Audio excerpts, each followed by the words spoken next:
everyone, what is up? Welcome to SaruShow, the one internet talk show where we talk about all kinds of retro subjects. We ask you guys a question, you guys answer it, and we talk about it here together. So this week's question is, I completely forgot. What was it?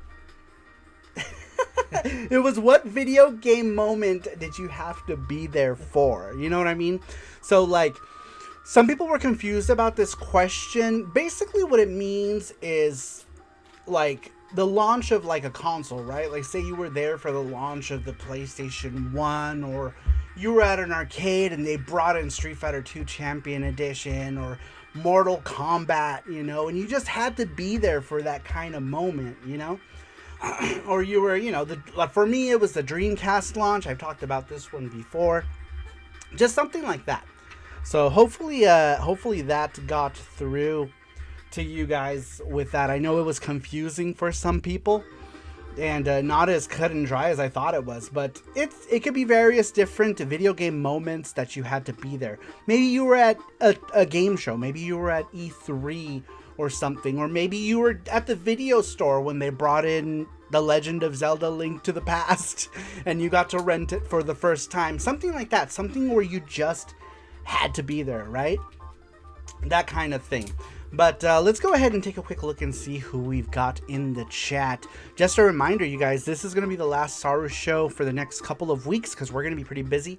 Next Saturday is pretty much just going to be all preparation for us to go to Game On, because at Game On we're going to share a table with Russ and show off our game Nyanja, and I also have a panel there where Sergio and Russ are both going to join me. So today will be the last Saru show for another 2 weeks, but we can still vote on the question and see what we're gonna do when we come back. Oh my gosh, I'm so sorry. I'm drinking Pepsi. But anyhow, let's go ahead and take a quick look and see who is in the chat. We got a couple visits from people earlier. Dark Entity stopped by, says I probably won't be dropping by for this one, but since YouTube reminded me about this being tonight, I wish a blessed time for everyone present. Thank you very much, Dark Entity. And thank you for stopping in. GT Beakerman says Saru burp. Preemptive Saru burp. It was coming. It was inevitable. It was inevitable. Nuff Dragon is here. Brian Trusty, Matthew Roach, GT Beakerman. Welcome in, you guys. Depending on how tonight goes, how quickly we can get through everything, we might try to keep it down to like the 2-hour mark today. There's other things going on today as well, so I'm not sure if we'll get a whole lot of people tonight. But we'll get through the questions. We're also going to do a spin the wheel for everyone who's a member of the Saru Crew Elite. Now, is that for anyone in the Saru Crew Elite or people who are present? In the anyone in the Elite. Okay, so we're doing a wheel for everyone in the Saru Crew Elite. And we're also doing, of course, the free Gachapon. We do our Gachapon giveaway, which anybody can enter. Russ, welcome. How you doing? Yo. What's up? I'm used to Russ's yo. What's up, Russ? Welcome in. Speaking of Russ, we were just talking about you. We were just talking about how we were sharing a table with you at Game On, and it's going to be awesome. And that we're all going to be on a panel together. So welcome in, Russ. Thank you for being here. If you guys don't know who Russ is, he is an awesome programmer. He programmed the game Sydney Hunter and the Curse of the Mayan for the Nintendo Switch, and is now working on his own game called Jam Jam and Jelly for all major consoles. It's going to be out for arcade. So make sure that you guys are keeping up with him. If somebody can, maybe Jesse, can you find pull up Russ's stuff, share his stuff. Make sure to check out Kumro Games, you guys. Working on some crazy stuff. Super cute game with amazing art, graphics, music. It's the whole package. You guys, you have to, if you guys aren't familiar with Jam Jam and Jelly by now, there is Matthew. Thank you, Matthew. Look at Matthew. Matthew is always on it. Thank you so much, Matthew. If you guys aren't familiar with Russ and what he does, check him out. Super cool dude. One of the most down-to-earth people that we know. Yes. And he's just an all-around cool dude. I'm going to move this. We clicked. Oh, no. Can you move this? Just maybe. Oh, yeah. Or make it smaller. I did it all the time. Awesome. Thank you. Saru and Panda voice characters in Russ's new game. Oh, that's right. That's a detail I completely forgot about. That's right. We do voice characters. But that's only in the special arcade version of the game. So, yeah, you have to somehow be able to go to Japan and play this game in the arcade, because I think that's the only version our voices appear in. Maybe, I don't know. I could be wrong. I'm not 100% certain, but I think that was the case. But anyhow, yes, make sure to check out his channel. If you're not subscribed to him, subscribe to him so that you can see all of the Jam, and Jelly updates. And let's get into the weekly question. Let me take a look and see how many we got. I think we got a bunch this week. 15. 15, you guys. That's going to keep us busy for a while. 16, and then I got more from another person. How do I make this go away? This sidebar here. Oh, there we go. Oh. That's gross. Love Russ, says Brian Trusty. Yes, definitely check out Kumaro Games, you guys. Working on some cool stuff. All right, let's get into it. We had asked you guys last week what video game or video game moment. That's where the confusion might have been. It was supposed to be like what video game moment specifically. So what video game or gaming moment did you have to be there for? You guys. Number 1 comes to us from Newfie, aka Nuff Dragon. Nuff Dragon says, my answer is basically arcade games, but I would say any 4-player Ninja Turtles arcade at an actual arcade. Something exciting about a sound room with dim lights and lots of sounds. Best way to go with friends or family to enjoy multiplayer action. Yes. Very cool. That's exactly what I mean. Like, you were there, for an arcade game that just came out. You're playing it with your friends. It's just one of those things, you had to be there kind of moment, right? Let's see here. Brian Trusty says, if you don't want to go to Japan before, you will now, says Brian Trusty. He says, yes, the arcade version only, US and Japan. Some round ones in US will hopefully have it for peeps to play in the USA. Hopefully. Cool. That would be cool. That would be cool. But if not, I mean, you could always hear it. I think it's on his YouTube at some place, maybe. The Pope blesses the chat. Welcome into the Pope. Thank you so much for blessing the chat. I appreciate it. And welcome in. Welcome in. All right, we were talking about what video gaming moment did you have to be there for? Number 2 comes to us from Graphics Gear. Graphics Gear says, when I first played Final Fantasy IV 2 US, Palom and Porom saved the party by holding off the walls and petrifying themselves. Then Tella desperately tries to heal them to no avail. They had turned to stone of their own will and cannot be healed by normal magic. It blew my mind away at the moment, says Graphics Gear. Interesting. I have no idea. I'm completely unfamiliar with those earlier Final Fantasy games. So I have no idea. Rest in peace. This is GG Pinkerman. Hello, people, says Sasquatch. Welcome in, Sasquatch. How you doing? How's the Sasquatch? Welcome in. Can't wait to see you and everybody else who's going to Game On at Game On. It's going to be fun.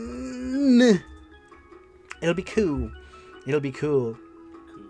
But anyhow, yes, we, going back to Game On a little bit, we're actually now going to be staying with Sweet Like Sugar. So we won't be doing SaruShow on that Saturday because they canceled all the bookings for the place that we were staying at. So anyone who booked in that, what was that place called? Do you remember? Do you have the email? Just read the email. So, like, everybody who booked that hotel had it canceled. Booking sent, Jesse got the email. And basically, they're like, oh, we're sorry that your hotel got canceled, but, you can stay at these other places for, $800 or something ridiculous.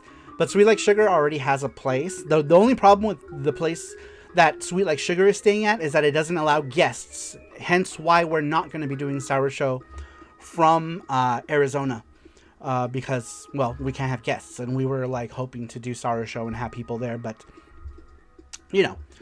it's fine. We'll just have to be doing, when we come back. And hopefully we'll do something while we're there. I don't know. I might be super busy anyhow. So it might...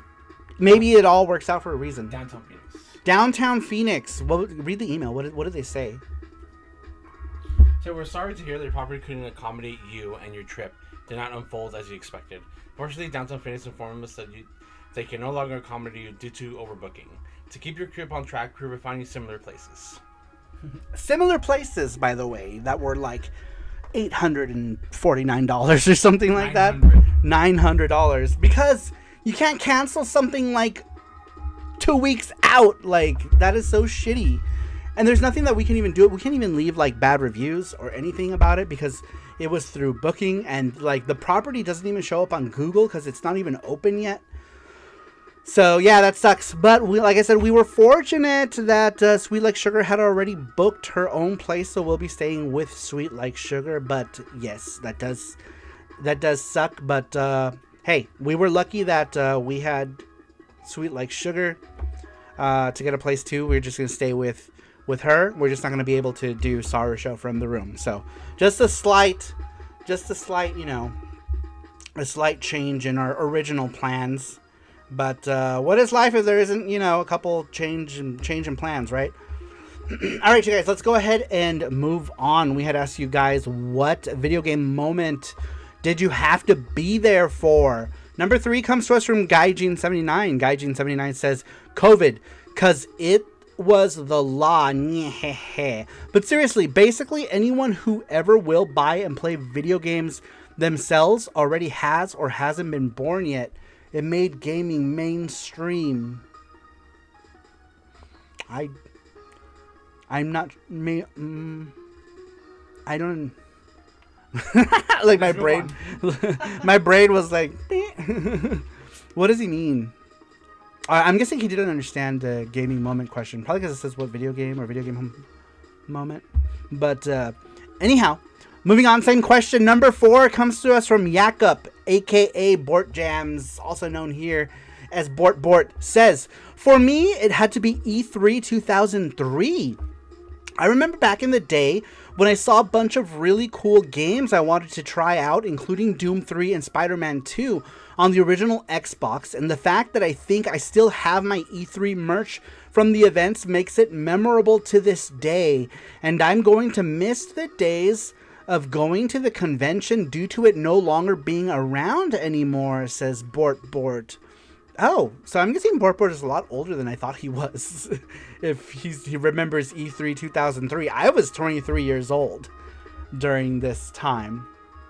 So, wow, interesting. Okay. Let's see here. Let me take a look at the chat real quick here. Matthew says, those bastards canceling everyone's bookings. Yeah, anyone who was staying there, it got it canceled. So I'm sure that threw a wrench into a lot of people's plans for that event. Let me move my phone. Give me the thing to put my phone on. Oh, here. Where's this kitty? Oh no, look, he's like me. Look at him. Smash. Just come stay here now. Free-ish, says Brian Trusty. Where's here? The cornfield. Yes, Trusty, take those pants back off. Wait, what? I must have missed some sort of context. Gordos says, howdy how. I got my schedule set for the event in 3 weeks, says Gordos. That's awesome. 3 more weeks. We're almost there. 3 more weeks, you guys. We're almost there. 3 more weeks away. Matthew says it made everyone buy retro games during the pandemic, driving the cost of retro games sky high. Oh, is that what he means? Okay, COVID. Oh. Okay. Well, thank you for explaining that. I didn't understand. But anyhow, dude, E3, yeah, that's another thing that is like a relic of the past. I only ever got to go to one E3 ever. And I hated it. Like, I remember we drove to LA. We were super tired. We drove in the middle of the night to go to LA because we couldn't afford to stay I was in my 20s at this time. I was 20. I might have been 21 at the time for this E3. And we couldn't afford hotel stay. And I had borrowed my friend's car. And we drove from here at like 1 or 2 in the morning. And we got there. You know, we checked in. We waited in line to get in. I remember just being so tired. And it was me and 3 other friends. And then when the event was over, we were leaving the event, I don't know, at like 6 p.m. or something. And then we had to drive back during that. And like, I remember I drove right through an intersection. I didn't stop for the light. I remember just being so tired. And we were so lucky that nobody hit us because we drove right through the intersection, I remember. And I was like, oh my God. It was crazy. We drove back and I basically came home and I died for like 2 days. But, it was crazy. It was cool to go, but Jesus Christ, man. It was crazy. This would have been like, I don't know, like E3 2000 maybe. Russ says, I went to E3 for both 2000 and 2001. I was showing off 3 Game Boy games I was working on to various publishers. Wild nonstop meetings. I never really got to enjoy the actual show, says Russ. Man, I wonder if we were at it sounds like we could have been at the same show. Man, that's crazy. Crazy. But yeah. Imagine if you guys would have met, you guys didn't even know. No, I doubt it. But there's, you know, thousands of people that used to go to these things, but crazy, right? Crazy to know that, you know, we were likely at the same event. I do hope to get to the Tokyo Game Show one day, says the Pope. Scruffy, welcome. How you doing, Scruffy looking at RGB? Welcome in. He says, boys and boys, o genki desu tori ka. Welcome in. Genki dayon. Welcome. Thank you for stopping in, Scruffy looking RGB. I appreciate it. Russ says, haha, that is awesome. Would be funny if there is a Saru in any of my old E3 pics randomly. But that would be funny. If there was, imagine. It's going to be me sitting on the floor a lot. I was sitting on the floor in so many spots at the convention. We all were. All of our friends were. It was me. My friend Emmanuel was like this like big dude. You know, we were all sitting on the floor, I remember. But no, we were all big dudes. It would have been like a row of big dudes and like one skinny guy in our group. But anyhow, yeah, it was cool to be able to go, but man, it was exhausting for me because we had trekked out. We didn't get a hotel. We drove from here to there, did the show, drove back. Man, it was crazy. It was not as enjoyable as I thought it was going to be, but I mean, the circumstances were weird, right? We were poor, but we wanted to go to E3, and we got to go. This was I think E3 was open to the public. The Pope says, I remember before everything was streamed, they had E3 trailers and keynotes on DVD. I think 2005. Have no idea what happened to it, says the Pope. Man, that's crazy. And then, like, who finally changed the game? Was it Nintendo? That was like, you know what? We're gonna do our own thing. And everyone was like, wow, that's really smart. Let's all do our own thing. And then everyone just did their own, like, direct shows, right? It's just crazy. I don't know. I don't know if it was Nintendo. I feel like it might have been Nintendo who did. If anyone did, it would have been Nintendo. Maybe Sony. I'm not sure. I always thought it was Nintendo with the Nintendo Direct. I could be wrong. One of you guys tell me. Find it on the internet. All right. Moving on. We had asked you guys what video game moment or video game moment did you have to be there for? Number 5 comes to us from Screw the Net. Screw the Net says there will never be another era like those in the late 20th century. The mid to late 1980s and the 1990s itself was as close as humanity got to a high/great era, at least in terms of art, entertainment, music, gaming, film, and more. I would even dare to say that from the moment the NES came to the West and through to the year 2000, I was grateful for virtually every game I played. And they popped up at the perfect time as the technology... Oh, Matthew, with all the gift memberships, look at that. Oh my gosh, thank you. Thank you so much, Matthew. Thank you, Matthew. I appreciate it. Gifting subs to all these people, to Tony Wilson, Toru Koroshi, to Styx, to Hello Darren, and to Star Warrior Robbie. Thank you so much, Matthew. I appreciate it. Thank you so much for gifting all the subs. Thank you. Thank you. Oh, that wasn't working, huh? Remember last week it wasn't working? Oh, you're right. That wasn't working. The gift things weren't working. Very cool. Thank you, Matthew. I appreciate it. Thank you. I appreciate it, Matthew. Spreading that love. All right, let's go ahead and get back to Screw the next question. He says, I was grateful for virtually every game I played, and they popped up at the perfect time as the technology was new and becoming widespread. Had to be there for the Super Mario games, Zelda, Sonic, the run and guns, the side-scrollers, beat-em-ups, the fantasy, the adventure, action, and puzzle games, and all the iconic and hauntingly amazing horror games and legendary role-playing games.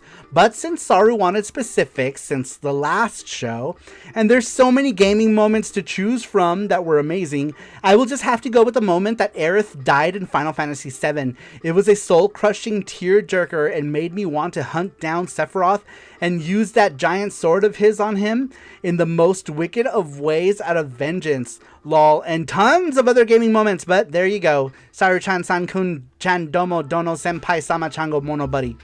It says screw the net. Very cool. That is a lot of mentions there. The Super Mario games. Man, I feel like Super Mario also... Oh, man, you know what is another moment? Well, I won't say it because I feel like maybe that might be someone's answer. And I don't want to take that thunder away. So I will save that for later on in the show because this answer just made me thought about that. So I will bring it up later just in case somebody has it in one of their answers. I don't want to steal that thunder. I but know what you're going to talk about. Yeah. Yeah. But I'm going to put up something, right? Yeah, I knew it. Yeah. But anyhow, yeah, Jesse already knows what I'm talking about. Spoilers about Sephiroth. Lots of screwy, netty moments. All good, says Sasquatch in time. All good. All right, let me take a drink. Thank you so much, Matthew, for gifting all of those gift subs. I really appreciate it. Spreading that love. And I think it's working because, like, people are gifting subs and people are subscribing to the channel. So I'm, we're almost at 5,000. Thank you so much, Matthew. I appreciate that. Maybe by the time this channel is 10 years old, I'll get to those 5,000. But anyhow, drink time.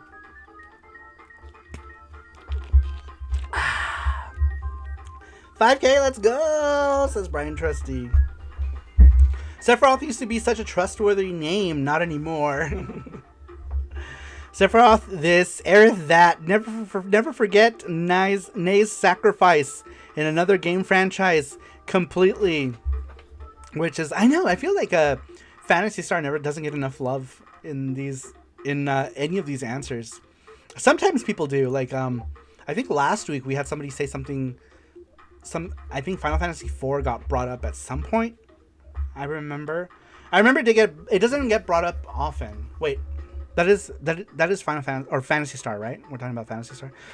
Hype. All right, here we go. Moving on. Very good answer, Screw the Net. I appreciate you taking the time to actually to give us a specific example.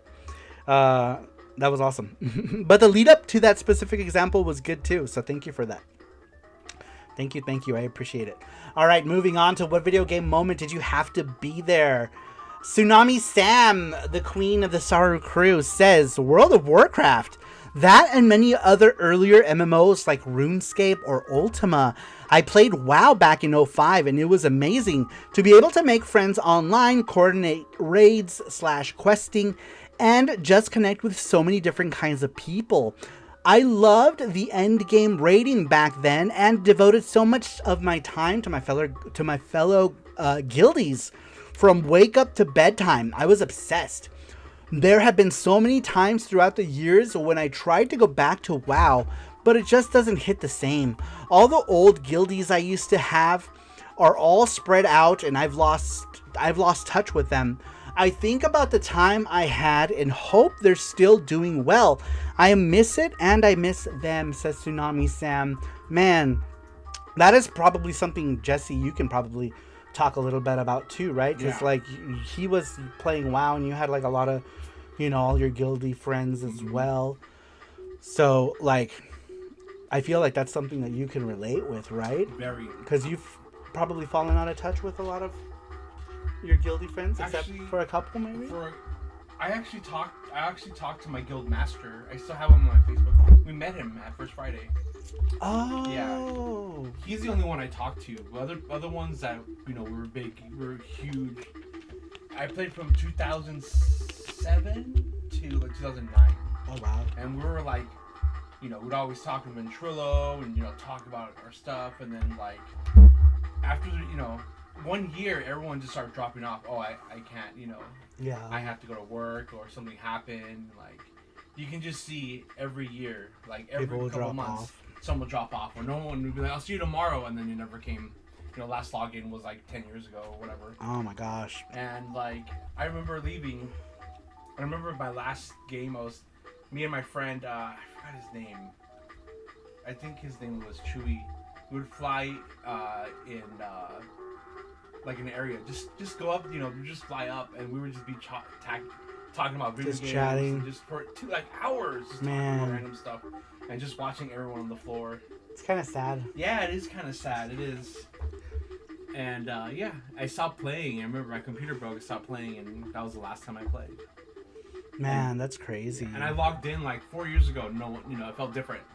I was like, okay, this is weird. I don't want to play anymore. Yeah, that's just not there anymore. It's not the same. Yeah, man, that's crazy. Love this answer, but yeah, World of Warcraft. Or like some people were excited whenever new expansions came out. Were you ever one of the people who got expansions? Did you get any expansions on day one? Yeah, I did. I got I started Burning Crusade, and then I got Wrath of the Lich King. Mm-hmm. And then I got that one. I forgot the other one. There was another one after. The one with the pandas? No, it was something else. I think it was the pandas. I think I got that one too. And Lich King was the blue one, the bluish box, right? It was like black and blue. Yeah. And then there was... I'm trying to remember, because I remember a lot of those when those were coming out. It was... Let's see here. Question answered. I always feel like I need to hear other answers to access my ancient memories before I answer, says Gordo's. It was Cataclysm. Cataclysm, okay. That's the one. Yeah, that was when I stopped playing. Wow. Yeah, that was the last one I played. Matthew says, wow, Ultima Online, that is a game that I have not heard in ages. What were you going to say? That was it. And then I left and I came back into the Pandora. Something Pandora. Pandaria. With the Pandarins? I started playing that. I was like, no, thank you. You're like, I'm good. Yeah, I'm good. Panda was the model of the Pandarins, says Nuff Dragon. I played WoW so much, says Gordo. Nuff says people come back to Warcraft for reasons. I still have several friends on there, says Nuff Dragon. I also started TBC. It was Cataclysm. Yeah. Tsunami Sam is top drawer, says Brian Trusty. Yes, that was an awesome answer. Awesome answer. Let's see here. PlayStation Home on PS3 was once in a lifetime experience, Matthew. Oh my god, I remember PlayStation Home. I spent more time than I should have on that. I feel like it was something that I probably should not have spent so much time on. It was like I spent a lot of time on that. Also, like when Nintendo had Miitomo, I spent a lot of time on Miitomo. I loved that kind of stuff. I don't know why. I especially loved Miitomo.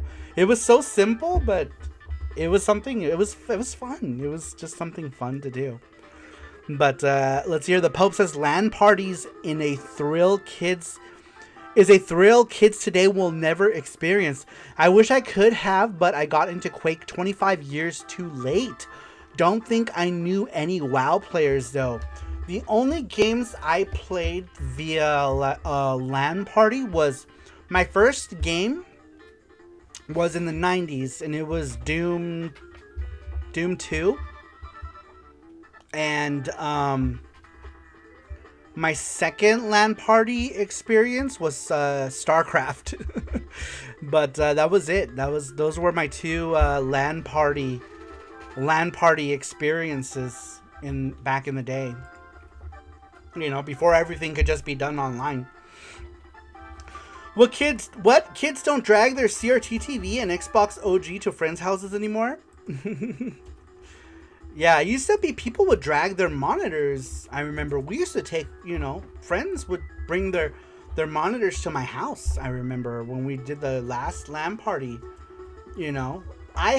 we had 2 monitors, but you know, we had friends bring more monitors. I remember that. I think the only LAN thing I did with friends was Diablo 2. Oh. We would bring our laptops, and that's it. We would go to, where did we go? Yeah, laptops definitely made that sort of thing easier. Starbucks.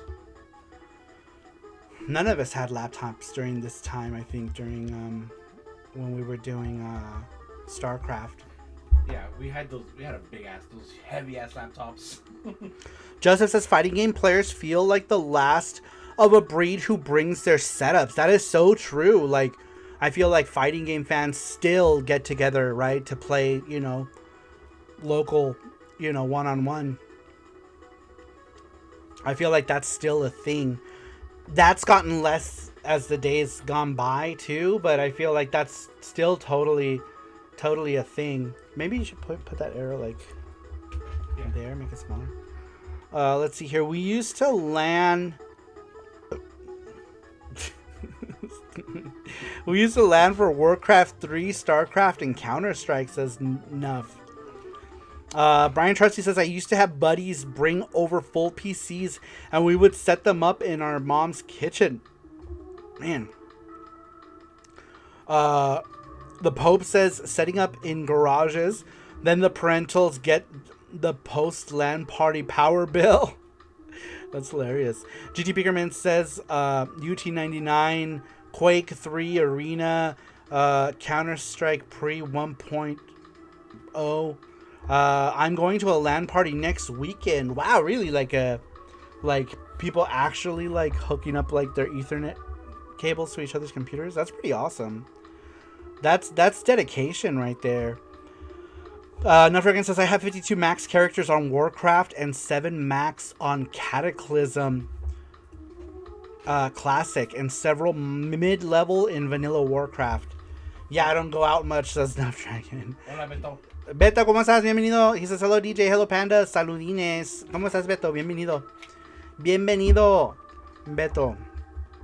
Estamos hablando sobre juegos, momentos en videojuegos que nosotros teníamos que estar ahí para disfrutar. Como ese momento especial. LAN all night in Grapevine, Texas, says GT Beakerman. We used to have a 35,000 Cisco switch. Oh, we used a 35K Cisco switch. Jesus Christ. That's crazy. Jesse is being naughty, says Scruffy looking RGB. Jesse's always being naughty. He's mischievous. He'll hide snacks and stuff under couches or things. Forget about them. And then you'll forget about them. Like, what's that smell? Oh, just my sandwich. Just my sandwich. It's just rotting ham under the couch. Yeah. Just whip the walls for food. Yep. I'm sure there's gonna be a wall donut or two in these walls. But seriously, check out LANFest website for LAN parties happening all over, says GT Beakerman. That's pretty cool. That's pretty awesome. When is this? You said next weekend in Texas, huh? That's pretty cool. I've never actually been to Texas. I'm trying to get out there for one of the Retro Paloozas. I'm hoping that if indie spaces are still available, you can still buy indie spaces right now, but I don't know how long that's gonna last. I'm trying to do that though. I was talking to my dad, and he said that I have so many family in Texas. I didn't even know. Oh, do you? Yeah. Wow. They're all in El Paso, Albuquerque, or not Albuquerque. There's another one. I forgot. But yeah, sorry. Wall mutton. But seriously, LANFest. All right, there's the Gleam link. Thank you, Matthew, for posting that. I really appreciate that. Oh, that's not bad. October 26, 27. 2024. There's another one. Oh. This is the wrong website. There's like 2 Retropalooza websites. One is Retropalooza, and the other one is Retropalooza. Why is it doing that? No. No. Is it the Houston one? No wonder Jesse looks so good in cowboy boots and hats. That's why. Retropalooza Houston is the one. May 24th and 25th. 25th, 2025. Carlson says I might go to SoCal Gaming Expo this year. Isn't that soon? Isn't that like in... When is that? In June or something? In June, yeah. Man, it's too bad they don't do indie spaces. Otherwise, I would totally want to go to that one. Because we could drive to that one. Yeah. Maybe. I don't know. Should we maybe try to get a hold of someone? Yeah, let's try to get hold of someone. Maybe. Don't we know someone who runs it? They changed... Oh, okay, yeah, you're right. I totally forgot about Yeah, they changed staff and stuff. They sold the show or something. I don't remember. Something like that. But I mean... Man, that would be cool if we could go to that. They do like vendor booths, looks like. They don't do like indie dev things. June. Oh, they do an indie. Damn, $350 for an indie dev booth though? It's a lot. Does that include power? I'm sure it does. It should. It better. Do you remember there was a one... The Houston show includes power and it's $150. The Houston show is cheap, in my opinion, for a indie dev booth. $150 is so reasonable, you know, because like indies like don't have, you know, usually don't have a lot of money to throw around for stuff like that. You know, we're not like we're not vendors who are gonna be making that money up. You know what I mean? So it's like it makes sense to charge the indies less. You know, it makes sense. It doesn't money wise for the show owner, but like if the show owner was cool and, you know, wanted to get actual like indie talent that's working on retro video games into their shows, that's the kind of pricing you want. So good on Retropalooza for charging those kind of prices, honestly. They do have indie spaces, but they're $350, which is a lot.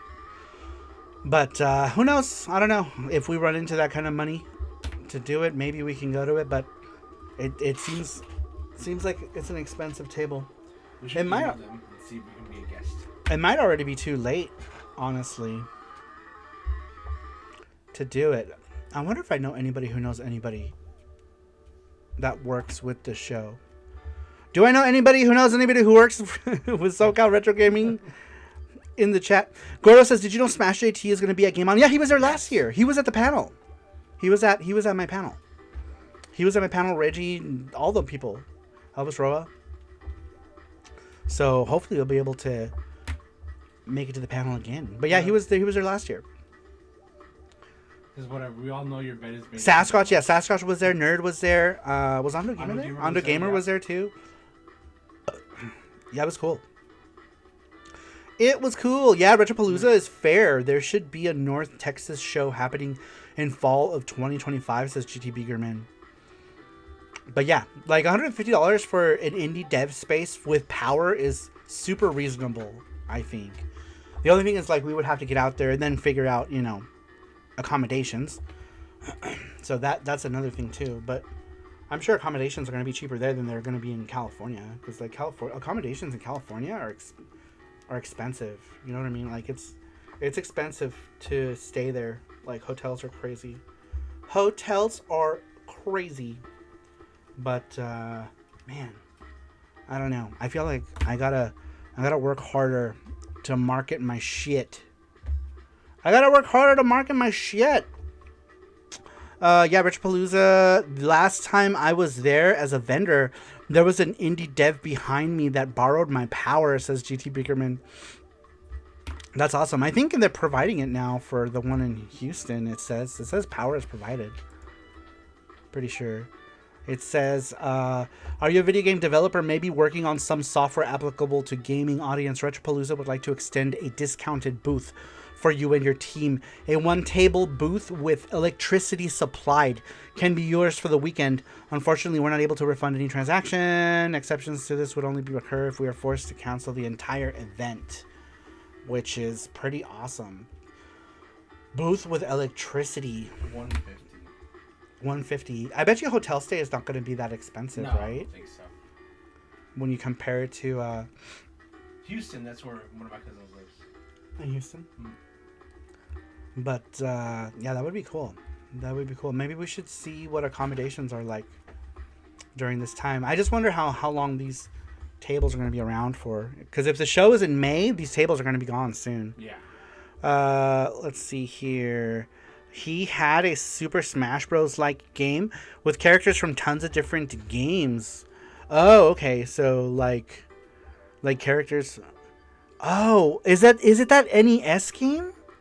I know of like is it that like NES type Smash game? I think I had that game on an Evercade cart, I want to say. And it had like characters from like other NES indies, right? Maybe? I don't know. Maybe we might be talking about this totally different things. Booth with electricity, we truly are living in the future, says the Pope. All right, let's get back to the question we had asked you guys. What gaming moment had to be there? Or you had to be there. Sorry, I'm like slurring my words. Number 7 comes to us from Cybergirl007. Cybergirl says, there wasn't a moment or a game that I felt I had to be there for, but there were games I wanted to get at midnight launch but never experienced something like that. Aww. I thought it was going to be one of those I never did that kind of thing answer and that was it. But, you know, saying that they wanted to experience and they never did. Hey, there's always a console launch in the future too, Cybergirl. Maybe you can be there for the Switch 2 launch and get one of those. Let's see here. Not the same game. Okay. I wonder what it was. He could never sell it, but it was fun as fuck. Oh, so it was like a game where he was using like real characters. Like a Smash Bros with like real like... Wow. That would be a strange thing to get a table for. Right? To get a table for a game that you can't sell? Joseph says Houston is amongst the cheapest big cities. But of course, I believe prices magically increase when a major event is in town. Oh, yeah. Which is probably par for the course. That would make sense. I don't know. We should check. We should check really quick. I'll take a quick look and see. I'm curious right now while it's on my mind because I know I'm going to leave this stream tonight and not even think about it. Alright, we gotta stop that because YouTube's gonna be like, demonetize. It may have already happened. I forgot about that song. Retropalooza. Oh, okay, there you go. See what hotels are like around there. Maybe we can make it happen. Maybe. I don't know. I don't think so because the Kickstarter money is not going to be here before it won't be here in time because we're not even doing the Kickstarter till Game On. So that means that by the time that we get paid for that and have actual money to like exhibit, it might already be too late. All right. Let's listen to something else soundtrack wise. Matthew, give me a suggestion. Or Gordo's. One of you guys. Give me a game suggestion. East, says Matthew. Adventures of Lolo. That has like one song. Are you serious about Lolo? I think you answered that one time before.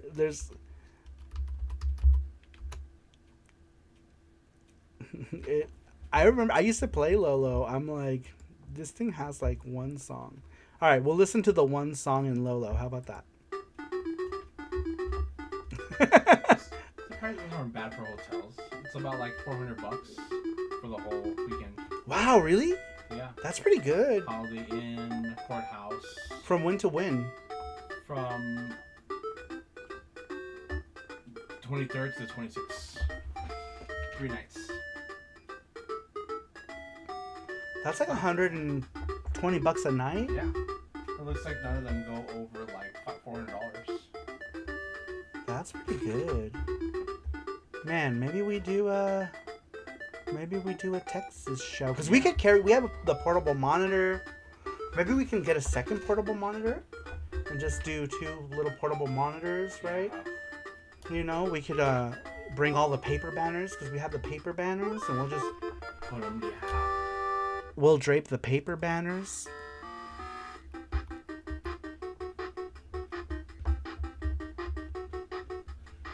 Matthew says East. And Gordo says Lords of Thunder. That's rock. Lords of Thunder. That's what you should have said in the first place, Gordos. All right. Let's see. Which East? Which East? You guys tell me. We'll do Matthews and then we'll do Gordo. You guys fight over which East we do. There's so much East on this page. So much. 1 and 2. 1 and 2. OG 1 and 2? Like PC Engine 1 and 2? Ooh. Ooh. Ooh. Are these all the... That thing reminds me of that thing. Are redeemed now? Gay, yeah. These are all the chiptune ones. Felgana says Gordo. Alright. We'll switch to Felgana after this as well. We'll jump around. Jump around. Jump up, jump up. Alright, moving on. We'd ask you guys, what video gaming moment did you have to be there for? Like a moment in time, not like physically, but you know what I mean. Like, you know, you were watching, you know, the first Nintendo Direct and you saw the Metroid Prime thing and you shit the bed. You know, something like that. That's me. Yeah, that was Jesse. Jesse was like, it's a logo! Blah! That's all they showed. They didn't show anything. It was just Metro. They're like, Metroid Prime 4. And that was like 10 years ago now. How long ago was that? Like 9 years ago? 87 years ago. Does he crap the bed? Weird. He did. He got so excited. He sprayed the walls. He was like, Metroid! It was amazing. Metroid Prime 4 is because like... Mm-hmm. I still blame my bedwetting on Metroid Prime, says Sasquatch. 2018, I believe. Oh my god, 8 years ago. Jesus Christ, Nintendo. Shitter, get off the pot already. Alright, moving on. We'd ask you guys, what video gaming moment did you have to be there for? Number 8 comes to us from Multiple2030, aka Commander Roche. Says, Matthew here. The video game moment, well, actually 2 moments that you had to be there for were the release of the PS1 and the Sega Saturn, as well as the Dreamcast and PlayStation 2 launches. I will start with the PlayStation 1 and Saturn launch first. Back in 1995, the PS1 launched in the UK on September 25th, while the Saturn had launched in July of that same year. I remember going into Toys R Us and other electronics stores in the UK and seeing gameplay footage of Virtua Fighter, Panzer Dragoon, running off Sega Saturn demo units, and being impressed by the footage. Now, even though I was impressed by those games, I had already known that the Sony PlayStation 1 was launching later that same year and could have had games that I wanted to play like Ridge Racer, Tekken, etc. So I made the choice to ask for a PlayStation 1 for Christmas/birthday and did not regret getting a Saturn. The other moment of PS2/Dreamcast was similar to the Saturn/PlayStation 1 situation, where even though I was impressed with the demo footage I saw of the upcoming Dreamcast games, I was in the Sony bandwagon and held out for the release of the PS2. Now, unlike earlier when I got my PlayStation 1 the same year as the Sega Saturn launch, I had to wait until March of the following year because of the console shortage that affected the PlayStation 2 during 2000. That's interesting. I think that shortage was just the popularity of it, right? Because it happened here too to an extent. With me, I happened to work at a Walmart at the time, so it wasn't a problem securing one at launch. But it was something that like became like super scarce, right? Like people were unable to get it, so it pretty much happened here as well. Man, I love your PlayStation 1 Saturn comparison too, because I was a person who wanted to get a Saturn at launch and didn't because the PlayStation 1 was cheaper. Not only that, I had a friend named Shuichi who had a store in Little Tokyo, and the store was called Superstation, and he had a bundle for me, and it was like week 1 of the PlayStation's launch, right? Where I got a PlayStation and he threw in 2 Japanese games, and you know, for $300, and 2 games, like, it was a no-brainer. I caved. And I didn't get my Sega Saturn until the Model 2s were available. When the Model 2s came out, I don't know if there was like bad marketing or they were just doing so bad that they had to already discount the Model 2s. But Electronics Boutique had the Saturns for $99. So I went in, I bought a Saturn, I bought a Netlink and the stupid like keyboard adapter to connect like any like cheap keyboard to it. And I went home and, you know, with a Saturn, you know, much later, it wasn't until 1997, but, you know, I got my Saturn still during the heyday, and I was pretty much just preparing for, you know, what was going to come for the Saturn, because the Saturn had all these great 2D games, but I don't regret getting a PS1 at launch because it was, economically, it was the best choice, so I'm with Matthew on this one, 100%. I was in this same boat, Matthew, that, you know, the price was a factor. Well, I don't know if you didn't mention it. Was the price a factor for you? For me, it was a factor. And the fact that my friend who owned a game store made me such an offer. Man, it was so cool. He used to let me borrow games left and right. It was awesome. It was awesome. And I would go home and play with the paperclip. My PlayStation was always open with a paperclip in it to play games. That one eventually died. I had to play it upside down and sideways, all kinds of crazy shit. I didn't get a PS1 until late 1999, says Gordos. I never had a PS1.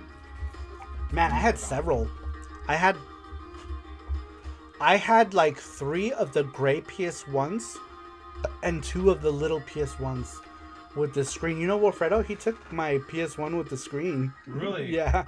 He was like, let me have your modded PS1, and like he was like always asking for it, and I was like, no. He's like, come on, you could always get another one and mod it. You could just mod another one. And he's like, just let me have it, blah blah blah. And I was like, fine, you can take it. Well, he took it with my screen and everything. I'm like, did you say give me back my? No, screen? I didn't say anything about it. No. I was in a position where I could easily get another one, so I didn't say anything. Make sure you hit that like button, says Brian Trusty. Yes, please do. If you're here, please hit that like button. I would appreciate it. It helps the algorithm. Helps the little guy out with something. I don't know. Just hit it. Just hit it. Hit it for me. All right, let's skip this track. This track is boring. Of course, since I didn't get a PS1 until like 1999. Matthew says, since it was my birthday Christmas present, not really, but Sega screwed things up by changing their minds and not releasing Saturn on Saturn Day in 1995. Oh, see, for me it was a money thing. For me it was a money thing because like the Saturn plus tax would have been a lot at launch. It would have been too much. I still have my OG Model 2 though from Electronics Boutique. It's still working. As far as I know, it's still working. I haven't booted up in a while, but as far as I know, it's still working good. I should get one of those Sarus and try it. Play with the Saru. I did burn out a cartridge slot on my old Saturn, though, that I replaced with a friend's Saturn, because his Saturn had a bad laser, and he left it. When he moved out of our apartment, he left the Saturn. And I was like, yoink. I ripped out the cart and the controller ports because one of my controller ports was bad too.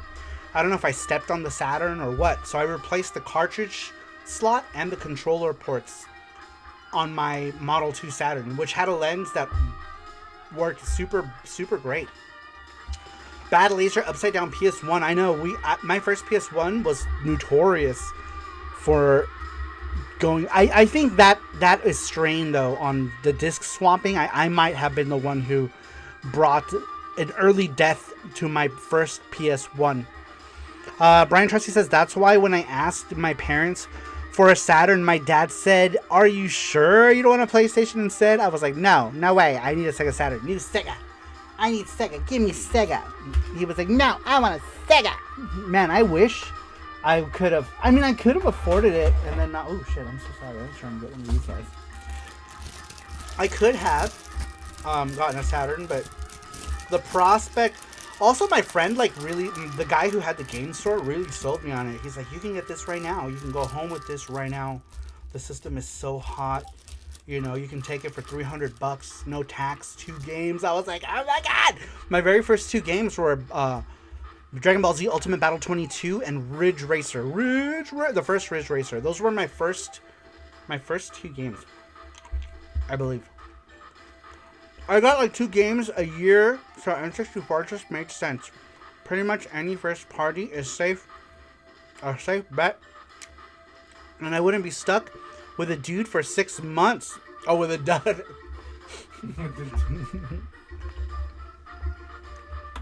Brian Trusty says that's why when I asked my parents for Saturn, my dad was like, "Are you sure you don't want a PlayStation instead?" I was like, "No way.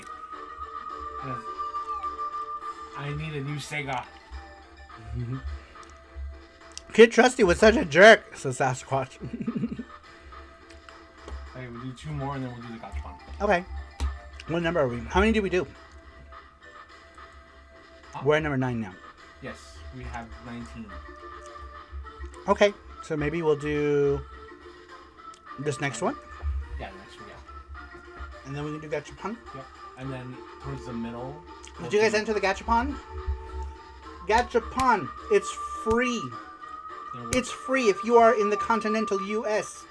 You get to pick a number and then you get a prize from the Gachapon. If you are outside of the U.S., we send you a Saru care package with all kinds of goodies. We have so many things.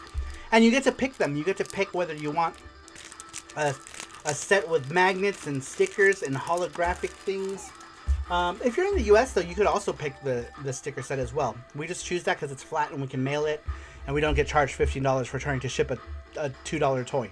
If you're elite, then you get entered automatically. Then we enter you. If you're elite, we enter you Nice and hard. nice automatically. Let's all enter together. 6 months with a dude, says Gordo. All right, let me make sure I read everything. I think so. I think I'm all caught up. All right, let's do one more. And then we'll do Gachapon. What? Wait, you might have to skip Super Boo. Remember, it said you might want to do another one? Oh, So okay. let's skip Super Boo. And if he doesn't, then we'll read All right, this. just remember, guys, that we got to come back to Super Boo because he might redo it. Can I pick Harry Donut if I win to Gordo? You can pick a hairy donut. Well, I mean, I guess we're talking. What kind of hairy donut are you talking about? What kind of hairy donut? You enter me, joins Elite Tiers, says Brian Trusty. All right. Wait, this is Brian Trusty. We'll come back to Super Boost in case he does decide to change it. Because I think he didn't understand the question earlier. But if he doesn't, then I'll just go ahead and read it at the end. Renting games in a video game rental store is a thing that kids these days will never know. And that's another thing too. If somebody said that as an answer, I would love to hear their memory of it. I mentioned earlier, that could be a moment you were at the video store on day 1 when they got, freaking Mortal Kombat and you got to rent that, day 1 and took it home and played it for the first time. That is absolutely a moment that you had to be there for. I will accept that 100%. Let's see here. Moving on. Number 10 comes to us from Starlight. We asked the video game moment that you had to be there for. Starlight says, for me, it was playing DDR with my father at the arcade. The game had just come out, and my dad asked me to play it with him. Look, my father was not into video games at all, and playing that game at the moment with him was magical. We also entered into a contest that day, and we won. But it was for the last place participation, lol. But they loved that we were the only father and daughter who were teams. It was the only time he ever played games.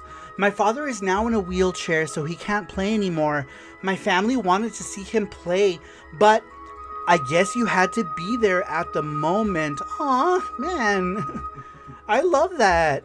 I love this answer. Whoever Starlight26 is. New name, by the way. Love it when new people enter. Very cool. I love that. Man, that's such a great story. That sounds so awesome. Like you playing, man, I always wish that, like, my parents they don't like games, like, for shit. They're super old fashioned, right? And it's like their lives are like nothing but politics. But like, and even back then. But man, it would have been so cool to have a parent that played games with you. Though I did, my stepmom did play Mario World with me when I first got the Super Nintendo. She played Super Mario World. That was the only time I ever got to play with my parents. This story is super sweet. I love that. I love that. DDR for the first time at the arcade with their father. What a cool memory, right? Like father and daughter playing DDR together. That's so cool. Let me tell you, my first memory of playing a dance game was... I mean, it was a memory. It was a moment that you had to be there. And everyone who was there had a good laugh. Because when Pump It Up first came out, it was a hot new dance game. It was called The Premiere. It came out in the year 2000 or 99. Might have been 99. And I played it for the first time. Never, ever playing a dance game before in my life. And I could not figure out in my brain where to step, right? Like on the ground. And I stepped off the side of the machine, landed on some guy playing DDR next to, because they were like new, both DDR and Pump It Up were like brand new games at the time. And I remember like flying into some dude. After I hit him, I hit the ground. Oh no. And people were just staring. Like nobody laughed, but like people were like, you know, they were holding it in, right? Like, you know, they were looking. You could see people that were like, like, does that happen? And then like one girl who was playing before me, who was super extremely good at this game, like helped me up. You know, she like extended her hand and helped me up. This story, that Starlight 26, totally unlocked this memory for me. But what a great answer. I really love that. Starlight 26. Thank you so much for answering that. That is such a sweet story. I love that. Love it. Saru was like, DDR is a kid's game. Play Pump It Up. That's a man's game. It had 5 arrows. It had 5 whole arrows. And you know what? If I had started playing DDR, I probably would have never fallen off the machine. You know why? Because Pump It Up has those corner things. And of course, I went to go for like one of those corner things. I was like, wah! I fell. Hit some dude, and like even the guy kept playing. The guy who was playing DDR just kept playing DDR. Like, I'm winning. Yeah, he wasn't even fazed by it. I fell. The dude was still like, his feet were just like he was still going at it. What's up, Randrick? Randrick, welcome in. He says, what did he say? Evening, Saru crew. Welcome in, Randrick. Welcome in. How you doing? Welcome. Welcome back to Sleepy Heaven. Welcome back from Sleepy Heaven, says Gordos. Joseph says Wii Sports was interesting in that so many people's parents randomly picked up a game for the first time. That's true. That is absolutely true. I feel like Nintendo turned so many adults who would have never played video games, otherwise never played video games, into casual gamers. I feel like the Wii totally opened up this market of casual gaming amongst adults, and it got whole families playing. Like how many families did you remember going to like friends' houses and playing Wii U Sports and doing the bowling? I feel like everyone played the bowling, right? Like the bowling was the popular party game. Was that Wii U Sports bowling, the Wii bowling? Total party game that everyone could get into. Absolutely excellent point there, Joseph. That is an excellent point. How many parents randomly started playing games because of the Wii U? That's amazing. Wii Fitness as well, says Matthew. My mom played and loved Wii Bowling, says GT Beakerman. I feel like many parents did. Brian Trusty says, love playing the bowling on the Wii. It's so funny. I got a launch Wii, and we got that, and like I don't remember, like Red Steel or some other game, and we never even touched that fucking game. Like all we did is play Wii Sports the entire night up until like the morning time the next day. Yeah. All we did is play Wii Sports, and everyone was so addicted to it. Like everyone was super addicted to it. That and tennis. The tennis was fun too. We Saru stream? Probably not. The most physical I will get on a stream will probably be the light guns when I get them for the Poly Mega, and that's about it. We will not. Yeah, moving around, no. But I'll do the gun games for the Poly Mega. How should we set that up when we do that? Right here. Like here, and then just me being... Yeah. I think I'm be too close to the screen, no? Just move back. Like sit back and do it? But maybe standing. Because this, maybe like make that standing so that we can do it standing up. Maybe? I don't know. You know, or maybe we can have a camera... I'm not sure how we're going to do it. Forward, not, you know. This is how you are. Just stand back and start shooting. That's true. I don't know. I'm not sure how we'll do the setup for the Poly Mega guns when we get them. You need 2 feet clearance, says Matthew. Okay, so I have to be like way back here. So, yeah, so I would have to be back there. That should be enough Yeah, space, I'm hoping. All right, let's get back to the questions. No, Thank you. Gachapon. Oh, it's Gachapon. Yes, Gachapon time. Thank you, Starlight26, for that super awesome answer. I really loved it. It was a very endearing answer. I really liked it. Thank you. I appreciate it when new people answer. And if you guys know anybody who would enjoy like this type of stream or just answering these questions, they don't even have to be here. With the question, the prize that comes from answering the question, you don't have to be here to claim the prize. That's the whole point of taking your time to actually write out an answer. We will reach out to you. If you left us an email in the form, we will send you an email and you will absolutely be entered to win the prize at the end of the show, regardless of if you're here or not. 2 cowboy hats, 4 boots, 2 guns, and 2 beefy men is all we need, says Sasquatch. Man, I wish 3DO was supported on the, whatchamacallit. Is Mad Dog McCree on Sega CD? Maybe I could download Mad Dog McCree. I used to love playing Mad Dog McCree. Sasquatch saying the cowboy hats, it reminded me of Mad Dog McCree. I used to have Mad Dog McCree 2 on the 3DO. And I put some good time into that game, but the 3DO one looked good.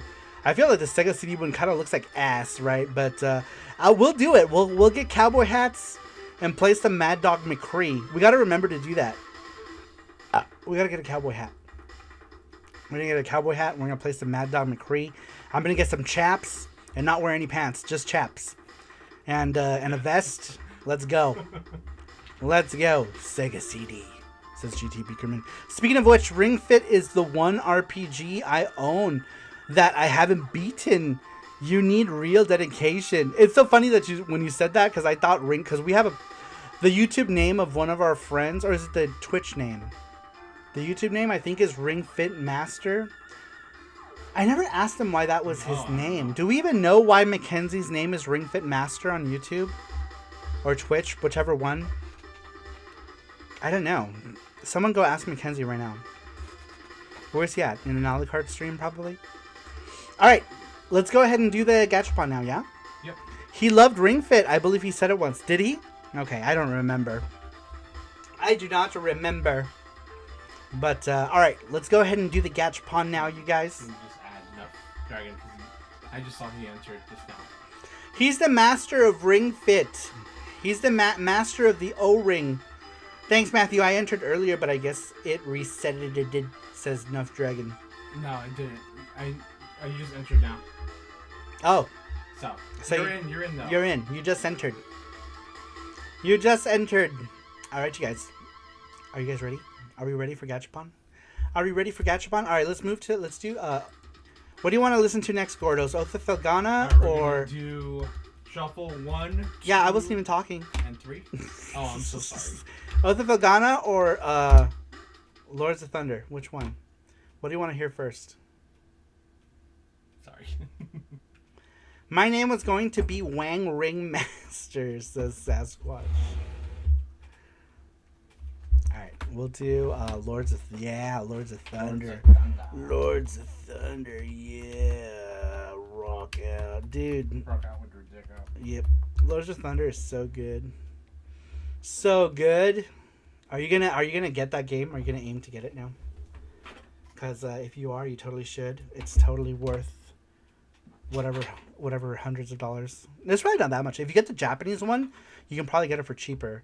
And the Japanese one also has content that was cut out of the US one, so. Oh wait, we gotta listen to the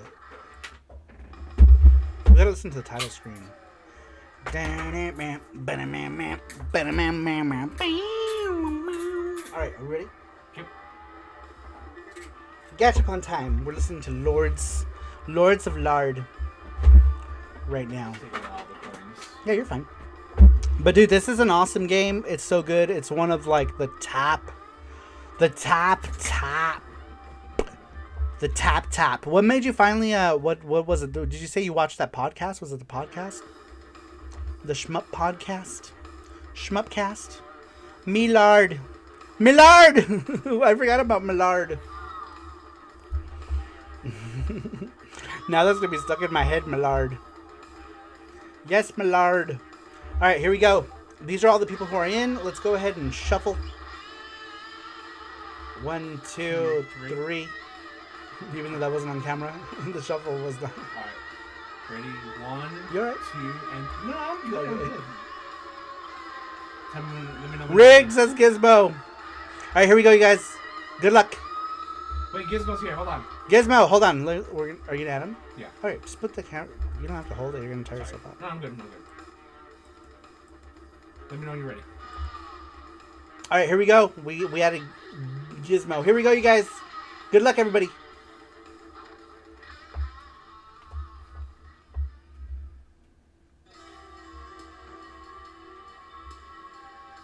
Gonna be GT Bakerman. GT Bakerman, you are the winner of the Gachapon. Gachapon Bakermans. Oh, come on, Gizmo holding everything up. The beaks. GT Beaker. GT Beakerman. You know the rules. Give us a number. He said, holy shit. Holy shit. Give us a number between 1 through 4. See, I called it, says Gizmo. That pushed that extra spot.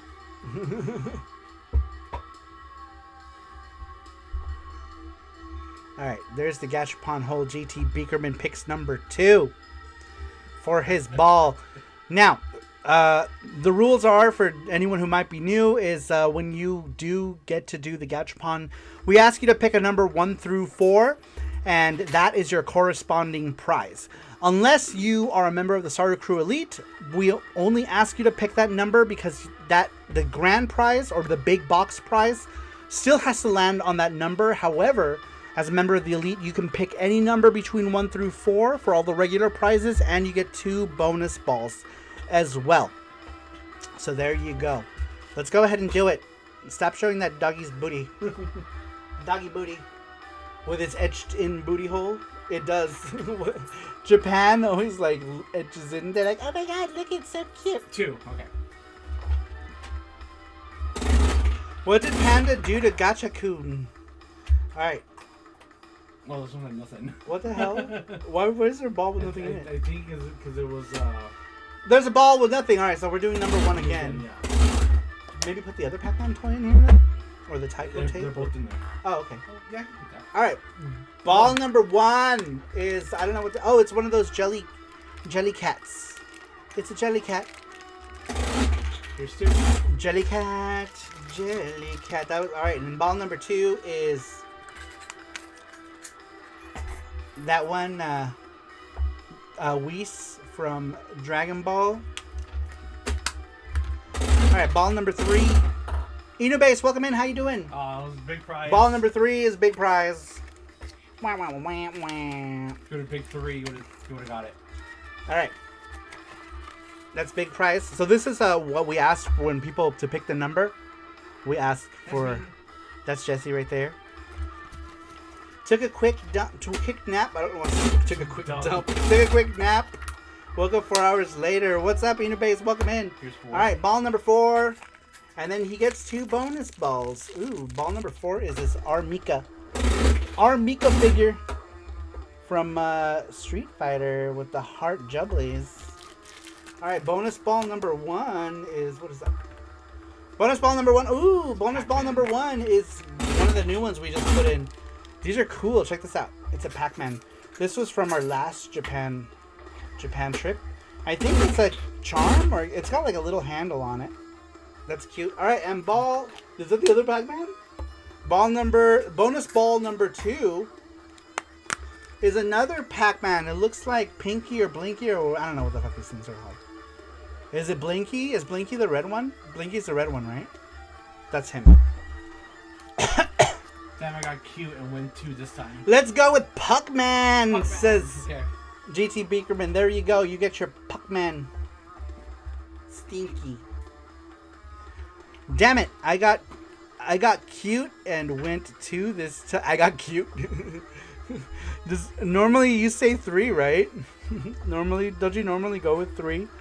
Sasquatch says he's red because of his alcoholism. Oh, something happened. Wow. Matthew. Hope this helps with Game On.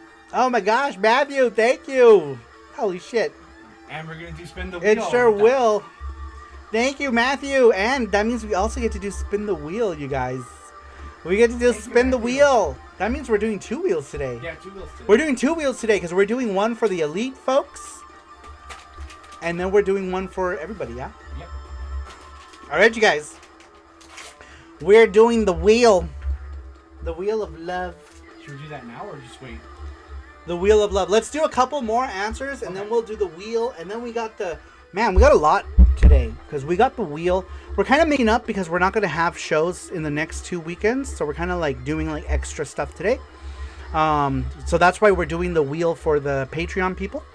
We're still doing the prize giveaway at the end. So if you answered the weekly question, you're entered into the prize giveaway at the end of all the answers tonight. But we're also now doing a bonus wheel thanks to Matthew. That's our bonus. We have that up there. And when we hit that, we usually do something. If we're not doing a charm, we do like a bonus thing that we do like a giveaway for you guys. So thank you, Matthew. Very cool. Super awesome. That helps us out. And we get to do another giveaway. So very cool. Let's get back to the weekly question. I'm just going to do a couple more of these. And then we can go ahead and do the wheel giveaway. All right. For anyone who is just coming in, we had asked you guys, what video game moment did you have to be there for? Number 11 comes to us from Inubase. Inubase just hopped in. Inubase says, experiences that just ain't the same without the context of the era. I think you could go for most of the N64 era feeling that way. It was not just the magic of CRTs making the mud feel brighter and with more volume. It was the FM radio blasting elegantly wasted, tub thumping Barbie Girl and Laura No Está.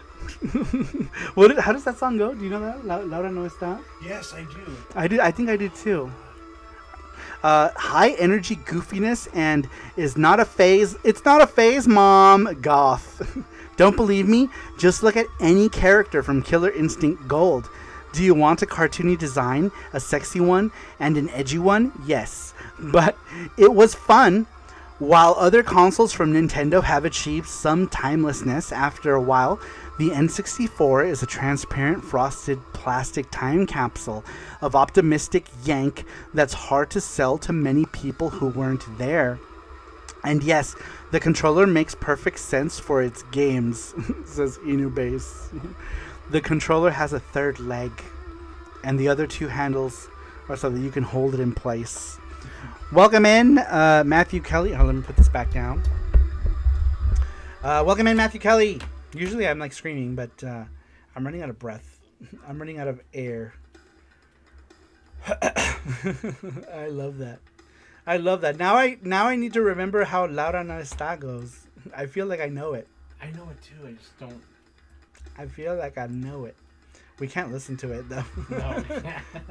No. Says, whoa, check out this amazing Yuki watch band, says Brian Trusty. Thank you, Brian Trusty, for sharing the Teespring. No one ever buys anything on Teespring, though, let me tell you. I don't remember the last time I made any money on that. I think last year at the beginning of the year.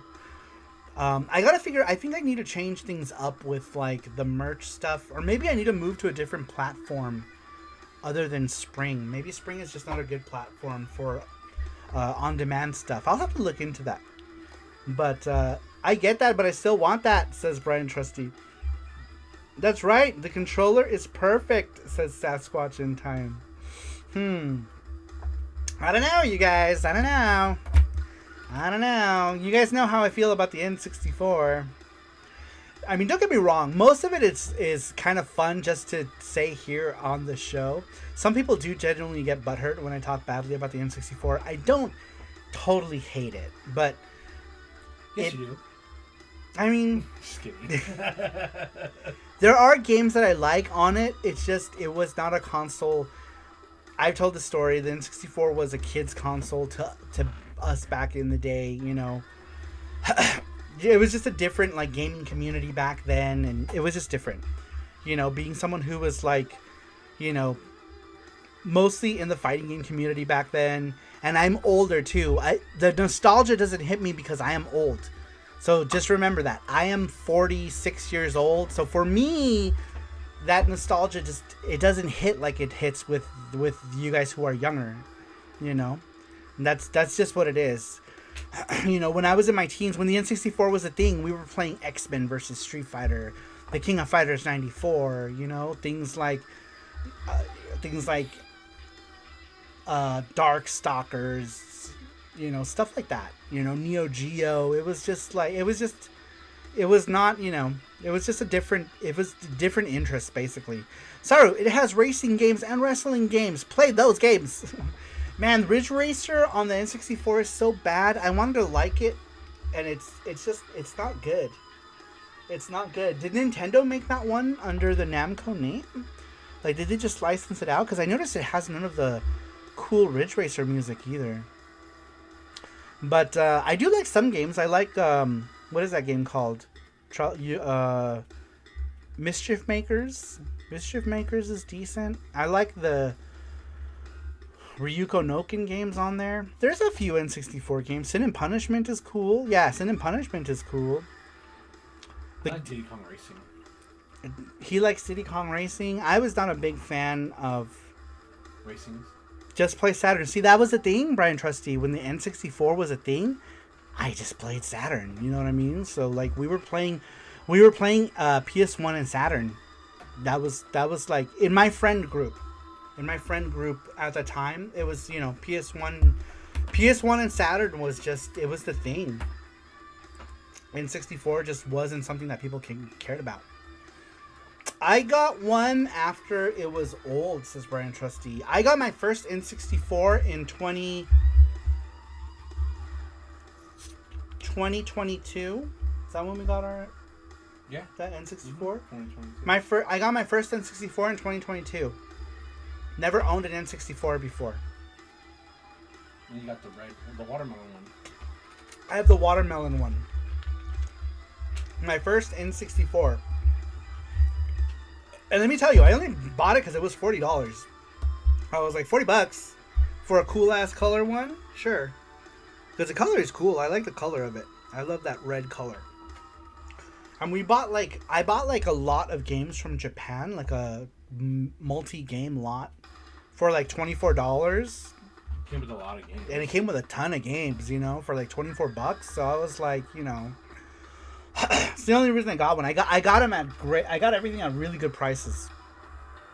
N64 was great if you had friends or family. Yeah, see, like the only games we played with friends. The only games I played with friends growing up was Bomberman. And then fighting games. That's it. It was Bomberman and fighting games. Those were the only games that I ever got to play with friends. So, you know. But anyhow, moving on. We had asked you guys what video gaming memory, or should we do the wheel now? Should we do one more and then the wheel? Let's do one more. We'll do one more. We asked you guys what video game memory did you have to be there for? Actually, I might need to run to the restroom. Yeah. Actually, hold that thought. Give me like 2 minutes. I just gotta go to the little boys' room. I'll be right back. Hold, Right back. keep that thought. Bye bye.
For sure.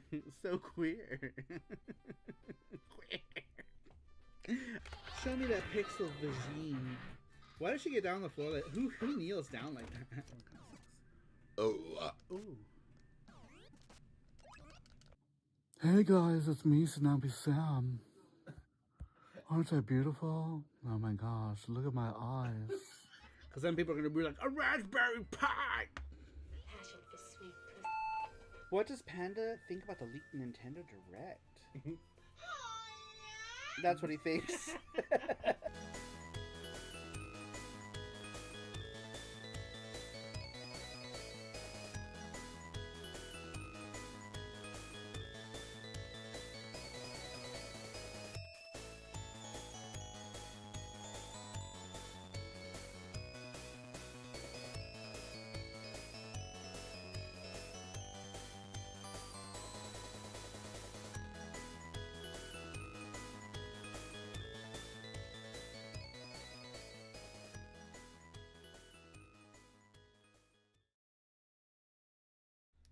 Oh my god, that's amazing. Awesome. I will gladly take your, take... Oh, he's biting me right on the dick. Did you see that dog? Look.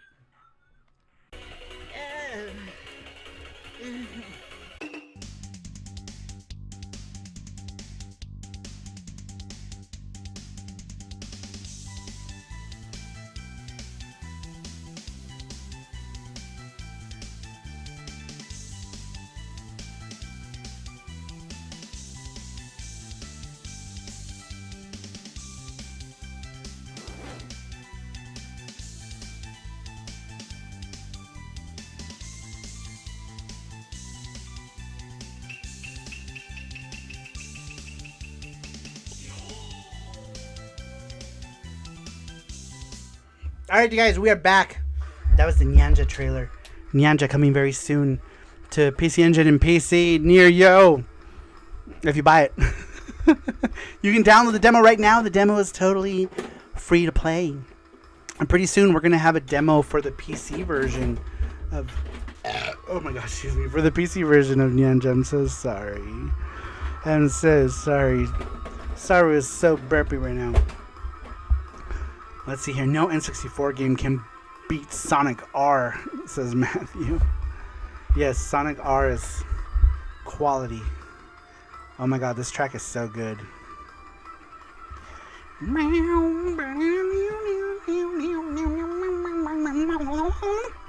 Okay. We're getting out of control here. Out of control, you guys. Out of control. There was one guy in the barracks that had an N64, but he also had a PS1 and mostly played 2D fighters. Yeah, that was me. Me and most of the people we knew just played 2D fighters. All right, you guys, let's get to the next one. All right, we had asked you guys can you guys hear me okay? I'm trying to keep this close to my mouth because I'm trying not to yell because I feel like I'm hyperventilating. But anyhow, we had asked you guys what video game gaming What video game moment, gaming moment did you have to be there for? Number 12 comes to us from Babbling Nerd, aka Mackenzie. Says, for me, Nintendo's E3 2004 presentation was one of the most amazing E3 moments ever. For the first seeing feeds and videos of E3, it was wild. What's with all these costumes people are wearing? Would me as a kid be allowed to go into this show? This was the first year we met Reggie Fils-Aimé as the boss of Nintendo of America, and him coming out on stage and introducing himself and how he was about kicking ass was shocking. Did he just say ass? Never expected that. He then showed Nintendo's new portable console, the DS. It looks so cool and big compared to my black GBA SP. It has a touchscreen too, like those on top of the line Blackberries. Damn son, but that's not all. The console has a legendary Super Mario 64, but with more playable characters, and it has mini games on it. On a portable console, there was a ton of new games announced. Paper Mario 2. Eventually, we would learn it was called Paper Mario TTYD. What does that mean? What is that acronym? Metroid Prime 2. Custom Robo Mario Party 6. A new Star Fox game related to the Star Fox Adventures. Heck yeah. Lastly, we had Miyamoto stepping out on stage holding the Master Sword and Shield from Legend of Zelda to announce that we would become Twilight Princesses. That would become Twilight. I said we would become Twilight Princesses. That he would announce that Twilight Princess was coming out and thanked everyone for sticking with Nintendo over the years. I was only 8 years old, turning 9 in a couple of months, so I was still really new to video games, but that moment made me proud to have a GameCube and GBA SP. It made me feel like, despite being a new fan, I was still appreciated. The GameCube was third in a series behind the original Xbox and PS2, and it would never have come out on top, but it didn't matter. Instead, it was about giving back to their fans. Nintendo is not perfect. They never have and they never will. Continue to be stubborn and sometimes even stupid, but Nintendo always finds a way to come around and make something great. This was one of those moments you just had to be there for in the mid-2000s to step back and appreciate, says Mackenzie. Wow. Very cool answer. Gordo Steen says, Saramaru, say sweaty balls. Sweaty balls. I think he might be talking about Paper Mario 1000-Year Door, says Matthew Kelly. That's what it is.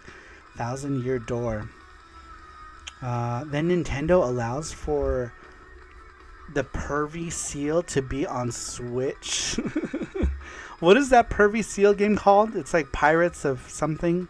Butt Pirates. Capturing my booty. Butt Treasure Pirates My Booty Booty. Treasure R. Something like that. I don't remember the name of it. It's something like that.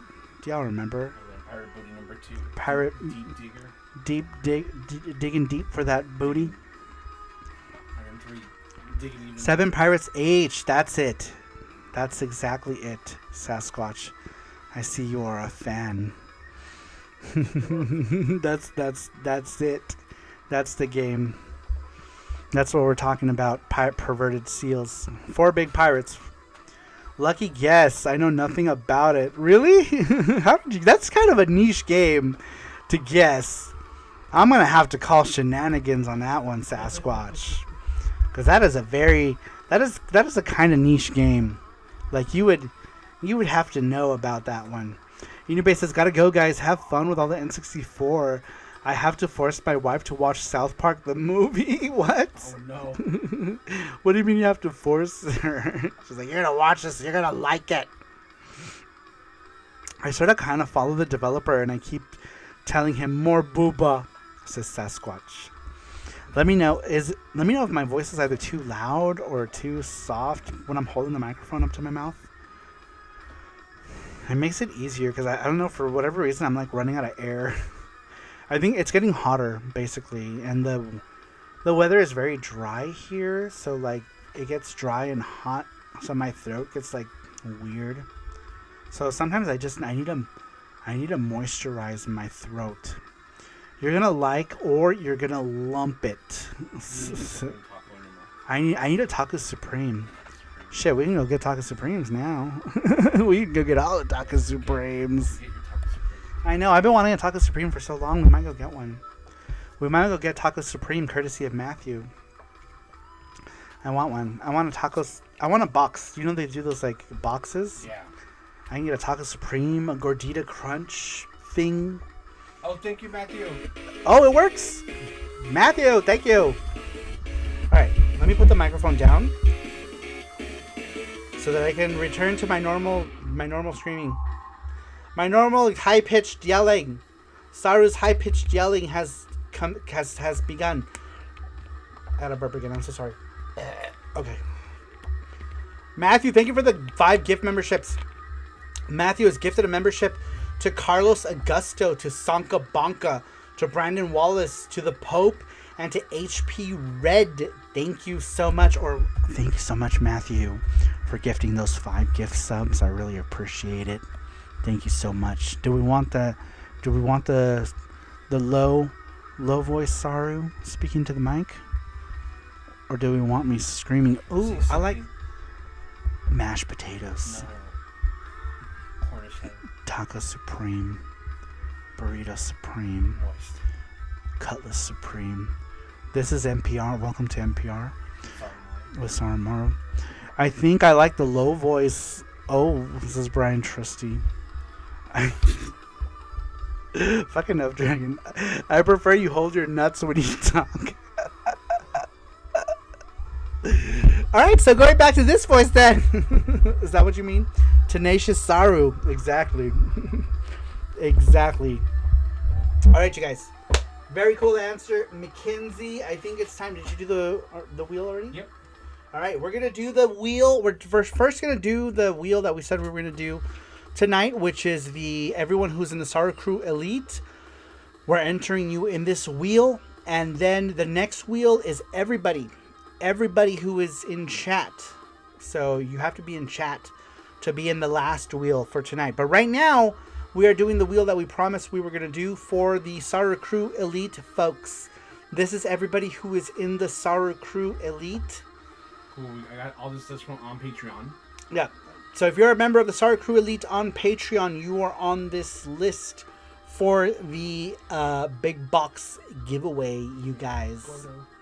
You can pick whatever you want. You can either pick a prize from the prize box, or are you letting them pick a game from the game box? Right? Oh, this is the wheel. Yeah. I'm so dumb. Yes, you have to land on prize box, and then you can pick whatever you want from the prize box. Yes, we will do that. We're doing the wheel. Here's the wheel. And you don't have to be here. If you win... You don't have to be here for this one. This is everybody who is a member of the Saru Crew Elite. Let me move this just in case. I don't want to have the wheel sound like blow everyone's eardrums. And we will zoomed in to my name. I'm a loser now. Jinx is Gordo. All right, you guys. Shuffle. Let's put it on big prize right here. We're going to shuffle. These are all the people who are members of the Saru Crew Elite on Patreon. If you're interested in what tiers we have on Patreon, visit patreon.com/SaruMaro. The Saru Print Club is $5 a month, and you get these awesome prints of artwork that I draw, along with a letter and a sticker every quarter. So if you guys are on the Saru Print Club, you get this stuff right here. You get this, you get a letter from me. Sometimes you get Zangief Bulge. It all depends.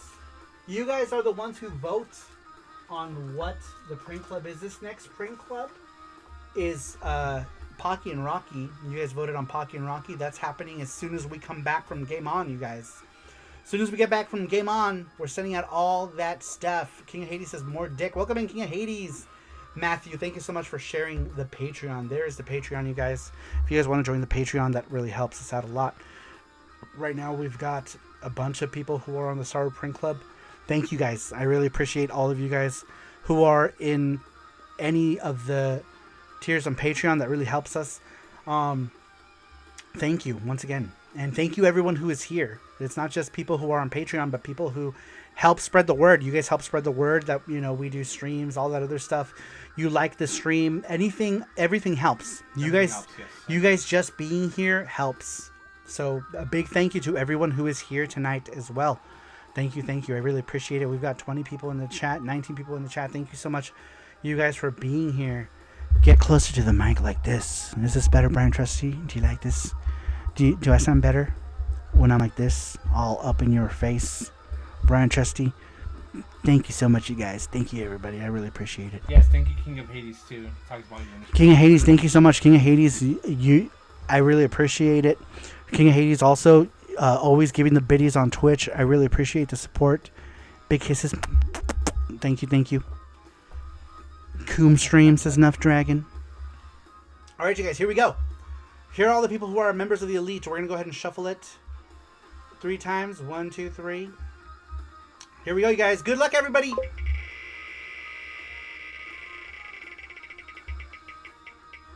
All right. Oh! Famicom! Famicom collecting. Famicom.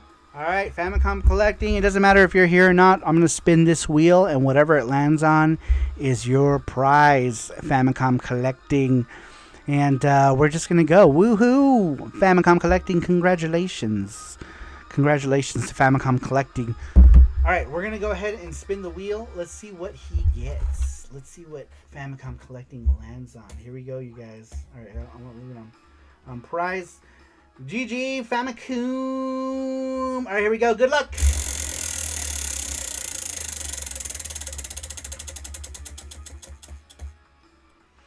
Prize box. Oh, man, he's not here. No. All right, if he happens to come in, we'll have him go through the prize box. If not, we'll do it on our next stream. Congratulations, Famicom collecting. You get to pick something out of the prize box. Very, very cool. If he comes in, we'll pop. Very cool. We have one more wheel tonight too, you guys, along with the prize giveaway at the end of the show. So stick around. We have one more of those wheels that includes everybody who is in the chat. So if you are in the chat, you'll be in the wheel to be on that wheel. Wheels upon wheels. Wheelception tonight. So many wheels. All of the wheels. But congratulations to Famicom collecting. We have more prizes tonight. Oh, dang. This is Gordostein. All right, here we go. Kisses in the anus. This is Nuff Dragon. You know what that's called in Spanish? El beso negro. Not that I would know anything about that. All right, you guys. Moving on. Moving on, you guys. We had asked you guys, what video gaming moment did you have to be there for? Or what video game release did you have to be there? Or console launch release did you have to be there? Number 13 comes to us from Nerd Strategy. Nerd Strategy says, not sure of the context of this question. I got a couple of convention stories for you. Anyone remember the Star Wars space pod they had? You flew a ship, but it was on a curved screen and made it feel more real, like with air pistons that shot air at you. It was hard, but tons of fun. They had it at the first 2 cons, and there was always like a line to get into it. I got to play it a few times, and well, I sucked at it, lol. Another one was when Injustice came out and Microsoft had a booth at a convention. I was huge into playing that. Been wanting to play that game again too. The story was fun, but my friend Preston and I grinded that out for a month. Now back to the point. Microsoft booth. They were giving out controllers and gift cards and stuff if you fought other people. I won like 5 or 6 matches, and I used my loot I won to trade for other games at the con, lol. Got like a couple of shirts from a booth and a wall scroll. By the way, those of us going to Game On, stop by the Verizon wireless booth. My area isn't available for what they offer, but I got like $15 in scrote stopped gift cards, GameStop. I just or just for swinging by and checking, Lamau says Nerd Strategy. Are they doing that again? Are they giving away gift cards? Because That'd damn, be amazing. if they're giving away gift cards, I'll go touch whatever they're doing or look at whatever they're peddling or whatever. I'll take some free gift cards for GameStop. Dude, that comes in handy, man. When I got the chromatic, it was like, partial payment. Some of it was gift card payment. I like that. At least at GameStop, you get to when you pre-order stuff, you don't have to pay for it at once. That's the one thing I like about GameStop. And if it wasn't for that, I don't think I would have gotten the chromatic. So that's kind of cool. I like that. I like that that's an option. But anyhow, cool answer, Nerd Strategy.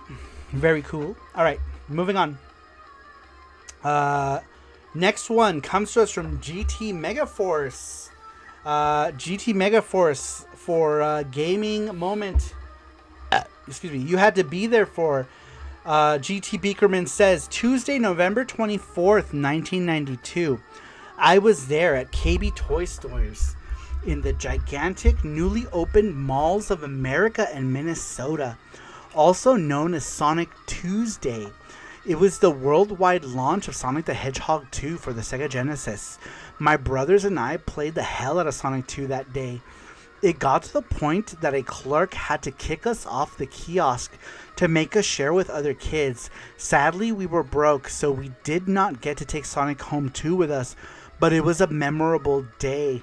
That's pretty awesome, though, being able to play that on launch. Did you guys go, back around and play it again? Did they do, a line? And then, got back in line to play it? That's an awesome answer. Mall of America. Dude, that would have been a cool place to go to. I wonder how it's doing now that malls are kind of dying. It would have been cool to go to that mall in its heyday. It was probably... Yeah, in the 90s, it was probably amazing. I would imagine. Was it awesome? I bet that was awesome. They had a couple kiosks, so did you just jump between kiosks to play? That would have been cool. Yeah, I would have loved to have gone to a mall like that during its heyday. Could you imagine? Would have been cool. All right. Very cool answer, GT Beakerman's. Sonic 2 is one of my favorite games. One of my favorite Genesis games for sure. It's actually the reason I wanted a Genesis was Sonic 2. But they had some guy dressed up as Sonic. Really? Did you guys punch him? Did anyone kick him in the nads? People were like, Sonic! And that's why GT is a winner, says Sasquatching Time. That was a cool story. I like that story. It's a great story. Alright, moving on. Next one comes to us from Brian Trusty. Alright, here we go. Brian Trusty says, this is a good one. One time, I was playing a game when no one was around, and that was good. I actually beat a game. I know it's hard to believe, but I achieved the glow and actually got through a video game. Lol, really, all of that is true, but real answer, I was there for the launch of the Dreamcast, and that was the first console I was waiting on, and even had pre-ordered it at Toys R Us. I loved getting my system. That was the first one I paid for with my adult-ish money. Great question, says Brian Trusty. Man, that is awesome. That's one of my most memorable ones, too, is the Dreamcast launch. I love that. Love that. The Dreamcast launch was so memorable. Super memorable. Let's see here. Mall of America is alive and well, says the Pope. Is it? Well, then I would love to go while it's still alive and well. So I feel like malls around here, the Fashion Show is the only kind of busy mall that we have here, but all the other malls are kind of dying. Yeah, the Fashion Show's always pretty busy. I feel like the Fashion Show, because it's on the Strip, right? So it still gets a lot of people. I'm at the point of the show where my voice is going away. Yes, I was just at MOA around Mall of America around Christmas. Yeah, I would love to go. We were not supervised that night. Mom had no idea where we were. We rode the bus to the mall. Oh no. Did you get a scolding when you got home? What was that? Twitter? Yeah. Oh, that was, that's Dan Makuman. Makuman, Yeah. I was like, How funny. oh my. Sirsmus says screw the net. Thank you. I liked your answer, screw the net, this time. Good answer. Sasquatch says Trusty just loves them Segas. Nah, she never knew. She worked a lot. Aw. I get that. I grew up in a very similar situation. My biological mom never knew where I was because she was never awake. So I was always out. And somehow I never died. Somehow I didn't die, which is a good thing. Long convoluted answer for the win. It wasn't that long. There were much longer ones tonight. It was fine. I thought it was a normal sized answer, but I enjoyed it nonetheless. Man, this soundtrack rocks so hard. It rocks so hard. So hard. Thank you, Matthew, for linking the chromatic video. Oh, thank you. I appreciate that. Yes, if you guys want to watch a video on the chromatic, I made one. And it's a video that did decently well, actually. I feel like I should have just done more videos on the chromatic. This is me playing the chromatic, and oh my god, I should still totally do that. I should go outside and play it in the sun and compare it to the analog pocket, because everyone's always like, analog pocket makes me wet. I don't need that when I can just stick the analog pocket straight up my ass. I mean, I want to talk. I own an analog pocket, but I mean, it's just, I don't know. They're different experiences.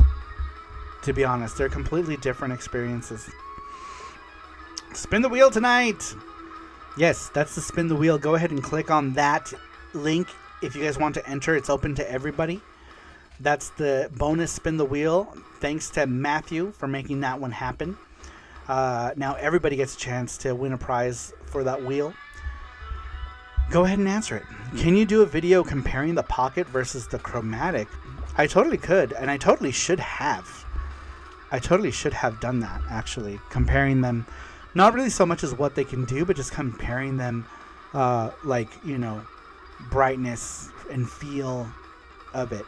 Comparing the two things that they do together, right? Like the pocket, playing the pocket with the Game Boy stuff, and playing the chromatic, playing Game Boy games in the chromatic as well. Update the chromatic if you haven't. I have not updated it. I did the one update. But I know there's an even newer update, and I haven't done that update. And I totally should do that update. A couple months ago, I was checking. Yeah. It came out like a month and a half ago, I think, didn't it? What are we in? Yeah, a month and a half ago. Yeah. Jesse could be Team Pocket. You could be Chromo. Team Chromo. Chromosexuals. I'm a chromosexual. And now Mod Retro are going to do the N64 FPGA. If they do a Super Nintendo one, I'm probably going to be all over that. If they do a PC Engine one, I will 100% buy it. Because I feel like it's going to be a quality product. The chromatic is a quality product. It feels so good in the hands. The D-pad feels so good. The buttons feel super good. If they did a Super Nintendo one, I'm there. And if they do a PC Engine one, I'm super there. Are they cheaper than the analog consoles? No, they are usually more expensive. Well, I don't know. Who knows? Because the chromatic is like $200, but it only plays Game Boys. Damn, my hands make this look tiny. But if you watch the video, I talk about why the chromatic is cool. If you are a Game Boy connoisseur, if you have a large Game Boy collection, if you don't have a Game Boy collection, I don't recommend this. Just get a Pocket and just fucking play ROMs all day, every day. But if you have a sizable 20 plus game collection, this is good. It's a good console. It's a good way to play your real games. Exactly, Randrick. I just want analog to have competition. 100% to that one. Because competition breeds innovation, right? If there is competition, it pushes the competition to innovate. Therefore, we're going to see better things because there are other people who are on the same level. I feel like analog never had to worry about this before so much. Because the only other competition that analog had is what? The freaking Retron consoles, and those are hot garbage. You can't compare them, right? You can't compare like a Retron 5 to anything analog, right? You just can't compare them. Granted that Retrons are half the price, but you're also getting what you pay for. And I feel like the Chromatic is expensive at $199, yes. But when you have it in your hands and you feel it, and you feel the D-pad and you feel the buttons, and you see that diamond LCD crystal screen or whatever the fuck the screen is made out of, you can see the difference. So it's yeah, $219 for the Pocket. Yeah, but the shipping for analog shipping is like $50, isn't it, from Hong Kong? It's crazy. Like their shipping prices are crazy because I think they ship them from Hong Kong, don't they? Why is analog shipping so expensive? Does anybody know? Because the shipping for my Analog Duo was like $59.99 or something, or $49. It was expensive. I think it might have been like $50. Maybe it depends on where you're at too. I don't know. I need to double check. Or maybe I'm thinking the. Let me see. I've bought 2. I have 3 of the analog devices. One of which I'm going to sell on eBay because I don't need it. I'm gonna sell the Super NT on eBay because they're going for pretty decent prices. I have the Super Famicom version of the Super NT, and Jesse was checking and he's like, dude, these go for like they go for like $500, $600. So like I can use that money to go to a show. You know what I mean? Like we could totally use that money to go to a convention or something. And if Mod Retro does release a Super Nintendo thing, that just gives me incentive to buy that one later on. But yeah, Taki Udon's PlayStation FPGA thingy has a PC Engine core, but the pre-orders are closed, says the pup. Oh, does it officially have a PC Engine core for that thing? I got one of those, and I derped out on the Taki Udon FPGA thing. I could have got like. I essentially paid $20 more to get it later. I didn't know what it meant, what the Founders Edition meant, and I didn't click on it. I thought that meant that was meant for people who bought stuff before, or who bought the Retro Pi, and I could have bought it. I could have bought because I bought it the first day it went up, and I could have gotten the PlayStation FPGA cheaper and earlier. Now I got it. I'm getting it for $20 more and later because I don't read. I was in the middle of a live stream, so that's the reason why. Yeah, see, I didn't know that, Matthew. Everyone was saying that they got the Founders Edition, and I could have done the same. I just didn't know. You know, I just didn't know what it meant. Oh my god, we still have that thing? It still smells like when it blew up. Oh my god, this still smells like burning. So this thing like burnt. Oh my god, it still smells like it blew up. This blew out like 8 years ago. Right? We turned it on. Like, yeah, one day it was working, you know, it was working great, and then one day we fired it up and it went and just smoke started coming out of it, and that was the end of it.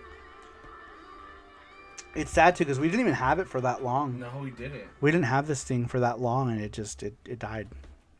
And it still stinks 8 years later. Yeah, it does. It smells like burning. Retron 5, what a piece of junk, dude. Yeah, that thing was a piece of junk, and it was not even that cheap, huh? How much was this thing? $200, I think. Weren't these like $200 when they came out?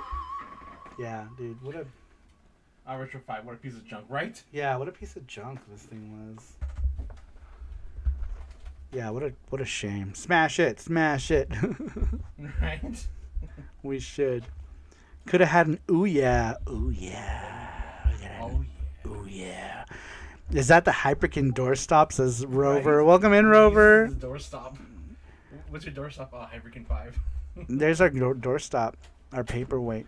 Rover. This is why they didn't send me one of their new consoles. I'm gonna add you to the wheel. They sent everybody that.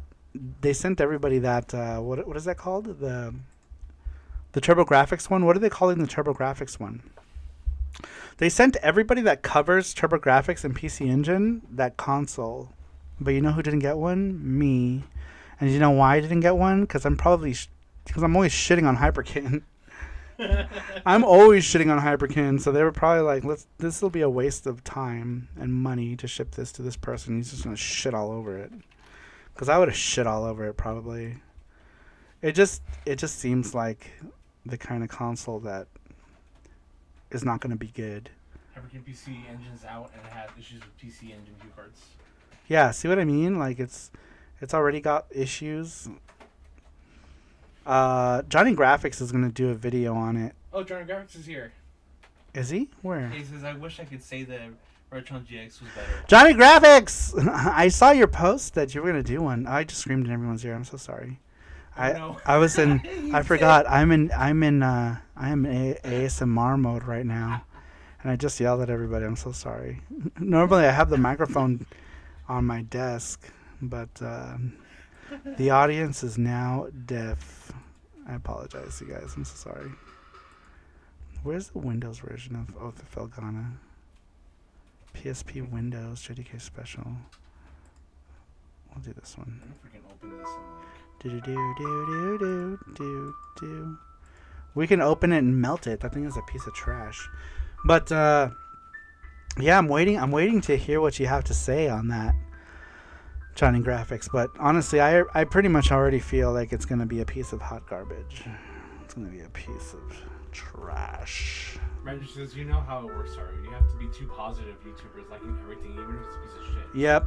That's how you get free stuff on YouTube. Yep, and that's why I didn't get one, because I was gonna shit all over it. You know. But yeah. With other things, like, people were like, oh, you're always showing the Polymega. It's like, yeah, but I fucking bought the Polymega with my own money. Yeah. You know, like, I paid for all that shit. So I'm going to talk about it however the fuck I want. I just happen to like it. But, you know, I was an early adopter of that console. Early adopter. I wasn't the earliest adopter, because the earliest adopters got Polymegas for $200. Could you imagine paying $200? Yeah. $200 for the Polymega, dude. That's a steal. I paid $250, more like $300 at the end of the day. Saru shilling shitter. The shilling shitter just shitting. And the Japanese hue cards have issues with the Hyperkin. Yeah, that's what Matthew was. You said that earlier, huh? That the PC Engine hue cards were having issues with the Hyperkin device. Yeah, I don't know. I feel like it's just a. I feel like all their consoles are just like they're. I don't know who they make them for. Who do make these consoles for? Like who do they make them for? For Walgreens, like impulse buys that you know what I mean? Like you go to Walgreens and they have those like consoles. That's what I'm thinking. Like, right? Like maybe it's like. You know, people walk in and they're like, "Oh, I remember back in the day I played the TurboGrafx. Let's play this. Oh, it looks like just like what I played when I was It's the same, yeah, and it's like some just trash plastic junk. Let's see here, Japanese hue cards, And then you became the Polymega CEO and ruined your Tokyo. It ruined your Tokyo, says Rover. Screw the says, who's showing their shitter fritter? I hate the Hyperkin have a switch between 4x3 and 16x9. I do too, but if you remember, there was somebody in the chat not that long ago who was like, I didn't buy this console because it doesn't play in 16x9. I don't remember who it was. I have no idea. Somebody, I don't remember. Somebody said that, and people in the chat were like, "Play." Who was it? I think Johnny Graphics was like, "Playing 16x9 retro consoles is wild" or something. I thought it was funny. I don't remember, but some people like that. Some people like to stretch the shit out of shit. You know what I mean? I personally think it looks fucking horrible, but some people do, and it's crazy because like. You know, some people don't buy consoles if it doesn't offer a 16x9 option because the black bars hurt their eyes or something, or they want to fill up the TV space. I don't know. Nuff says I stretch things all the time. Me too. With certain accessories. GT Peterman says bigger graphics better. Well, some people like wearing socks with sandals. People are fucking weird, says Rover. Yeah, I don't get it. I don't get the whole 16x9 stretching 4x3 to 16x9. I just don't get it. I can understand, like, you know, taking the 1:1 ratio to 4x3 is far less offensive. You know how like sometimes you're playing something and it's a 1:1 ratio, but like your option is like 4x3. It's barely noticeable. But we're not going to kid ourselves and say that stretching 4x3 to 16x9 is barely noticeable, because you're stretching that fucker out almost 50%. You know, it's crazy. But I feel like some people just don't know. You know? They don't know. When I used to work at Suncoast, oh my god, did I hate explaining to people the difference between letterbox and, you know, the standard 4x3 releases. What do they call them? Was it called pan and scan? What do they call 4x3? I think it was pan and scan. I don't remember. But I hated having to explain letterbox to people. Because I was always one of those people who bought letterbox movies all the time, and people would be like, I just don't like those black lines at the bottom of the screen. And it's like, you know, you're getting the picture cut out, and like it became a thing. Like when I was promoted at the job, that I was just like, you know, I would tell people, don't argue with the customer, just let the customer buy which version. They're too stupid. They're too stupid to know the difference. Just let them buy any version. It's better for our sales. Just let them buy whatever the fuck they want to buy.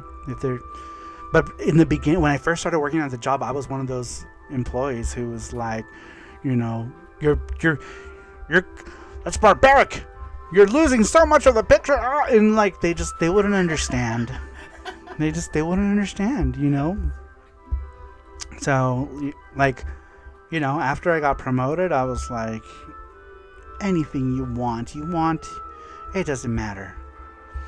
It's the 11th commandment, thou shalt not stretch thy NTSC 4x3 aspect ratio, says the Pope. Randrick says, even when I started playing retro games on my HD TV without an upscaler, I would change the aspect ratio to 4x3.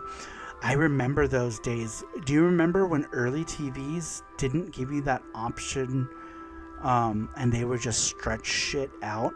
I used to go in manually and do you could do like the left and right and squeeze the picture, and I would do it that way because I freaking hated the automatic stretch.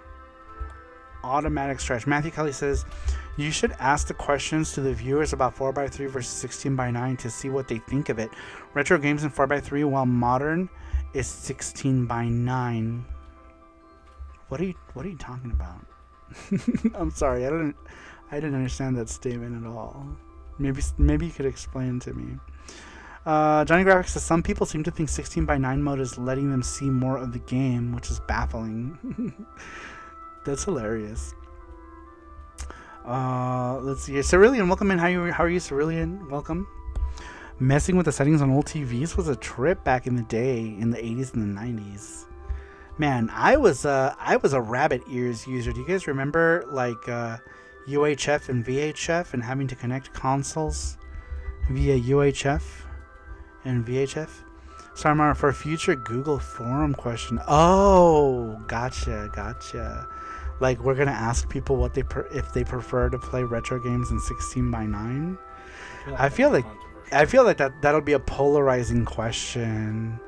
Because I feel like we're going to get some people who are going to answer, and then we're going to get all the people who know better talking shit about the people who play things in 16:9. And it's just going to seem like, I don't know.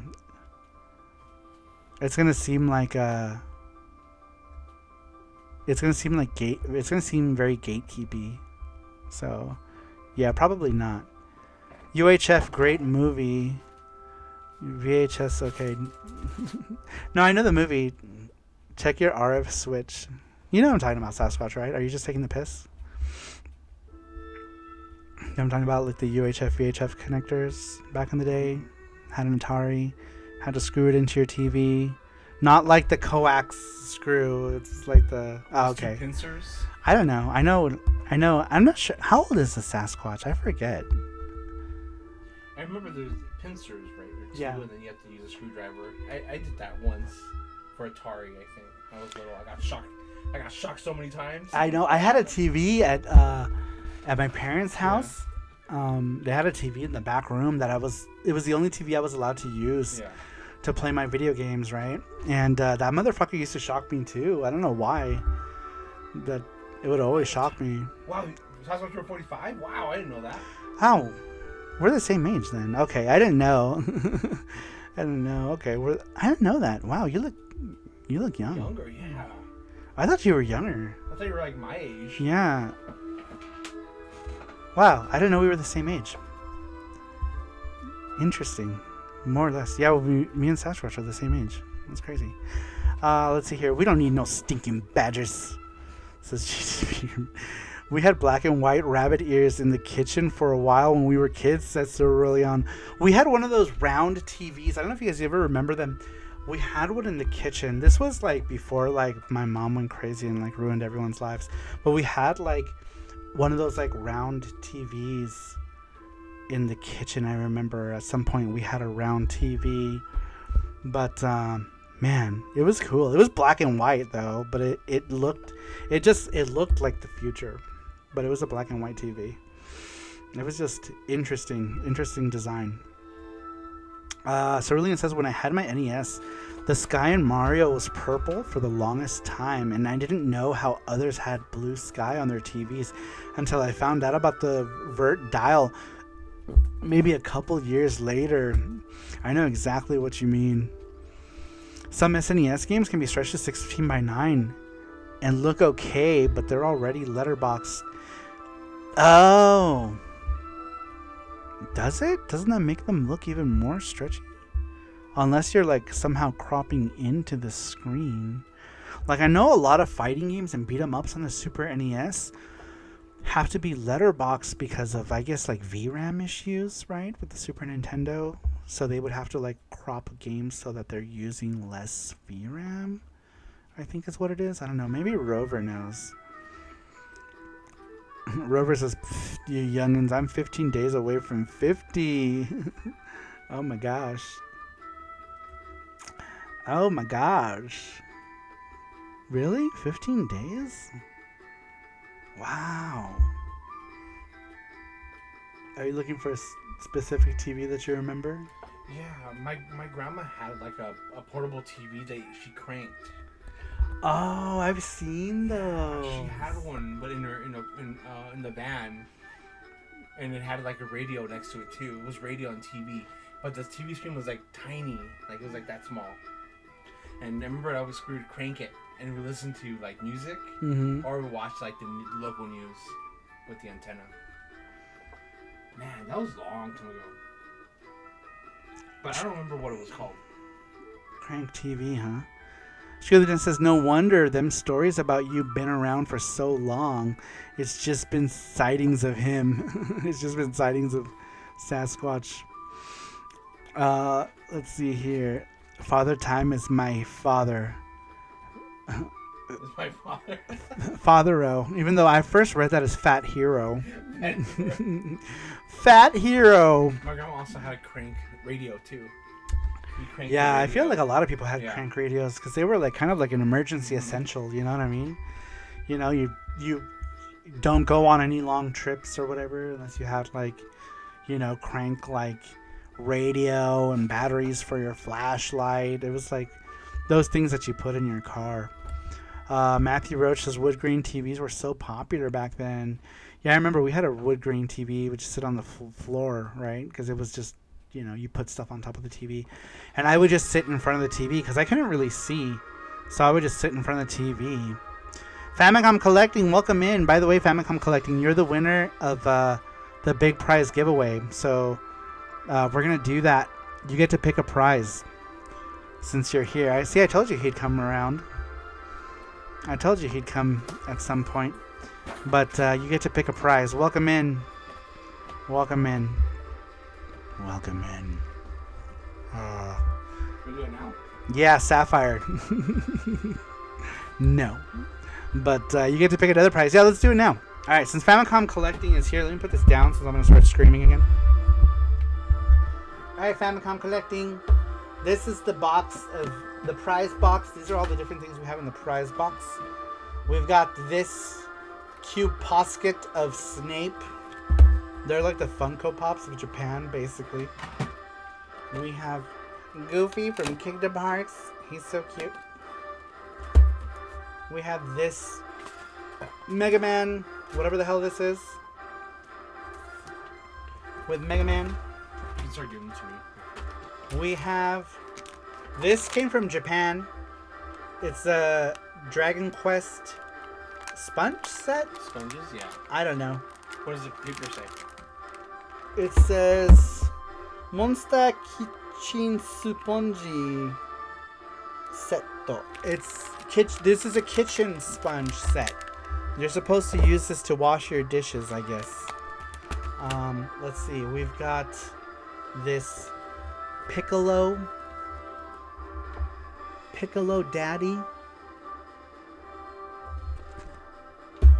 We've got this Ranma figure. Ranman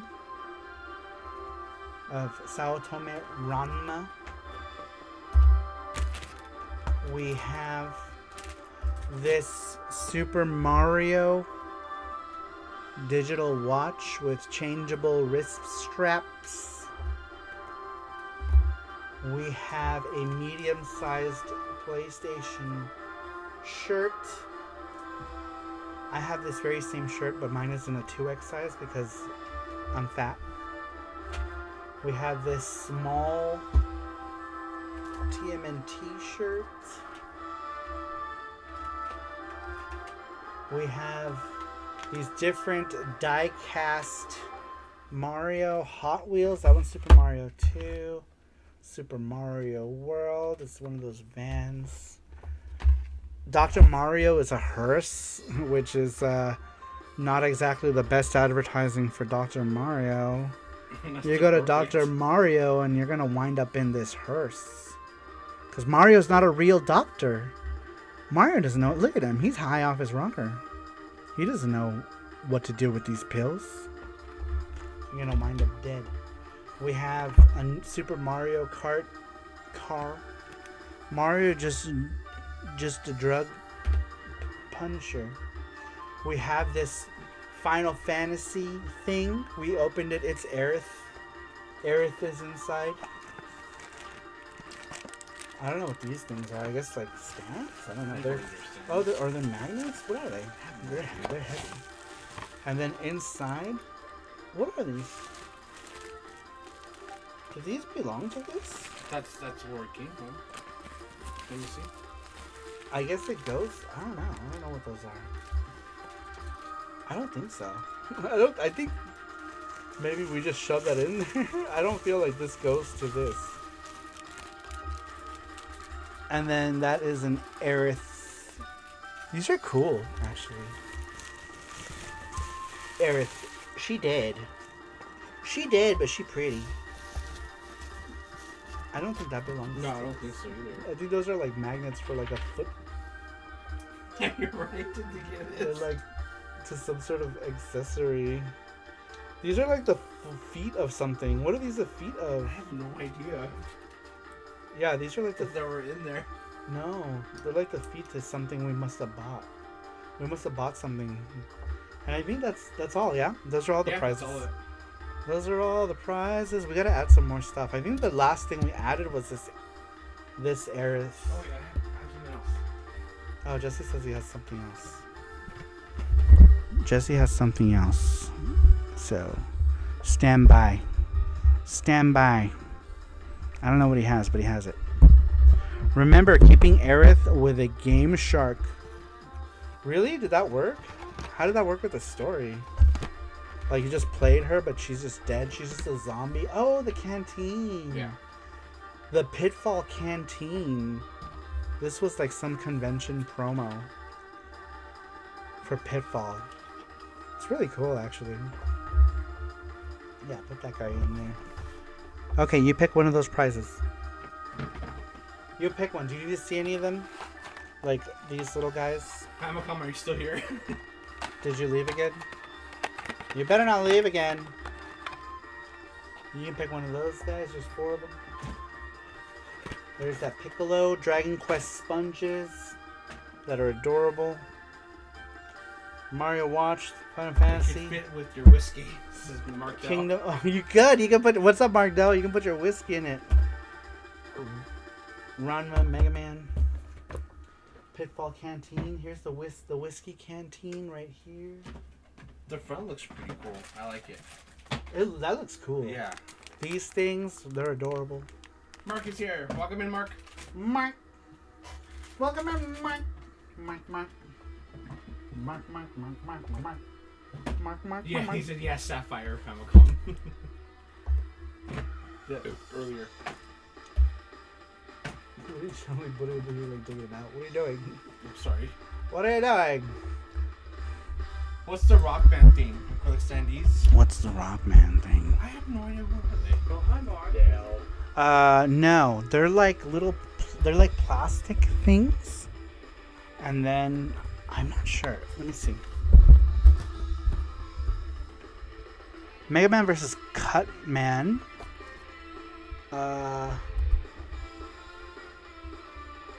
Each figure set includes 2 articulated double-sided 8-bit figures with swappable weapon accessories. Collect them all to fully power up Mega Man.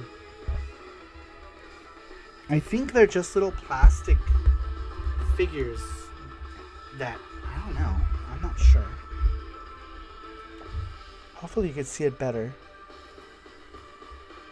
It's mostly just a big box for these little things, because the rest of it is just cardboard.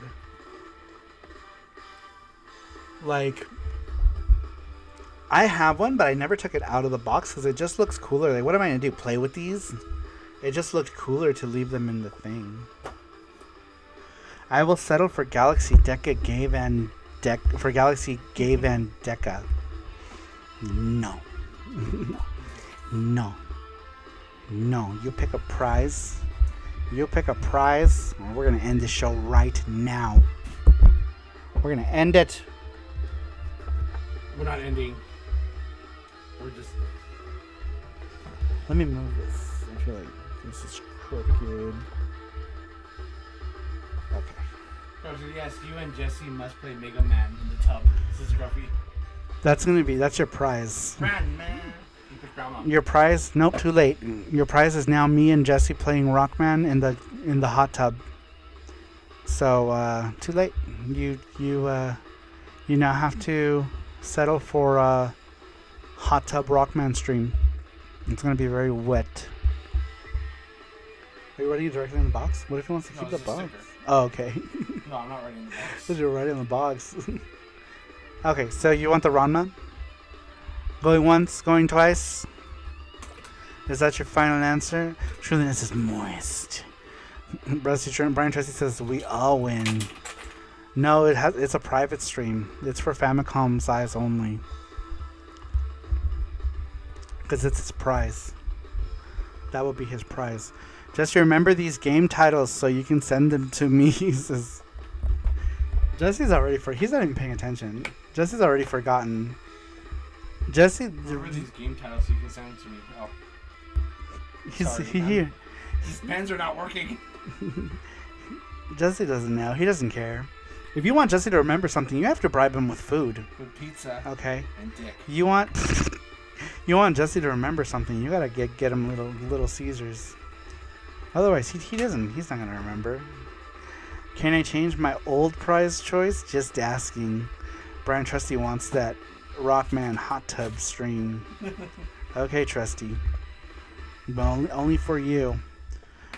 All right, you guys. Yes, there it is. There it is. Here's your prize. Ranman. I have one of these too. I think out of all the Q Poskets, he's the only cool one. That one. There's an alternate color, but it's kind of... I don't like that one.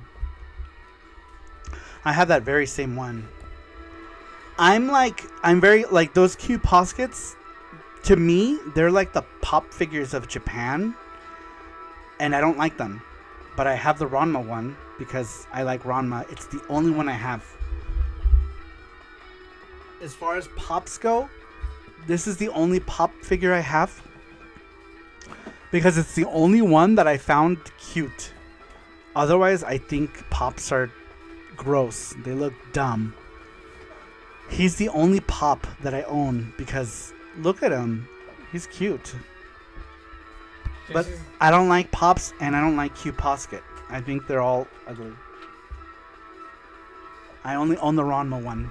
Jess isn't his only one thinking about snacks. I'm always imagining his mind is a line of chocolates clip from The Simpsons. That is so 100% Mark Dell. 100% that is Jesse. He is he's always thinking about snacks. He's already almost finished that entire box, by the way. I've had a donut. I know you went to sleep and I'm like, donuts. I know, I guess but I mean that's okay. Like he enjoys the sweet stuff more than I do. But I had a donut and a bite of the... You ate the other biscuit one too, I noticed. I did. It's okay. You even ate the biscuit on the top. You take forever to eat. Yeah, you that's take a true. bite and then like 22 hours later it's still there. And I'm like, you see... It's only been a day. I could have ate this and it still would have been fresh. It's that was hard and you're not going to eat it. It's only been a day. That's true though, you're right. They do... I do wait and they do go stale. So better that Jesse eats them all. And he has. I think there's like half a donut left, isn't there? There's like... Go get it. I'm going right back. He's gonna go get his donut. Yeah, Jesse, I did get to eat one of them, and I did take a bite of the other one on stream. So I've had 1.25 donuts, maybe one donut, 100. I don't know what I'm trying to say.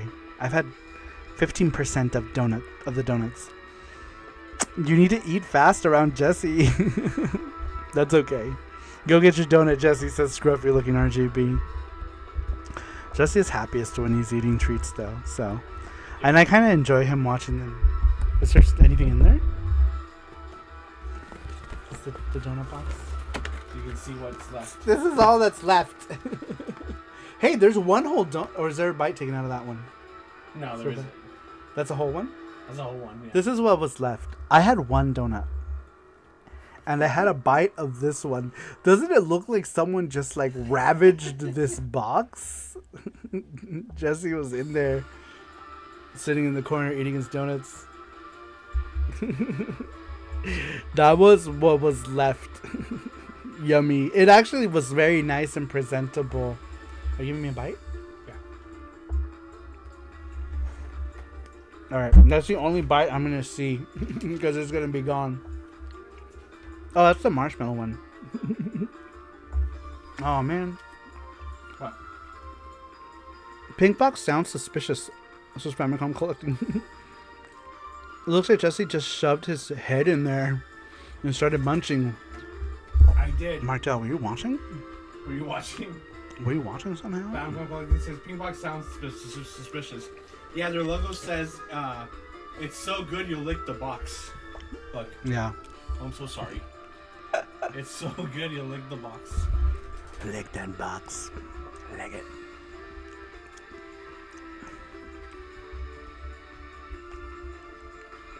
Yeah, when it comes to treats, they do not last. Or snacks in general. Any kind of snacks, they don't last in this house. We'll sometimes go down and be like, what are you doing in the kitchen in the dark? I'm watching porn. What are you doing? I'm cheating on you. I'm cheating on you. Yeah. I'm surprised how much of that box is. When I went over to look at it to see if there was any of that other donut left. Nope. And I opened the box and I was like, wow. Yeah. He loves his treats. That's okay though. I enjoy watching him eat it.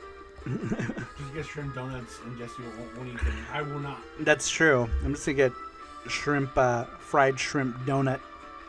They do make fried, like a fried shrimp croquette thing. It's kind of like it's basically a fried shrimp donut. They're good, actually. I like them. It tastes like, the outside tastes like kind of like a donut, and then the inside has got shrimp bits in it. And it's pretty good.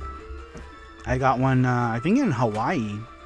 Hawaii had creamy shrimp croquettes, and it tasted like a donut with shrimp bits in it and cream. Scrimp scampies. So screw the net. Sounds gross. It was actually good. Well, if you don't like shrimp, it's gonna be gross. I like shrimp.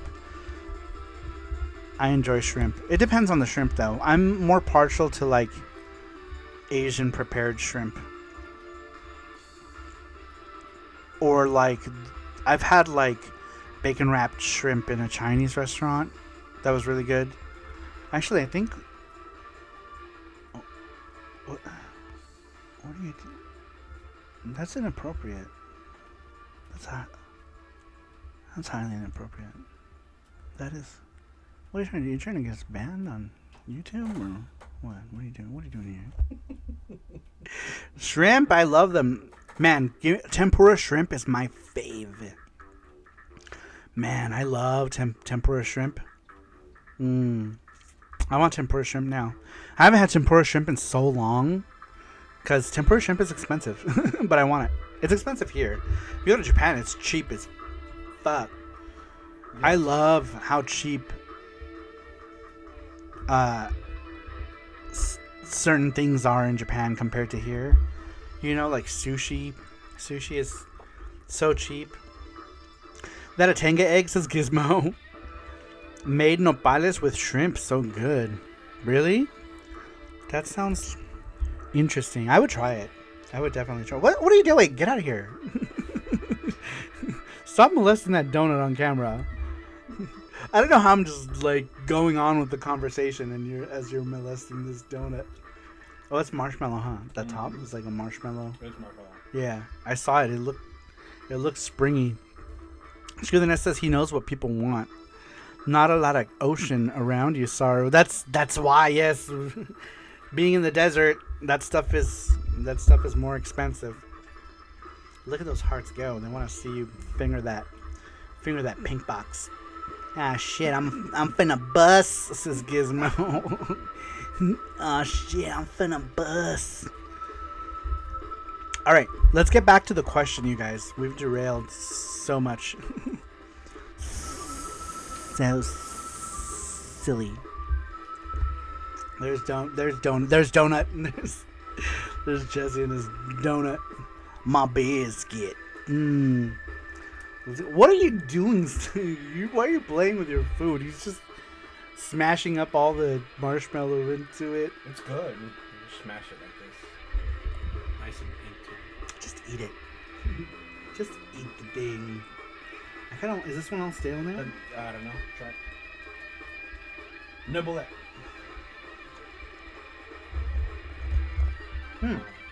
No, this one's so bad. Oh, that's hot. That's hot. Mmm. Do it. Matthew. Poor baked good. For 46 months of Saru and Jesse. 46 months. That's like 12 years, you guys. Thank you, Matthew. I appreciate that. Is it all over his beard? Yes, it is. Oh yeah, he's making a mess.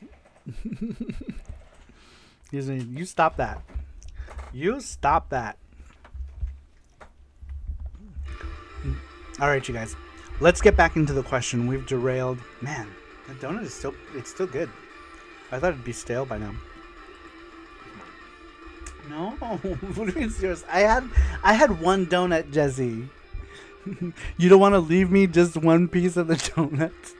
Don't just stare at me. Member for 50 months. How did I get to 50? Did I hack? Damn, 50. 50 months. Holy Damn. Mardell. That is a long time. I think I owe you fellatio at this point. Damn. That is a long time. Creme de la creme, says Gizmo. Thank you, Mardell. Oh my gosh. So long. Hi. How are you? I have good hair. I was beginning to wonder when someone was going to start using Twitch redeems tonight. Not a single person is using any Twitch redeems tonight. No, that's mine. You're going to eat it too? Oh, sorry. It's just how do you say it? You Reflexes. can have it. If you want it, you can have it. It's fine. you can ask. It's okay. I swear I wasn't even like thinking about it. I was just grabbing the donut. Then that's how you ended up Grabbed eating. it, yeah. That's how you ended up eating a box of donuts by yourself. I had one donut which I shared with him, by the way. I didn't even have one to myself. Give me a bite. No. For you. Oh, God, it's so good. Mmm. Oh, God, So it's so good. good. Mmm. So good. Tasty?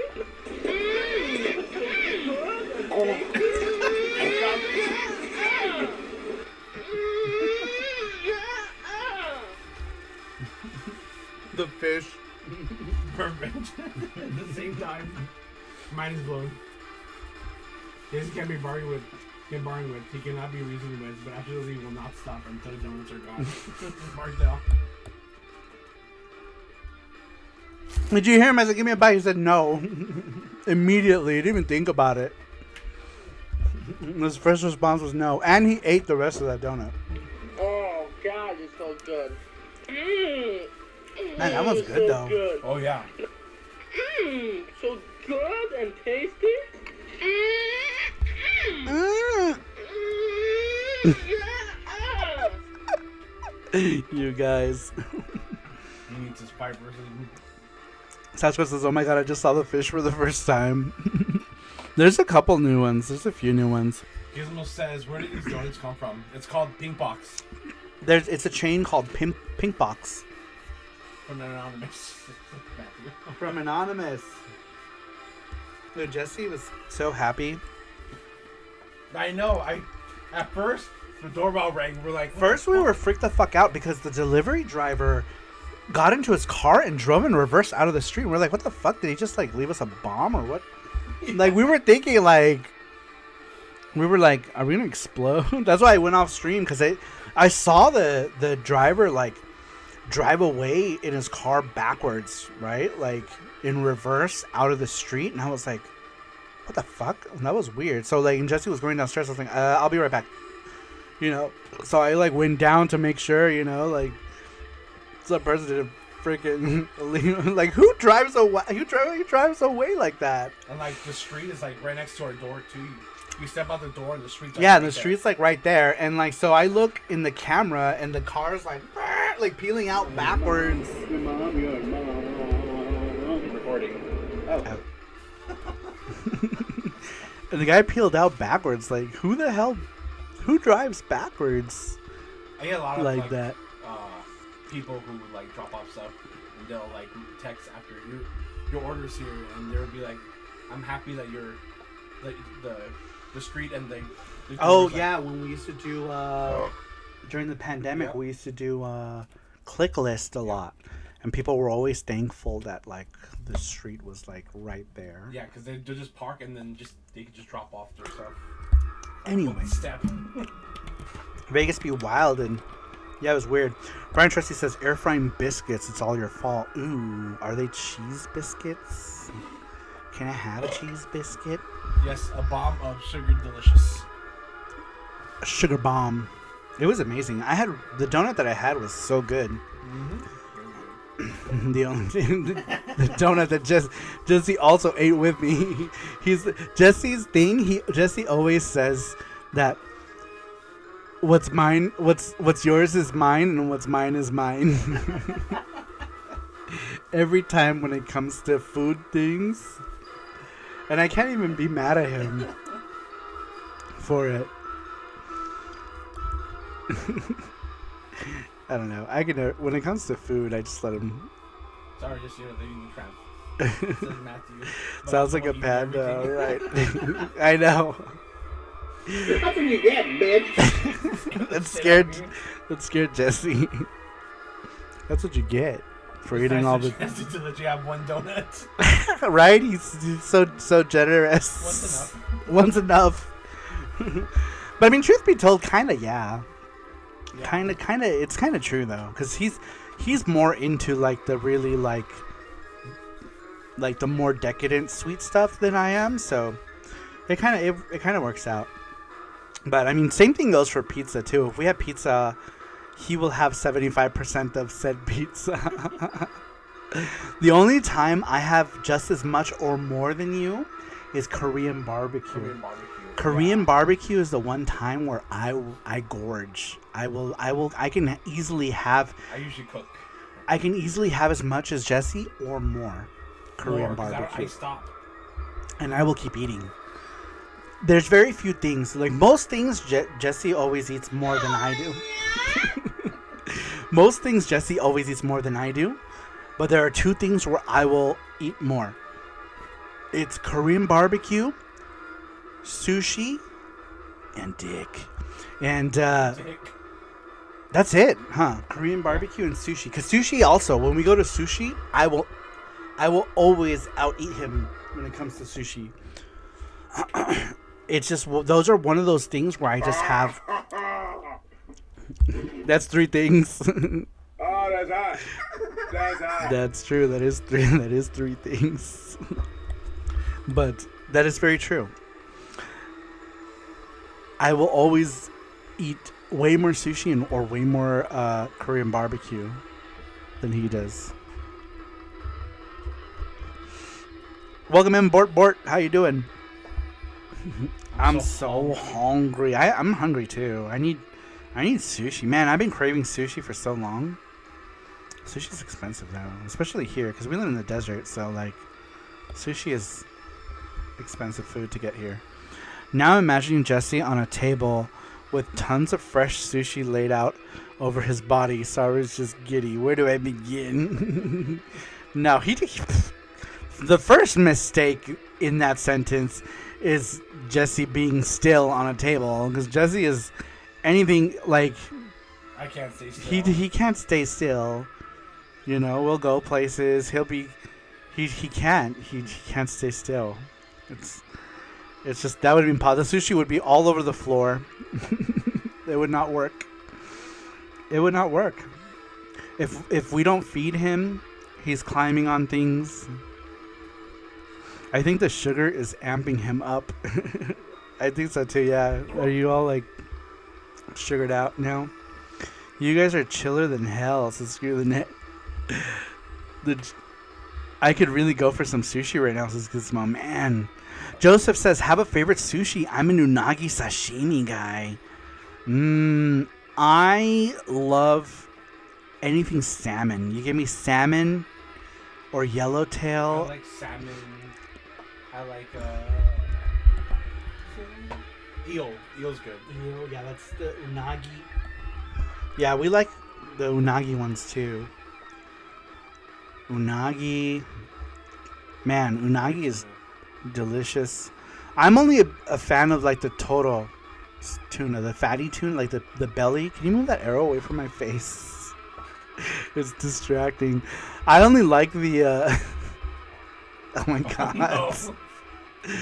See, always messing around with stuff. Yeah, the fatty tuna is delicious. I don't like the regular tuna. I'm not a fan of, but the Toro, like the fatty tuna, oh my god, give me that shit. Give me that. Any kind of salmon I like, but the salmon belly also is another treat. Yes. You're so good. The yellowtail, oh my gosh, those are my favorites. If I had to pick, I like my favorite sushis are the tuna belly, the fatty tuna belly, salmon, any salmon, any kind of salmon, and yellowtail, and unagi. I like the unagi. Do you try fish sperm in Japan? That is called, what is that called? Scruffy, are you still here? I forgot what it's called. But no, because that looks disgusting. I forget what the name of it is. I haven't tried it. The grossest thing I had in Japan was kumu desu. Was sea urchin. I didn't like it. I thought sea urchin was gross. Natto's disgusting too. And I just told you guys I don't like sea urchin. Is that going to be a thing you guys are going to try to make me eat when we go to Japan? Is sea urchin? Ugh. Sea urchin is nasty. Fish sperms is a thing you can eat. Oh yeah. It's what is the name of it?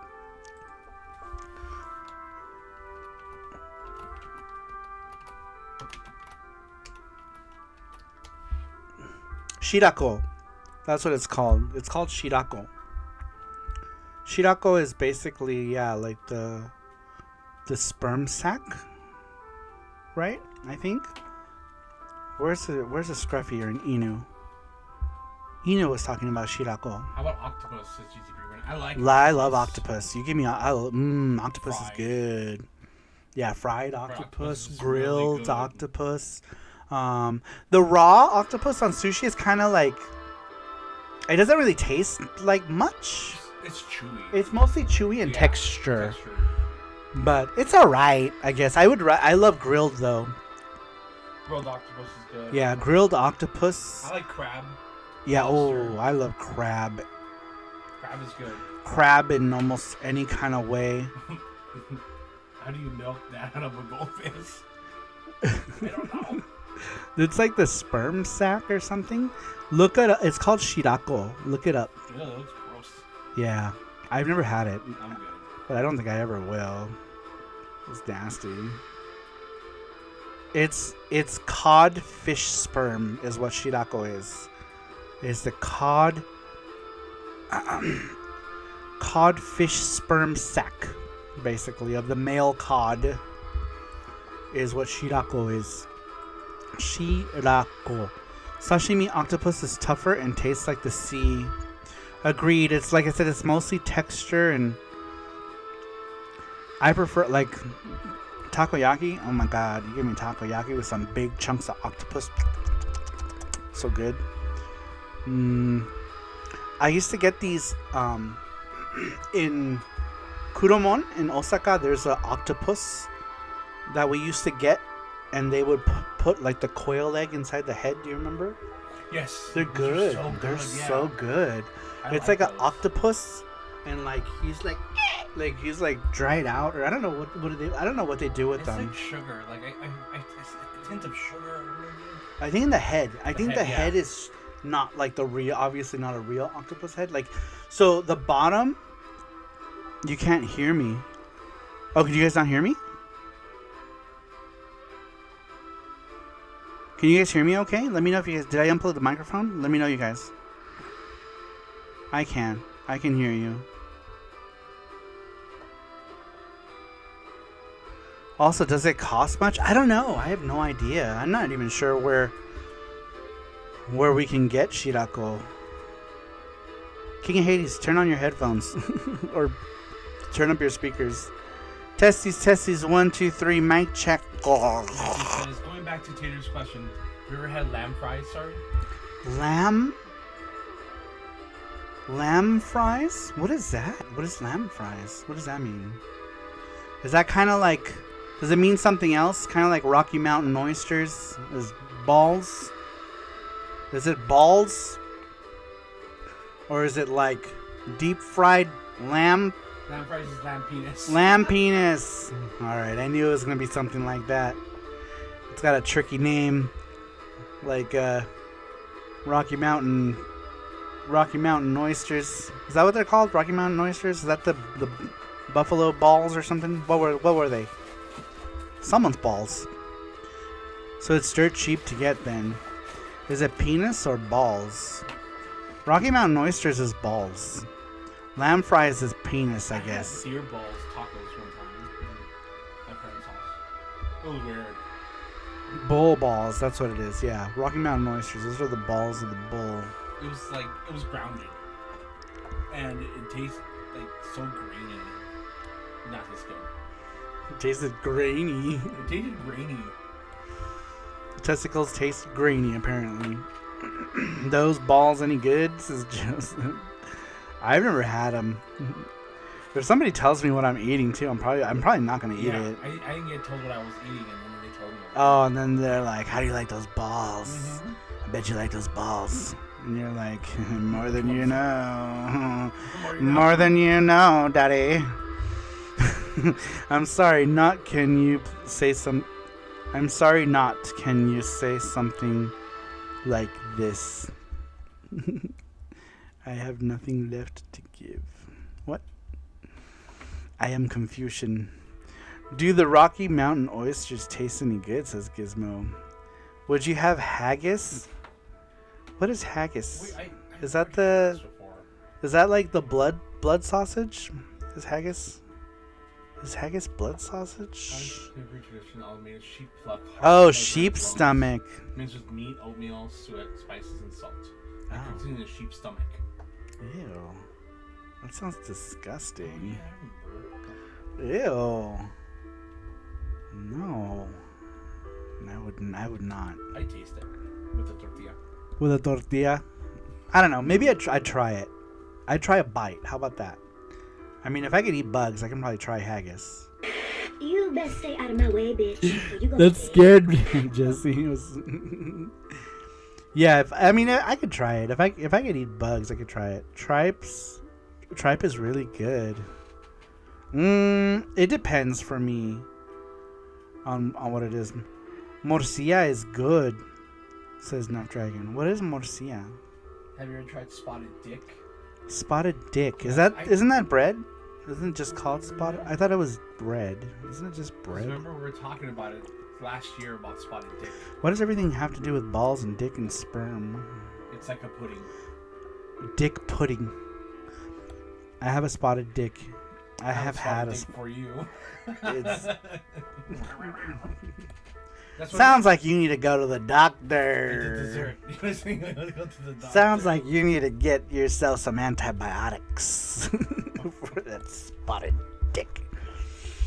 Let's see here. Nerd says, by the way, what's an Odin Pro 2? Is that like a Steam Deck or something? Yeah, I think it's like one of those things. Oh my god, I thought you said if I can eat balls, I can try it instead of bugs. If I can eat butts, that's true. It's so funny, right? Like I'll eat ass, but I won't eat like the dark part of a banana. Yeah. No.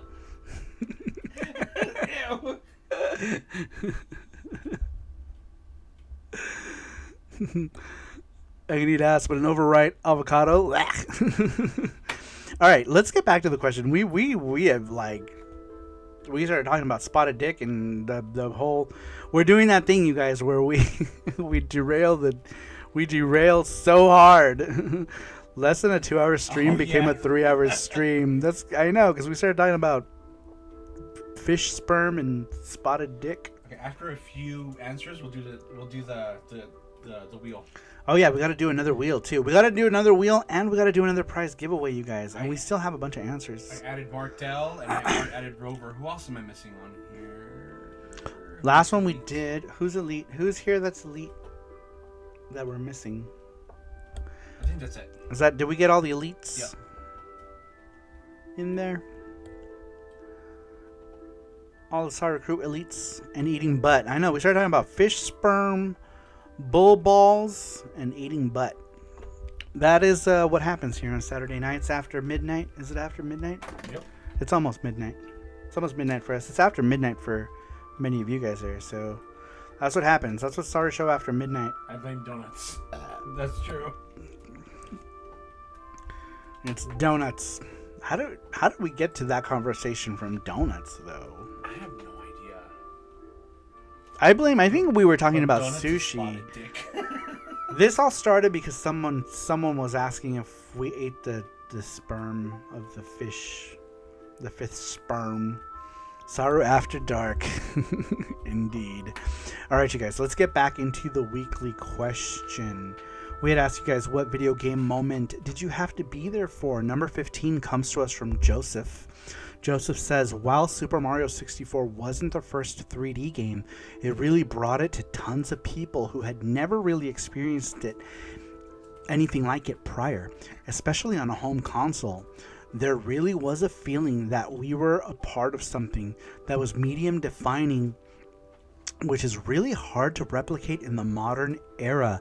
I was wondering when someone was going to bring up Mario 64. We were actually talking about that when Brian Trusty was playing Mario Sunshine today. Mario Sunshine brought up this conversation about how, Mario 64, jumping into the paintings, and Mario Sunshine jumping into the portals or whatever.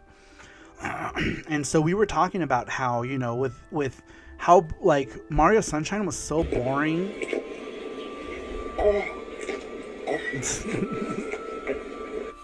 Oh, fat fishy. How Mario Sunshine was like so kind of boring, right? And it didn't really like do anything special. But Mario 64 did, right? Like Mario 64 was revolutionary. So like, when Mario Sunshine came around, it was just kind of like, it feels like it almost feels like Mario 64 was more fun than Mario Sunshine was. And it's funny that, and I was wondering when someone was going to bring up Super Mario 64. Because, it's a good answer. Good answer. Martel says, as I'd like to say, it blows your ass out of your ass. Mario 64 was groundbreaking. In terms of 3D graphics and what 3D platformers could do, absolutely, Mario 64 was groundbreaking. And I think that's also like one of the strong points of the N64. While I'm personally not a fan of the N64, I do recognize that was a real strong point for it. Was groundbreaking 3D platforming. Mario Sunshine had 200% more nipples, though, says Sasquatch. Jim getting conflicted, yes or no? Rumor is Miyamoto stole Mario 64 from the makers of Star Fox, who later went to make the Croc game. Was it? I thought it was going to be a Yoshi game. Wasn't Croc supposed to be a Yoshi game? And Nintendo was like, no Yoshi for you. And then they were like, fine, we're going to make our own thing.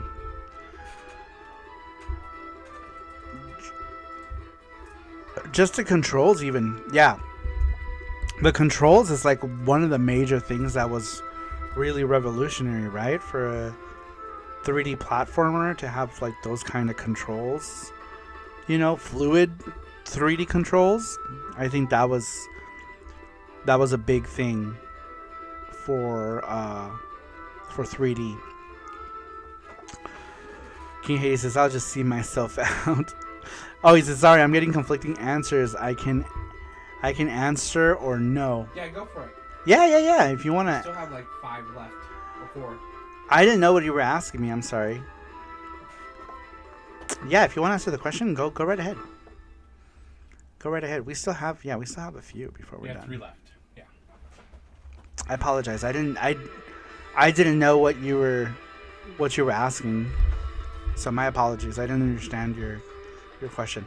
That's what I always thought. I knew Croc started as a Yoshi pitch. That's what I thought. Yeah, that it was going to be a Yoshi game. I don't want to impose. No, you're fine. Just do the thing, man. You don't got to ask. Just do it. You could just do it. Don't overthink it. Bubsy 3D is the best 3D game. We Japan, we own all Gojira reptile. Sasquatch. Why did I have to read it like that? Because that's how it's written. I'm just reading what you're writing. I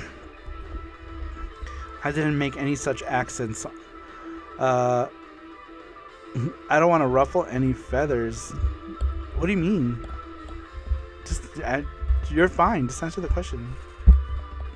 There's no ruffling of any feathers. Yes, Matthew said you're not. We love hearing all the answers. We agree. Ruffle my tail feathers, please, Gizmo. Ruffling feathers is fun, says Rover. Can't forget the fish sperms. I'm culturally appropriate, says Sasquatch. Ruffle my tail feathers, please. You can ruffle this bush. Alright, moving on. Whose was last? Joseph? Yeah. Yeah, that was an amazing answer. And very surprising that we didn't hear more of that. I thought we would have heard another one. Especially considering how many N64 fans there are in the crew. Because there's a number of you who like the N64 for whatever reason. I'm just kidding. Oh, whatever reason. Pet our hair against the grain. Yes. You can't choke the chicken without ruffling feathers, says Nuff Dragon. See? There you go. There's your answer. There's your answer right there. You can't choke the chicken without ruffling feathers. N60 poop, says Famicom Collecting.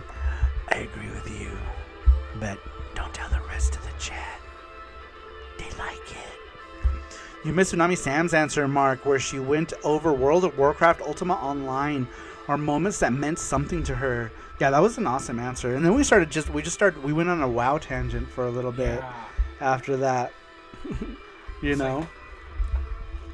Because it's true. Like, it's true. You know, a lot of people, you know,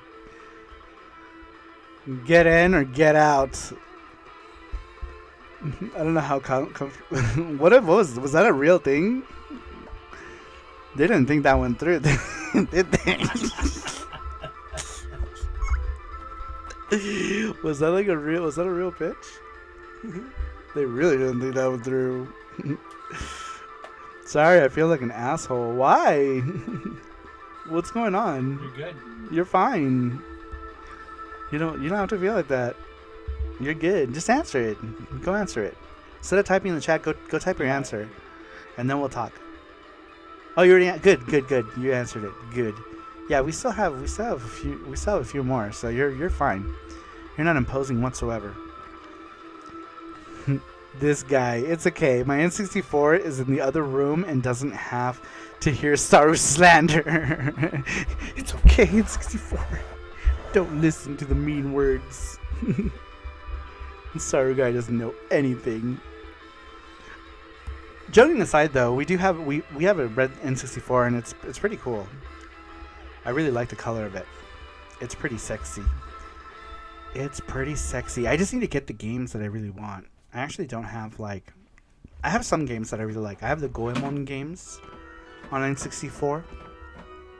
I would like to get Bangayo, Sin and Punishment, and Mischief Makers would be good. You better include fish in your answer. I'm just in a bad spot at life, says King of Hades. Oh no! If you want to talk about it, you feel free to message me on Messenger. I don't mind having a chit chat. What color is this anyway? It kind of looks orange. It's like watermelon. Is that what the Yeah, actual what color color? is? I Watermelon? don't know. What do you think? What color do you think this is? I feel like it's like watermelon. Does it tell us here? Let's see. No. That looks like salmon. Blood orange. Like salmon. Dogwing red. Says Sasquatch. Red Rocket, Red Rocket. It's Red Rocket Red. It looks tasty. That's the official color, you guys. What's up, Graphics Gear? Graphics here, welcome back. Or welcome. Were you here earlier? No, you weren't. Welcome. Is that Welcome. watermelon? What is this? The official name is Red Rocket Orange. It's I'm sorry, Red Rocket. What we should do is we'll take a picture and Google Lens. I think in the US they called it watermelon. In Japan they just came in boxes and didn't say anything. But I'm pretty sure we called it watermelon red or something, right? There it is. Pretty sure. Watermelon red. Yeah, because there is an actual orange one. This one is not it. There is an actual orange N64. This one says watermelon red. Watermelon red. Oh. Okay. Yeah, so this one is actually like the watermelon. I have an orange fire Japanese one. Yeah, this one is the red one. Watermelon red, I guess. Let's see here. Joseph says, I miss consoles made of translucent plastic. Seeing the innards was always cool. Shame we moved past that. Yeah, Nintendo was a big fan of that, right? Like, my Game Boy Color was one of those transparent purple Those Apple cube ones. things. Oh yeah, and the Apple, you're the iMacs, I always right? wanted Those those. iMacs. Remember those first gen iMacs were all clear too? It looks so like, This one has the expansion. yeah, that one has an expansion pack. Expansion pack. That is why I got the translucent Superstation FPGA. I ended up getting the PlayStation one. I should have gotten the translucent one. Seems kind of cool. This is impossible to get out. No, it is. You can't get it. Once that thing, that expansion pack is in there, it's like good luck trying to. You're done. It's done. You're never getting it out ever. Graphics Gear says there's one that has orange top and black bottom. Mine has an orange top and bottom controller too. This one is a red top and clear, like a clear white bottom. Red top, clear bottom. Saru. Red Rocket, Red Rocket. Yeah, this was Red Rocket chat earlier. Why not a translucent Nintendo Switch Nintendo? That would be kind of cool, actually. But, I mean, they probably make the controllers, right? Joy-Cons? I'm sure some third party makes translucent Joy-Cons. I don't know. I have my original... I never got anything. I have, like, my original Switch controllers, and that's it. I never bought any accessories. Same thing's going to happen with the new Switch. I'm going to buy the new Switch, and I'll never buy another one again until they make a new console, probably. I must say, I think the N64 was a very good-looking console. Okay. It looks better than the PS5. We'll give it that. It looks better than the PS5. Good-looking console? It's alright. Yeah, it's not bad. It looks better than the Super Nintendo. US Super Nintendo looked dumb and square and gross and boring. Europeans, you Euro babies, had it good with your Super Famicom looking Super Nintendos. PS1 is so cute. I love the PS1. I love the design of the PS1. Not the OG PS1. I do like the OG PS1 too. But I love the little PS1. Loved it. I had like 2 of those. The Dreamcast is hot. Yeah, Dreamcast is... what the Dreamcast is fine. I wouldn't like the Dreamcast isn't exactly like a awesome console design. I think it's very much just a direct like it does this kind of thing. I wouldn't say it's like a great design, but I do like it. I like the Dreamcast design, but there are consoles that looked better for sure. N64 has curves in all the right places. I guess so.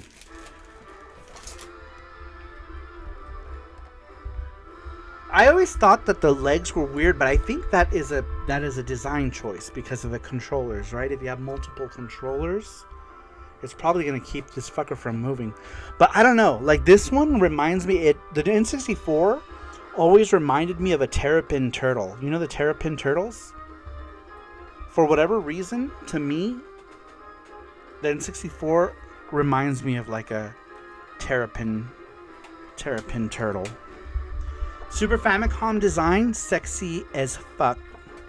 Absolutely love the Super Famicom's design. So good. Game Boy design was good too. It was, direct, but it was good. The Game Gear, though, had a much sexier design than the Game Boy, but the Game Boy is cute. It's like a cute, chubby little console. Which one? The N64? What's up, Mackenzie? Mackenzie, welcome in. How you doing? This is What's Up, guys. I love the look of the Dreamcast. To me, it looks like something inspired at the time by the new millennium. Yeah. New SaruShow question. What's your favorite looking console? Hey, that would be a good question, actually. That would be a good question. And then we can all shit on the PS5 simultaneously throughout the whole show. Yeah, that's a good question. Add that to the list. Add that to the list of questions. I like that one. I like it. I like it a lot.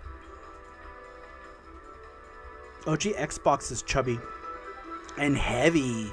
Dude, the OG Xbox is heavy as fuck. Also a design that's kind of like... There were so many consoles that the designs were kind of bleh.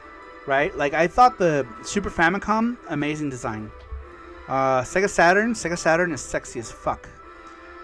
And, like, Dreamcast, I feel like I do like the design of the Dreamcast. Don't get me wrong. I like the design of the Dreamcast, but I feel like it's kind of boring. Right? It's kind of boring. Like, let's be realistic. Like, nostalgia glasses, aside. It's kind of boring. It's kind of a blasé design, especially when you compare it to the Sega Saturn. Sega Saturn was sexy. Sega Saturn has sexy curves. It had a see-through window at the top. It had like all these like little like bezels and stuff. It looked good. It looked good. So when you compare like the Dreamcast to the Sega Saturn, I feel like it's a bit of a downgrade. GameCube is a box, so they're like GameCube also, it's like not trying to do anything special or crazy. PS2 is another console that was just boring and blah. But the PS1 was adorable. And OG PS1 looked really cool too, actually. I really liked the design of the OG PSX, right? The OG PlayStation 1 looked cool. I liked its nice big buttons. Panda paws. Panda. But PS2 is slim and it's sexy. I feel like all the PS2 designs were kind of boring. GT Beakerman says the Turbo Duo looked futuristic. It did. The Turbo Duo, PC Engine Duo, a lot of NEC's consoles were just sexy, right? And then they did the shuttle, and the shuttle was like, what the fuck? But to be fair, the shuttle was made for children. He's doing ASL right now, so if you don't have any volume on, that's not ASL. It's not ASL at all. That is A with something else. Yes, I love the PS2 Slim. It feels impossible, says Mark Dell. Like, PlayStation 3 also a bunch of stupid designs, except for like the second model PS3. Yeah, that is ass L. Says GT Beakerman. I feel like the PS3 first model Work hard, disgusting. do a good job. Maybe I can help you do the impossible. Thank you, sir. Should I get out my knee pads? The sugar's like, ah. I know Jesse's high on donut sugar right now. He's going crazy. But yeah, the design of the PS3 original design George Foreman grill, disgusting. Second model, pretty good, pretty sexy. I liked it. It still had curves, but I liked it. I was like, okay, this is a good one. And then PS3 Model 3, they went with. It's like they went back to the George Foreman design and made it smaller and somehow uglier. Didn't like it. 4 big guys, and they bust on my eyes. They eat my ass just like apple pie. Rest in peace, George Foreman. Oh, that's true. George Foreman he recently passed away. Yes, that's true. Man, who had a George Foreman grill? I think we still have ours somewhere in the My old one? garage, yeah. Man, I have had that George Foreman grill for eons. And then I gave it to my mom, and my mom kept it, and then I got it back from my mom when I lived in a single apartment in LA. When I moved back from Australia, I moved into a single bachelor apartment with no kitchen. And I lived in that apartment for like 1 year. And so I got the George Foreman grill back, and I was making burgers. I had basically the George Foreman grill, a hot plate, and a microwave. And I was like, oh, I'm going to live here temporarily. But then I realized how much money I was saving, and I ended up staying there a year. And it wasn't until I met Jesse that I decided I was going to move into a bigger place. But yeah, I lived in a bachelor apartment. That George Foreman grill was amazing for burgers. I would get burgers and salmon, and I would just pop them in the George Foreman grill, and I would eat that with some microwavable, veggies. And that was dinner, or a burger. I'd have a burger, or a piece of salmon with some microwave green giant, because I had a microwave. And that was it. I'm surprised I didn't start a fire in that tiny apartment, because I had my hot plate on top of my microwave. And I don't know, I just feel like it was a fire waiting to happen. But thankfully there was never any fire. But I remember George Foreman grills. Rest in peace to George Foreman. I know. He was 75, I believe, when he passed away. PS3 Super Slim is disgusting, says Mackenzie. I know, it's so gross. Mine broke, too. It broke so fast. It's crazy. The, whatchamacallit? I had, Gizmo says I had a George Foreman grill. Joseph says I had one. It's a champ. We still have my old one. It's crazy. And I guarantee you, if we plug that in, that fucker probably still works. Probably, yeah. That thing probably still works. But, yeah. Sad. George Foreman passed away. Rest in peace. Mark Dell says, is the Sega Tower of Power one of the most sexy system setups? No. It's so well, I don't know. You know what? I don't know. Maybe I don't care about the 32X, but the Model 1 Sega CD is sexy in its own futuristic way. I like it. I have the Japanese version. I have a Mega CD, and I don't know. I think that thing is sexy. I had both a Mega CD and a Sega CD, but when my Mega CD broke, I sacrificed my Sega CD to fix my Mega CD. And that's when I found out that the drives were made by like different people. Like apparently like JVC made a drive that works. But yeah, I sacrificed my Sega CD. My Sega CD had a problem with the auxiliary, with the audio out ports anyway. I only got like the left audio, so it didn't matter. I sacrificed it for the better good of fixing my Mega CD. And I don't know if my Mega CD still works. I haven't powered my Mega CD on in like 10 years. So who knows if my Mega CD even works. But it's been a while. But honestly, the Mega CD, Sega CD, the big fat one that you put under it is sexy in a weird way. Yes, multi-mega CDX are the best. Dude, I love the CDX. I have a CDX. It's so sexy. I don't know where my CDX is at. But I love it. I love it. I love the Sega CD. Snark Mark says, thanks for saving this man's life, Jesse. I know. I lived in before I met Jesse, I lived in a tiny little bachelor apartment.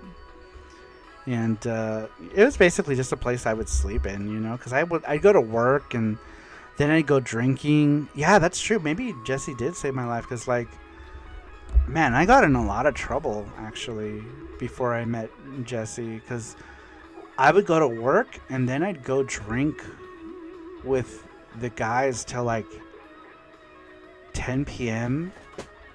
or midnight, depending on what shift I was working. Hello.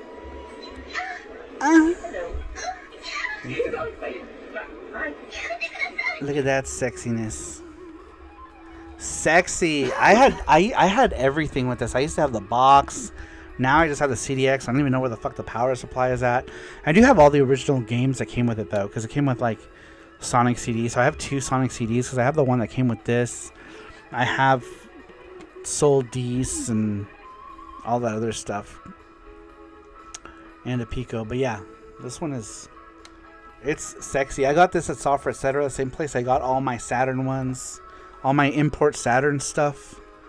I bought so much from that Software Etc. in the Boulevard Mall. Did you fuck it? I mean, if I could, I would. Only if you have the Model 1. Which one? CDX with 32X together looks so dumb. I love it, says Mark Dell. I don't own an actual 32X. There is always the Terra Onion Mega SD cartridge to run your SMS Genesis 32X and CD games. Man, I would love one of those ODEs, like the Crix one or the Terra, whichever one. One of those that runs the CD ones would be awesome.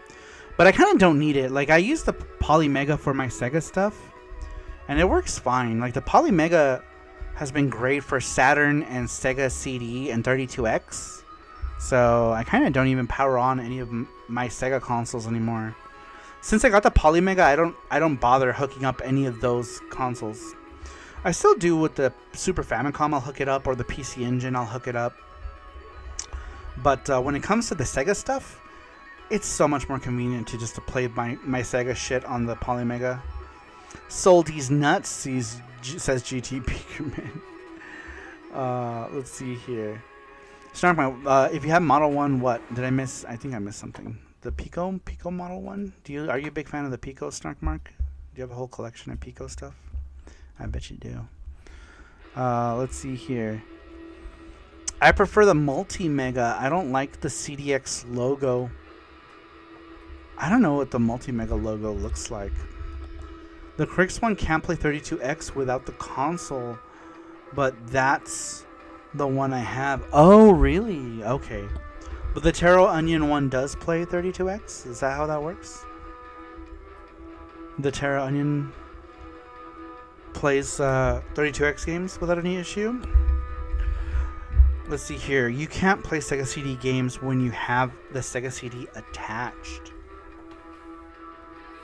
Oh, using the Terra... That's because of the bus thing. Yeah, the Sega CD is particular about what is being used in the bus. 32X still needed.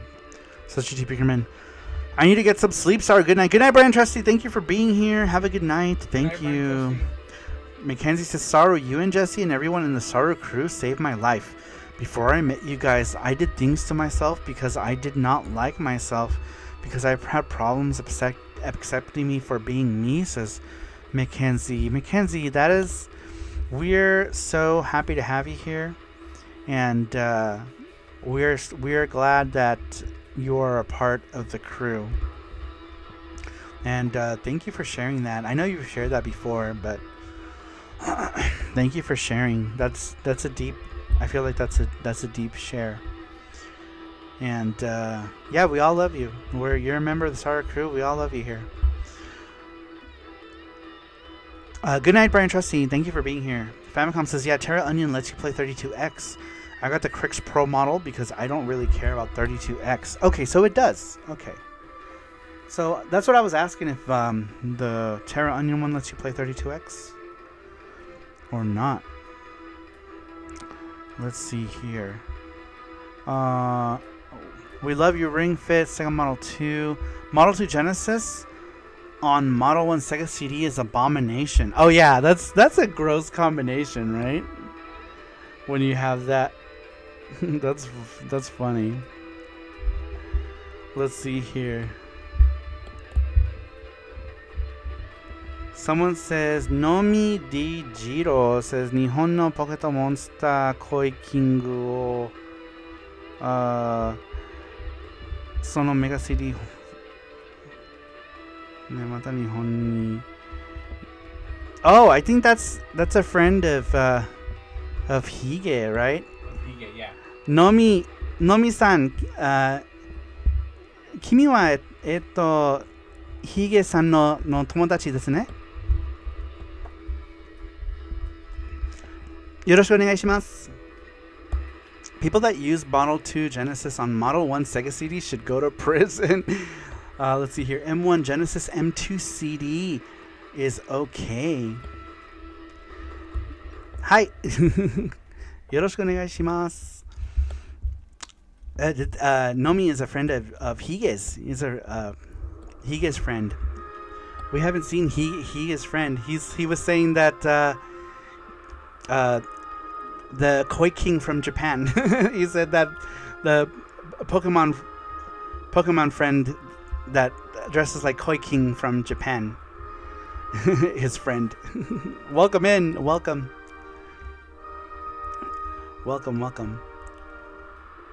He says Mega CD, that Mega CD hardware is cool.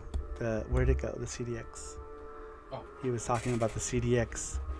He was saying that Mega CD hardware is really cool. And this one. He was talking about this one. The Mega CD hardware is cool.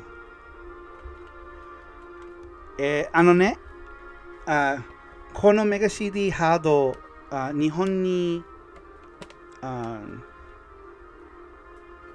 本あるですか？セガ CDX の、メガ CD の CDX. I don't know if that does that exist in Japan?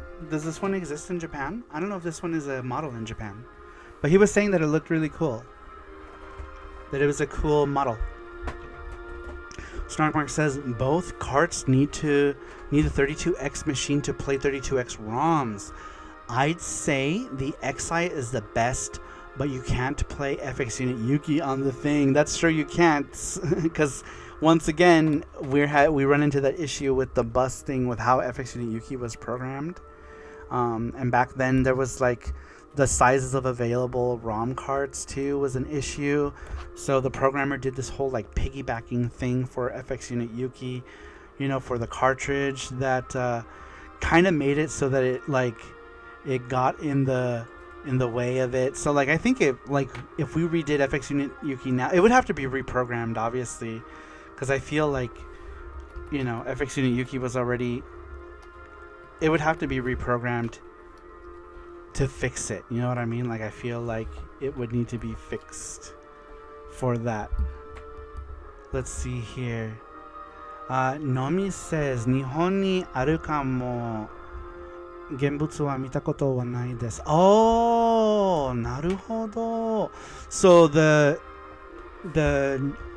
this one doesn't exist in Japan. I didn't know if it did or not. I was always wondering about this. So the CDX does not exist in Japan. That's interesting. でも日本のメガ CD Wanda Mega no Hado wa totemo kakoi desu. I think the Wonder Mega is super cool. Wonder Mega Model 1? Oh my god, Wonder Mega Model 1 is so cool. Do you guys know of the original Wonder Mega? I always wanted a Wonder Mega. It looks so cool. Model 1 Wonder Mega is my favorite. I wish I had one. I always wanted one. I couldn't play FX and Yuki on it though. But man, I always wanted one. Welcome in, Super Boo. Super Boo, welcome in. How you doing, Super Boo? Thank you for being here. I appreciate it. I appreciate it.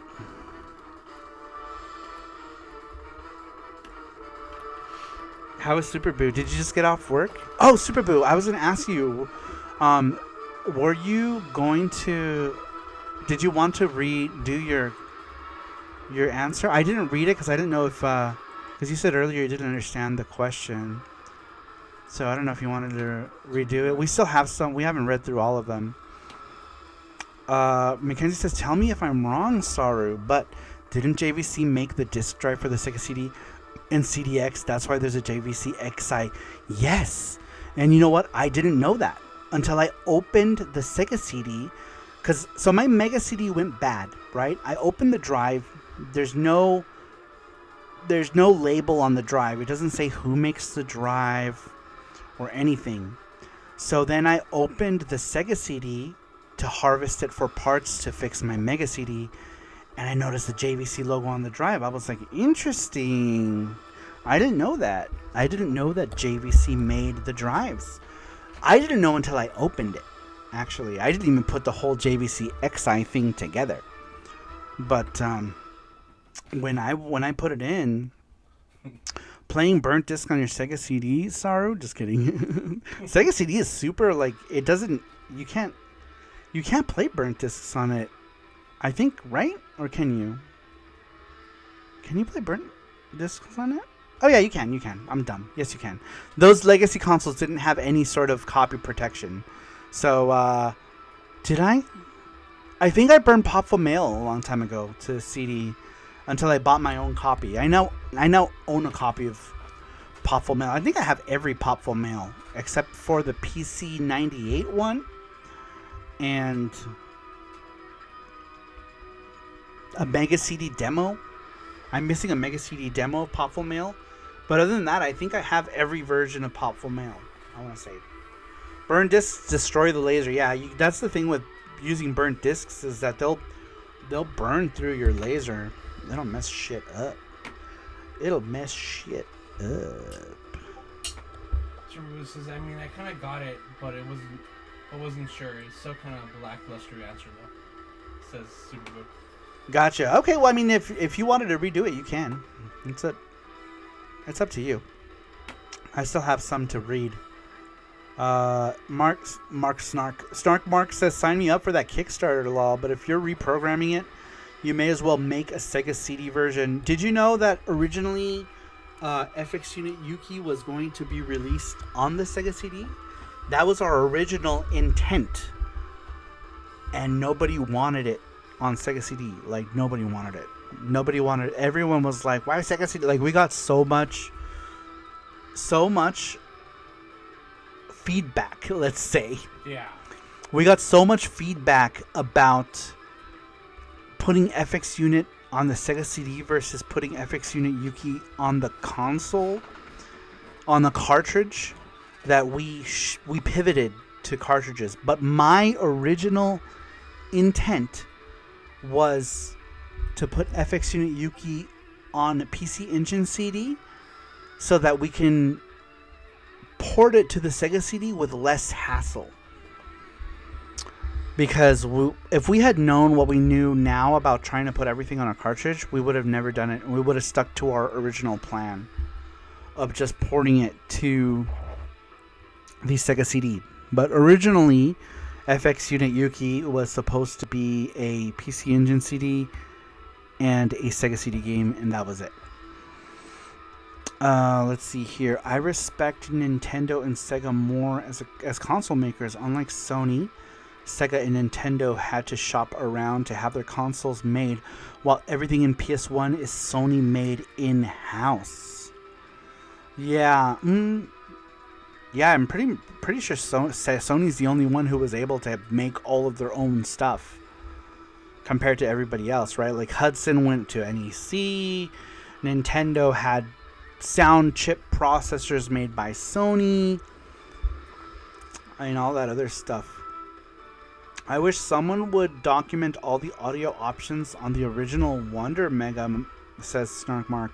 JVC also made the Saturn drive. That's why the JVC Saturn colors are similar to the Wonder Mega 2. Interesting. I didn't know that. Interesting. Matthew says, plus you get the CD audio music, but chiptunes are amazing of Yuki. Yeah, we lucked out, man. The people who did the chiptunes for FX Uni, Yuki did such a great job. Like, some of those chiptune tracks are like, man, these are so good. My favorite ones in the chiptune selection are Go Forth FX Uni Yuki. The chiptune version sounds... The original obviously sounds better, but like the chiptune version is great. The Oni Island theme, the chiptune version of the Oni Island theme is so good. Let me see. The Burning Highway music is so good on the chiptunes. Man, so many of them are really good. But speaking of which, if you guys are looking to get these chiptunes on CD, you can on sarumaru.com. Bless you. Sorry. They're still available. So if you guys want yourself a copy of that chiptune selection, just head on over to www.sarumaru.com. You can buy it there. Bless you. Bunch of Johnny Turbos hating on the Sega CD. That was all Sega people that wanted it on the Genesis, you know? Because I get it. It makes sense. More people have Genesis consoles, right, than they do Sega CDs.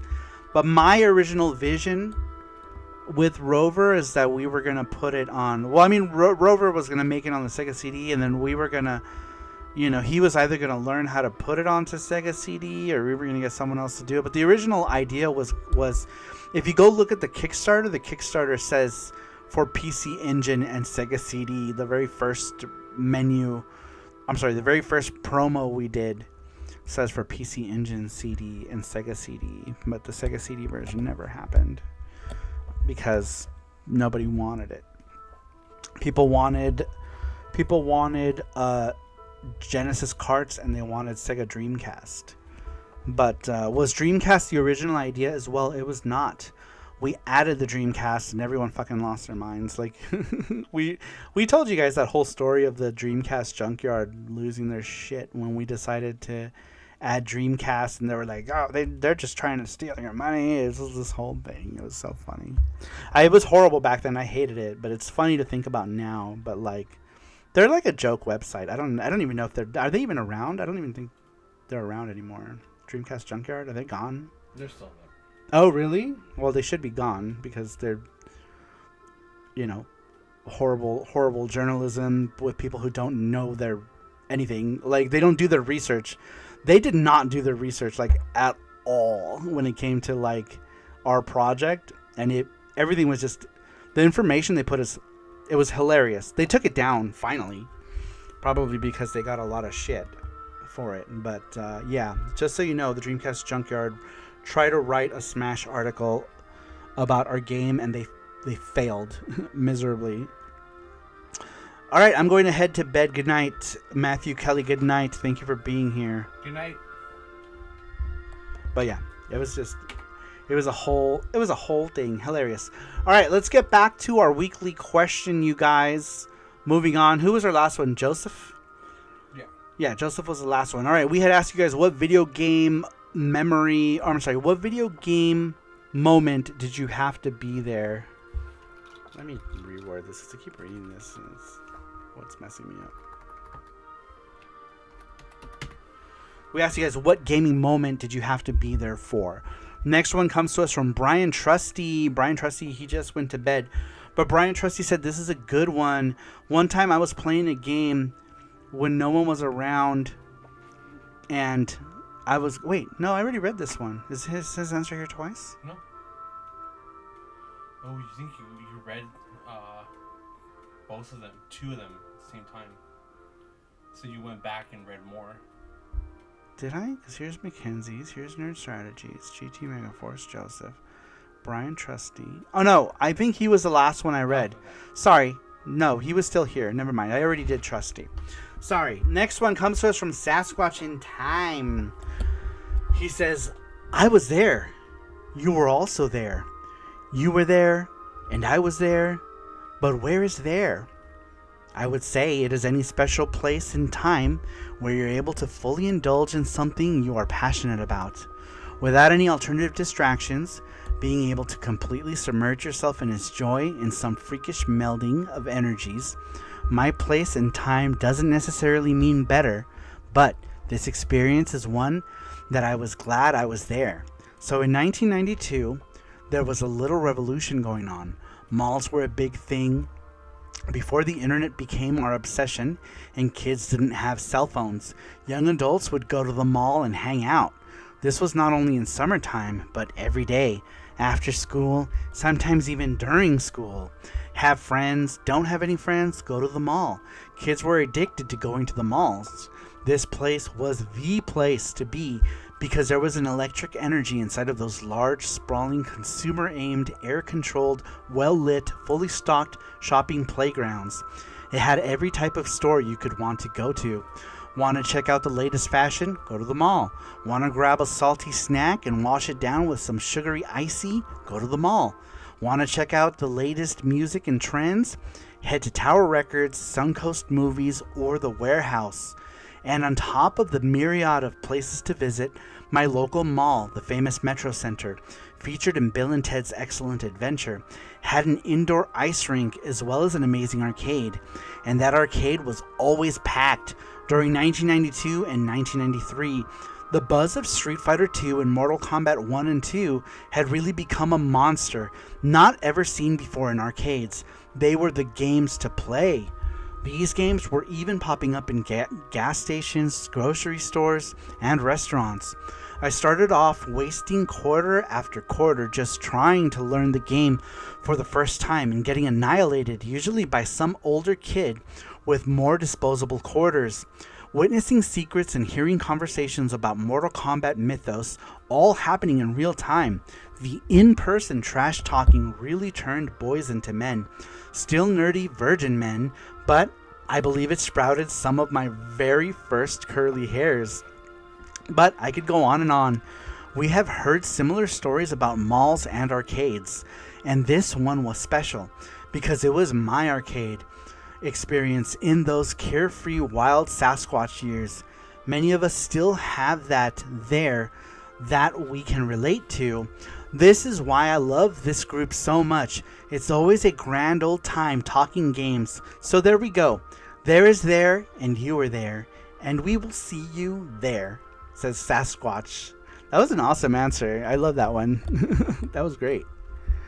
That was great. And 100% those feels, you know, with the arcade, going to the arcade, playing that like new game, you know.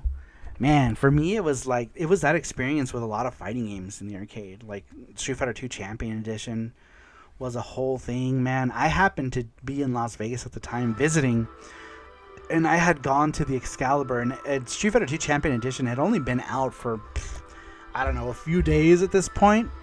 And like, everybody was like, the machine had quarters lined up at the top where the marquee is and the bottom, all lined up, and people like fighting over who went next. I remember like I guess like I put in my quarter in, and like some like girl got mad and started yelling at me in the boardroom, was like, calm down, we'll just go next or something, because I had put in my quarter, and I guess I jumped the gun and I didn't know. I you know, like nobody was going. I'm like, okay, I guess I'm next. So I grabbed my quarter and I put it in the machine.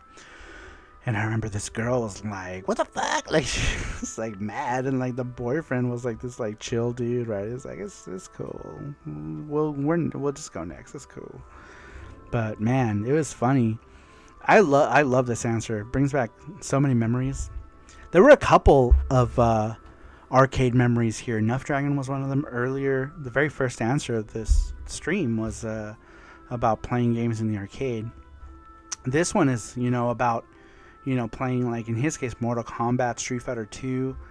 Like, I 100% relate to that. First time I ever played the King of Fighters 94 when that came out. Jesus Christ.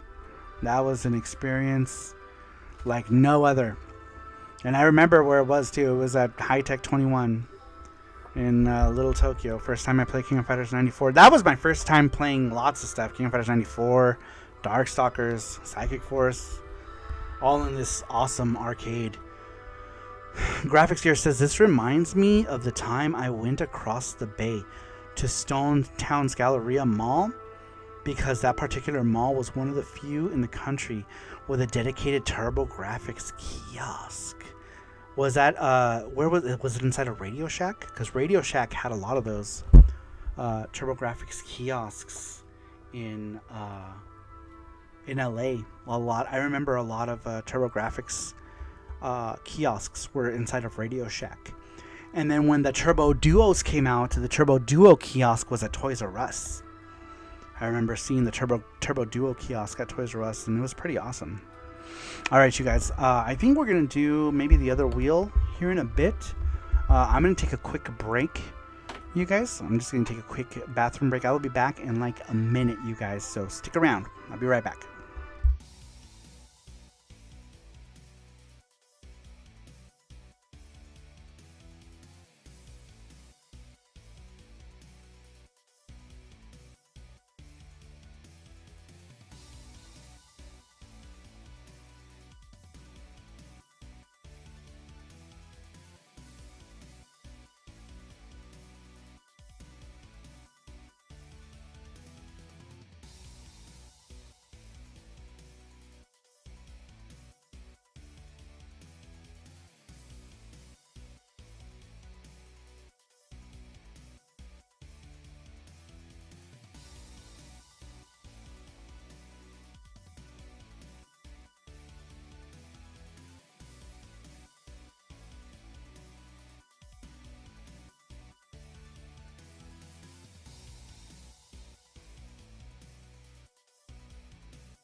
For sure.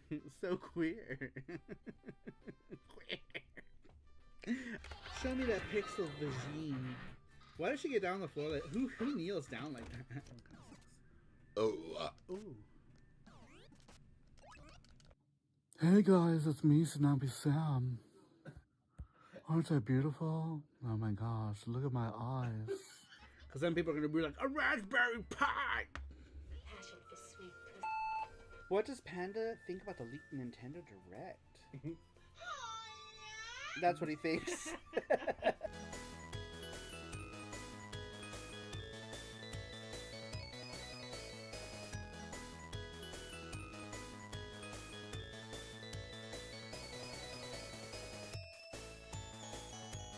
All right, we are back. Sorry, I had to take a quick potty break. Let's see here. This was its own kiosk, like in the center of the mall. Oh shit! I've never seen that before. That sounds awesome. Superboo says I missed out on the arcade experience. By the time I was old enough to go places regularly, the only arcade in town had closed. Oh man. Superboo says my dad did take me and my bros a couple times before it closed, but we were pretty young. Hearts, says Scrithenet. Thank you. I appreciate that. I appreciate all your hearts. So many hearts. All right, you guys. Let's get to the next one. We had asked you guys, what video game moment did you have to be there for? Gizmo, number 18, says, I have a unique answer for this. I was born on the tail end of the time where you could find arcade machines in liquor stores and at the front of pizza parlors. And it is that special, and that is special that I have some memories of that kind of thing existing. I consider myself somewhat lucky that I got to see that kind of thing, but because I was so young, I can't really say I truly experienced it. I did game when I was younger, but as I got into my teens, I pretty much stopped completely and didn't really start up again until my late 20s. I'm now reliving those memories, those times, and experiencing games for the first time that are 20 years old plus, and I'm really enjoying it. So the video game moment that I had to be there for moment, I really enjoy the current time where we are able not to only chat about the old days, but also the current state of gaming, and do so in real time and connect on social media and Discord or streaming channels. And that's something that I never thought would exist back in the arcade days. It would seem too sci-fi-ish to be real. I kind of feel like we had the best of both worlds, and I'm glad to see retro gaming is as strong as ever, and I'm glad to see us 70s and 80s, 90s kids loved our toys and games and movies too much to ever forget about them. Thanks, says Gizmo. That's awesome too, you know, like I guess that's also a lot to be said, to be able to, you know, go back and talk about games or relive games that you always wanted to play in the past and never got to, you know. So that's a whole thing. Graphics here says, wow, I think I totally misunderstood the question based on these answers. Yeah, I was reading yours. I didn't quite it was fine. I mean, yours was a memory about, you know, a moment in a game. I couldn't relate because I wasn't familiar with the games, but with early Final Fantasy stuff. But I mean, like, that could have been your, you know, I had to be there moment. Let's see here. My dad did take my brother a couple times before it closed, but we were pretty young. Says Super Boo. Those twins got stoned. What twins? Let me go back to this, East. What song were we on?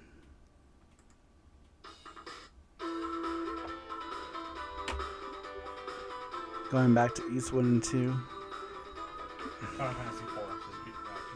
Oh, gotcha.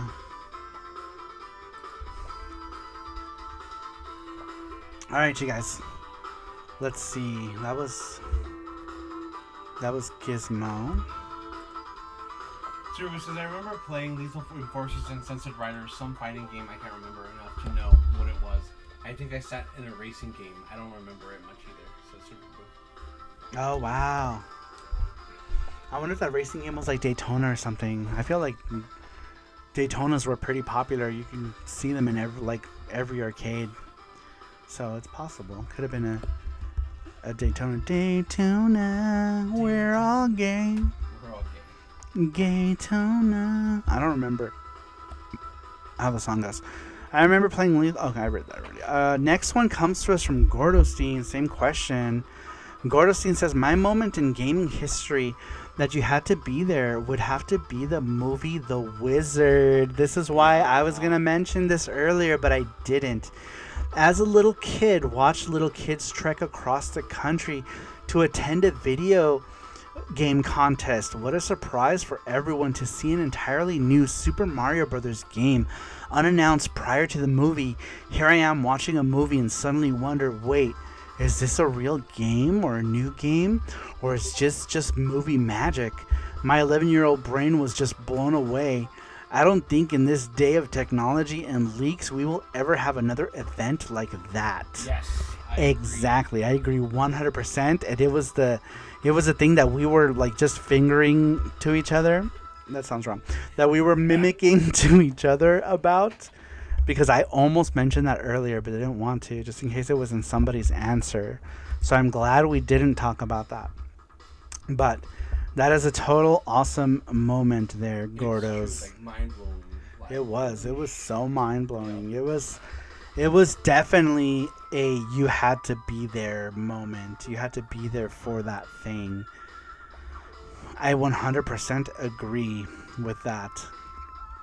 SaruPro says, I also remember my dad playing Galaga in the same arcade when I was even younger. Wow, dude, that's awesome. Do you remember any other games your dad liked playing? I know you mentioned a couple times before. I'm just curious what kind of games. I always think it's cool when people's parents play video games. I never got that luxury. You know, my parents were never into stuff like that and saw it as something that like kids did. Actually, pretty much my family just, they're all anti-video games. My mom was good at redemption games, like at Chuck E. Cheese.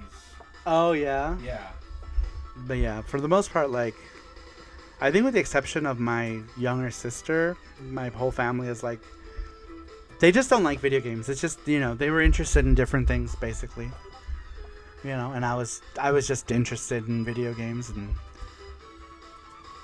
I know for, like, my parents, it was, like, especially my dad, it was, like, something that little kids did. You know what I mean? It's not like how it is now where, like, video games are enjoyed by everyone. But, like, during that era, like the 80s and 90s, like, video games is something that children enjoyed. That was the general consensus about video games, is that's what children enjoyed. He likes Pac-Man, and when we first got the NES, he liked playing Mario 3 with us. Dude, that's awesome. I love hearing those kind of stories with folks whose parents play video games, which is going to be way more common now, right? Since, you know, parents are younger now. So it's going to get way more common, you know, in the next, you know, 5-10 years. That's going to be the norm now, is that whole thing. All right, moving on. Next one comes to us from Matthew Kelly.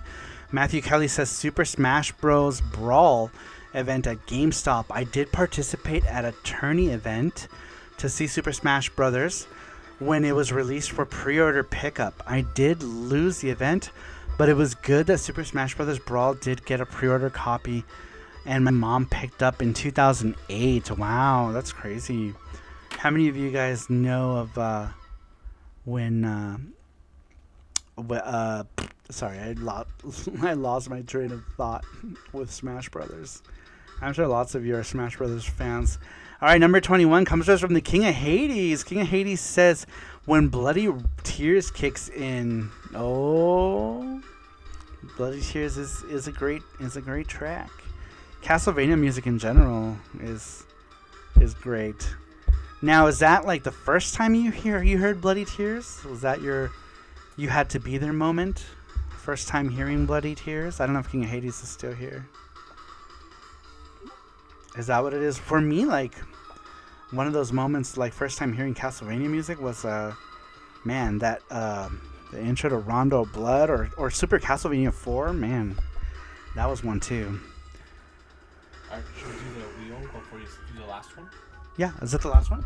Yeah, the starting part is the last one. Okay, yeah, we're gonna do the wheel giveaway, you guys, right now. This is for everyone who entered it. We got a lot of entries. And we're doing this wheel giveaway thanks to Matthew. So thank you, Matthew, for that. I really appreciate it. All right, you guys. These are all the people who entered. Oops. Just going to shuffle it a couple times. 1, 2, and 3, 4. All right, here we go, you guys.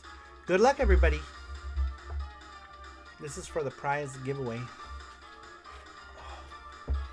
It's going to be... Oh! Joseph, you're the winner. Is Joseph here? You have to be here for this one. This is a open to all chat wheel spin, so you do have to be here. You do have to be here. Is Joseph here? Alexa, set time for Congratulations to Joseph. Congratulations. We're doing it for 1 minute.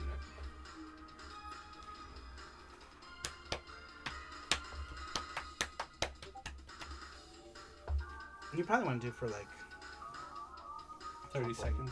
Or No. a minute. Because what is the delay? Like 10 seconds? What is the... And I think it's like 5 seconds. Oh, is it? Okay. Let's see.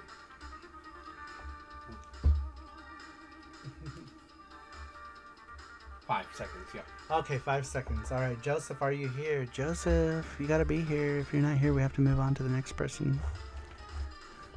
Rigged. Joseph, are you here? Are you here? Are you here? Joseph. I hope Alexa, Joseph. stop. Joseph. Joseph's not here. Joseph. Going once. Going twice. Sold. Oh man. I mean, that's sold. That sucks. Is like that's a new name on the wheel, right? Yeah. Joseph. Let's give him like 30 more seconds. He might have left like the first half. I thought I saw him say something earlier. Let's see.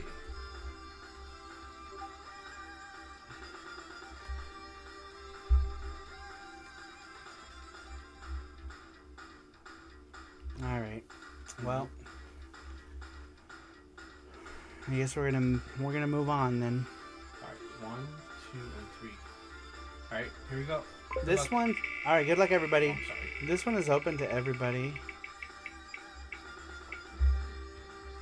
Hold on, I answered the survey. Yeah, we're still doing them. This is just for the giveaway. Rover. Rover. Rover here.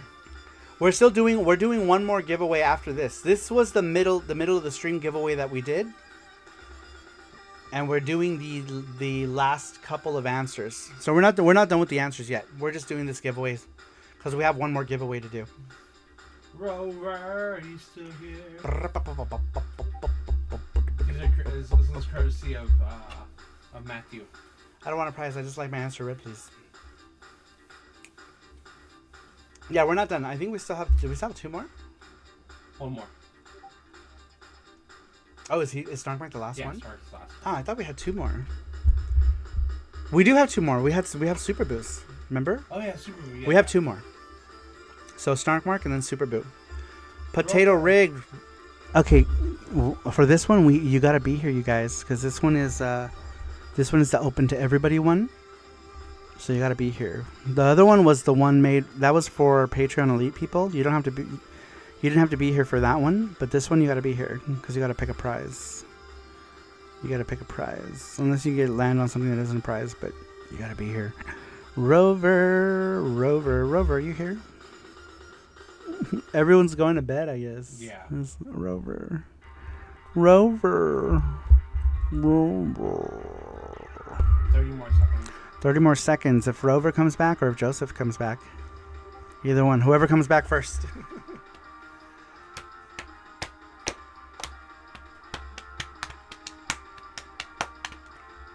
I'm doing the tummy bongos right now.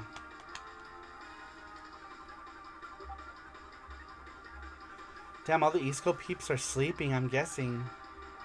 Okay. If any of them come back, then they'll get the prize. But should we do the next one?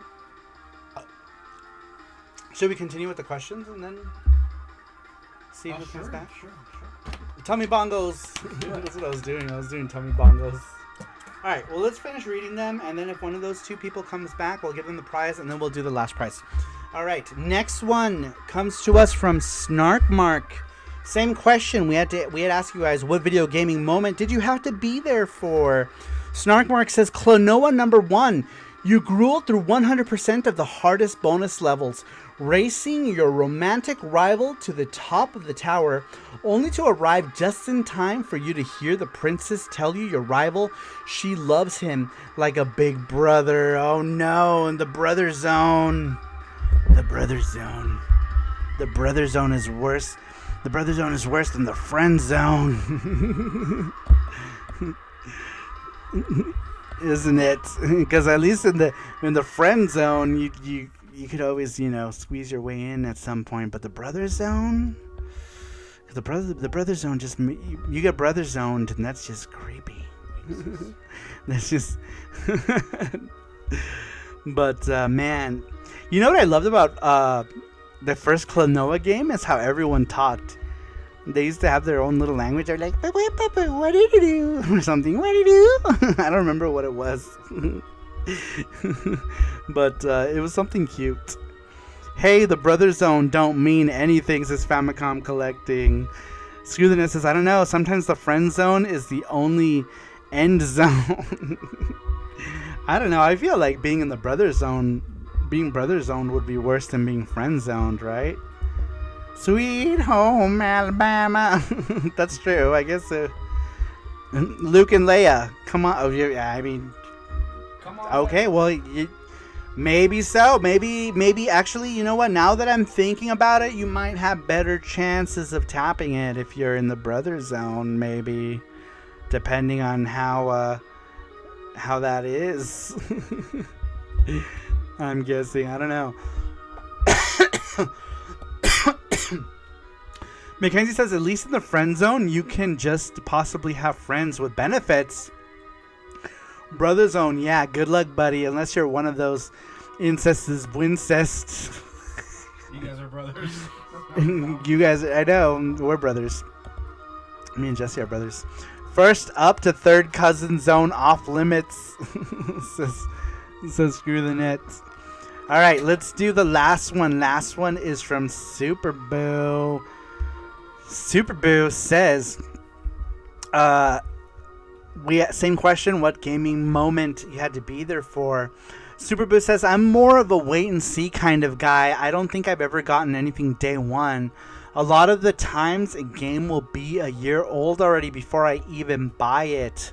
Gotcha. Okay, well that kind of makes sense too. You know, you're not a guy who gets stuff on launch. You know, wait and see how that console goes. Otherwise, you end up with an Atari Jaguar. Or worse, a Philips CDI. So, yeah, I get that.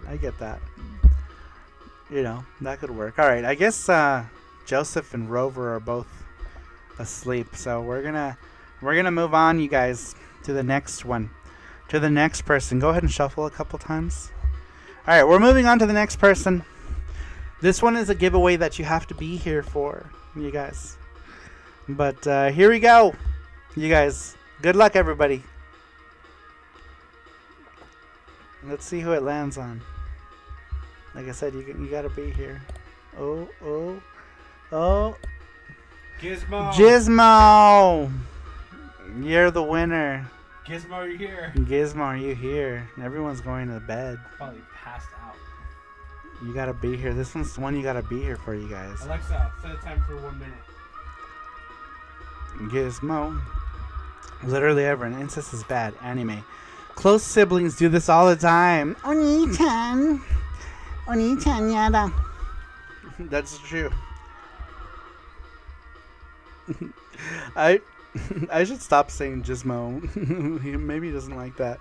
I try to use what's his name? Gizmo was using text to speech in Rover's chat, so I tried to swipe to text, and when I tried to swipe to text, it typed in Gizmo for my swipe to text, and so I've just been calling him Gizmo, but that's probably mean to say. But yeah, that's what my swipe to text. That's how it ended up with Gizmo. Even after getting a PlayStation, we played Sega games more than PlayStation games up until discontinuing 98 or so, says Super Boo. Alexa. Oh, there goes the stop. thing. Oh, man. Super Boo said something. Saru is loud, it's fine, says Screw the Net. Damn, everyone's asleep, says Famicom Collecting. I know, everybody went to sleep, huh? Snarkmark says Luke realized he kissed his sister, turned gay, and tried to kill his nephew. Man, when you put it like that, I kissed my sister. Ah, fuck, I'm gay now, and murdering. Oh, that's funny. That's hilarious. Let's see here. Read earlier message, says Super Boo. Oh, I'm so sorry. I guess the Sega channel was something I had to be there for. My brothers and I would get super excited every other Friday when the games library would update. We played it all the time. Absolutely, Super Boo. That is definitely something you had to be there for, right? Like, you had to experience that Sega channel to see that it was a real thing. Like, I never personally had it, but I knew a kid that did. You know, and like one of the games I think was Pulse Man. It was crazy. It was crazy. The X-Band, that's another one of those things you had to be there to experience, you know. Killer Instinct on the X-Band. Which, was there any other games people played on X-Band? Like, were there any other games to play on it? I only ever played Killer Instinct on it. I don't know. Right? Like, I ever played Killer Instinct, and that's it. Alright, did we not have a winner still? Nope. For this wheel? Who did we take out just now? I've been taking out almost every single person, but if they show up, then we'll give it to them. Yeah. Alright, well, what do we do then? Did we do the... Did I read all of them? Super Boost was the last one, I think. I mean, we can just, if you want to, we can just give her a rover, since he's elite. Isn't everybody on this wheel elite? No. Was he the first elite that we pulled? No. Yeah, he's the first elite we pulled. That's true. Carlos, since I'm here. I'm here. Yeah, I guess we can just give it to Rover. He was the first one. Elite. But no. This one was open to everybody. Yeah, it's open to everybody. Then so, no. Then no. Okay. Then we shall... The elite, the one that we did for the elite You're was right. for the elite. You're right, I am. This is for everyone. I am mistaken. I'm so sorry. Yeah, this is for everyone. Okay. We did the wheel. The first wheel we did was for elite. They don't have to be here for that one. No. But this one is for everybody. Wheel of Fish, says GT Beakerman. Yeah, this one is for everyone. So we'll just do it again. Gordo. 3 weeks, Gordo. Yeah, let's do it again because it's only fair, you know. Everyone is a winner. Saru's words, not mine. Okay. All right, here we go. Good luck, everybody. Again, this is the third spin. Hopefully, whoever this lands on is here. Point it to the thing. Oh, sorry. Mark Dell, you better be here. Mark Dell's not gonna be here either. Did he say he was going to sleep? No, but he's on the East Coast. He probably passed out on his desk. Well, he said he was like awake for like 13 hours yesterday. Oh, was he? Mark Dell. How do we summon Mark Dell? Mark Dell, are you here, Mark Dell? Mark Dell. Like, for me, I feel like he's gonna be asleep. I feel like he's gonna be slippery sleep. Mark Dell. Garfield. Garfield naked on the beach. Garfield with huge tits. Ghost Chaser is a horrible game. C64. Yeah, C64 is the worst. You should say I hate Ghost. I hate C64. C64 is the worst console ever, and only Euro fetuses play it. Garfield is now an airplane with tits. Animorphs. He is Garfield Aeromorphs. Oh, you know how? Let me see. I got one. Where's my phone?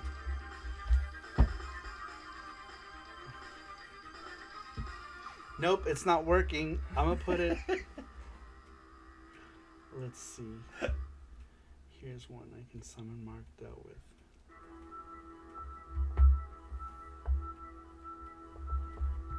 In the Discord. In the Discord. No, he's offline. He's offline. Yeah. He's probably asleep.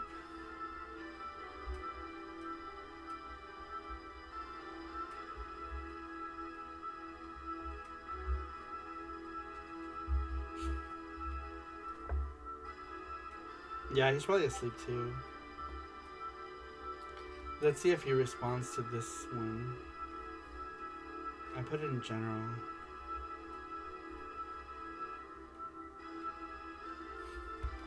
There, I tagged him in something in general on the Discord. I tagged him with his favorite game.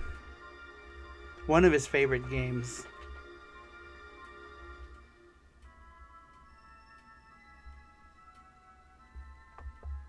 I don't know, maybe we'll see.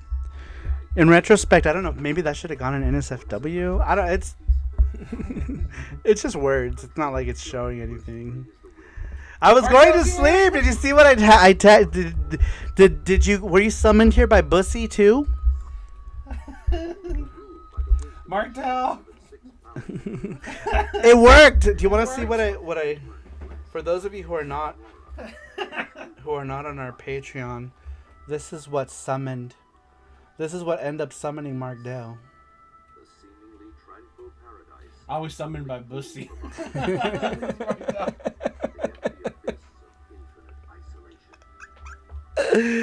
Extra bussin'. All right, Mark Dell, you are the winner. Finally. Finally, someone. Hey, third time's the charm. The fourth? This was the fourth? Yep. Was it really? I think it was the fourth. Yeah. Who was the first one? Joseph? First one was Joseph, and then Rover, and then it was Gizmo. Oh, you're right. Damn, 4 people later, finally someone's here. Extra bussin'. I feel busy. Dude, it's Mark Dell, the winner. Using Bubsy to summon someone? What could possibly go wrong? This is Mark we're talking about. We're gonna spin it again and see who would have got. I'm just curious. Yeah, I'm curious who it lands on. If Mark didn't come. If Mark didn't come for the Bussy, it would have landed on Sasquatch. Yeah, it would have been Sasquatch. So if Mark Dell wasn't summoned by Bussy too, it would have been Sasquatch. All right, here we go, Mark Dell. We're gonna spin the wheel. If it lands on big box, you have to pick a prize. Otherwise, you get whatever prize you get here. All right. I started on prize box right there. Here we go. Good luck, Mark Dell. Bussy. The wheel of Bussy. Charm pick. Doesn't he have like every charm though? He has every single charm. Don't you have every charm? Do you want to spin it? We can spin again. I'm pretty sure you have every charm. Spin again? Yeah, just spin again. We're gonna spin again. We'll put it back on prize box and then I'll spin. Because I'm pretty sure he has like Oh, Gizmo's here! Damn it! all of them. You missed it, Gizmo! We were like Gizmo. Alright, here we go. Not everyone, but a lot of them, says Mark Dell. I missed it again. Go again, it's fine. Alright, here we go. Mark Dell. We're doing it again, because I'm pretty sure... Oh, I went the wrong way. There we go. I'm pretty sure Mark Dell has every single charm we've ever made. Or most of them. Alright, here we go. Good luck, Mark.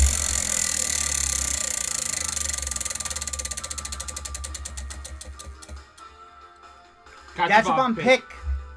Alright. You get to pick any of the Gachapons that are in here. Any Gachapon. Ball number 1. Ball number 1 is this bitch with the titties from Street Fighter. Armika. Armika is her name. Next ball. Next ball is the Master Sword from Zoraldo. Next one is this thing from Shin Megami Tensei. I don't know shit about Shin Megami Tensei, but this is from Shin Megami Tensei. Whatever the fuck that is. It looks like a Pokemon, but it's not. Next one is Whis from Dragon Ball. He's the one gay guy in Dragon Ball. Let me pull him out so you can see. Looking like he's high. Oh, he's high as fuck.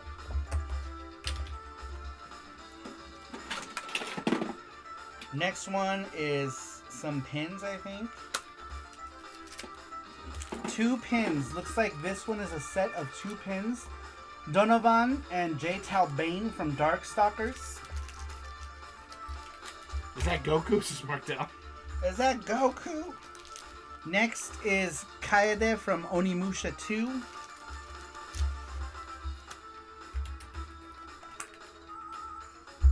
Rosalina from Mario Squishfish. Or no, Galaxy. Galaxy. Next is a Jellycat, but I'm pretty sure you have all of these. Yeah, the black. Pretty sure you have the black one already. Jellycat. Jellycat. Jellycat. Onimusha 2 is getting a remaster, says Matthew. Mario Squishfish, says Mark Dell. Mario Squishfish. This is a double pack of Jackie and Shun D from Virtual Fighter. And then last but not least is Blinky from Pac-Man. I think it's Blinky. Is that his name? The red one? Blinky? I don't remember. Alright, do you need to see any of these again? Pick one. Pick one. You'll pick one. Nice stuff. So SaruPro. You can pick any of those gachapon. Master Sword, please. Great. Alright, here we go. Master Sword to Mark Durble. Durble Nurble. Mark Durble came for the Bussy. Bussy Part 2. Summoned him. Alright, very cool. I'm just going to put all these balls back in their... Yeah. All these objects back in their balls. Thank you, Matthew Roach. Thank you, Matthew. Matthew made this happen tonight. Because we hit that goal. We hit that goal thanks to Matthew. Marked out, I came for the Bussy. He came for the Bussy. Bussy got him here. He was summoned by the Bussy. Let's put Rosalina in a blue ball. That's super cute. Super cute. Looking cute. Feeling cute. Let's put this Dragon Ball guy in here. Here you go.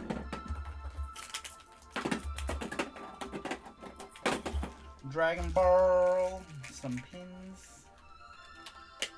Pins. The one girl from Onimusha. Ball. More pins. Virtual Fighter pins. Meow, meow, meow, meow. There we go. And don't go away. We still have one more giveaway to do. The people who answered the question have a giveaway. So don't go away. We've got one more giveaway tonight. All the giveaways tonight, because we're not going to be here for another 2 Saru shows. So we got to do all the giveaways. All of the giveaways. Thank you. Tonight. Now more sleep for me. I need to not sleep until 5 p.m. This is marked out. Man, it's crazy. I did not expect him. I did not expect. No, I thought neither. for sure Mark Doe was asleep, and I tagged him with a Bussy too for the super big thick dick dough. I think that's what it said. I think it said like thick dick though, super thick dick though. That's what it said. And he was here. So is Saru hinting that he is making a Bussy too? No Saru show for 2 weeks. I'm going to die. Well, we have next Saturday we're gonna be working on Nyanja stuff. Or I don't know. Should we do a Saru show next week? We'll think about it this week. We'll think about it. Yeah, it depends. We might do one then. If not, you'll only miss it for 1 week. We've just been trying to catch up on Nyanja stuff because the convention is so soon coming. Around the corner. It's around the corner now. So we needed to work, basically. We got to work Good night, on Marked stuff. Out. Good night, Marked Out. Listening to thunderstorm sleep noises. Watch a rerun of the first one. It's still on YouTube. It is. Yeah, It's embarrassing. every Saru show is there. Every VGST we ever did is on YouTube. Yeah, we've had all of them up for the longest time. The only one we don't have up is one where a certain someone got drunk and started doing stuff. So we only have one Saru show privatized. But it was because stuff happened, and so we privatized it to protect that person. But anyhow. Oh, I thought, Saru, you were going to tell me that as I'm dying from no Saru show, you were going to be like Zelda in the CDI game. Good. I have to do it with her face. Good. And then laughing. I love those gifts though. If anything, that game spawned like amazing gifts. Night, much love. Good night, Mark Dell. Thank you for being here. All right, it's time to do our final giveaway. This giveaway is for everyone who took the time to answer Saru Show question every week. You guys, we do these because they make the show, so we give out a prize because they help make this show awesome. Here we go, you guys. This is everybody who answered the question today. There's like 23 names in here, you guys. But here we go. 1, 2, 3. All right, here we go, you guys. Good luck. Good luck, everybody.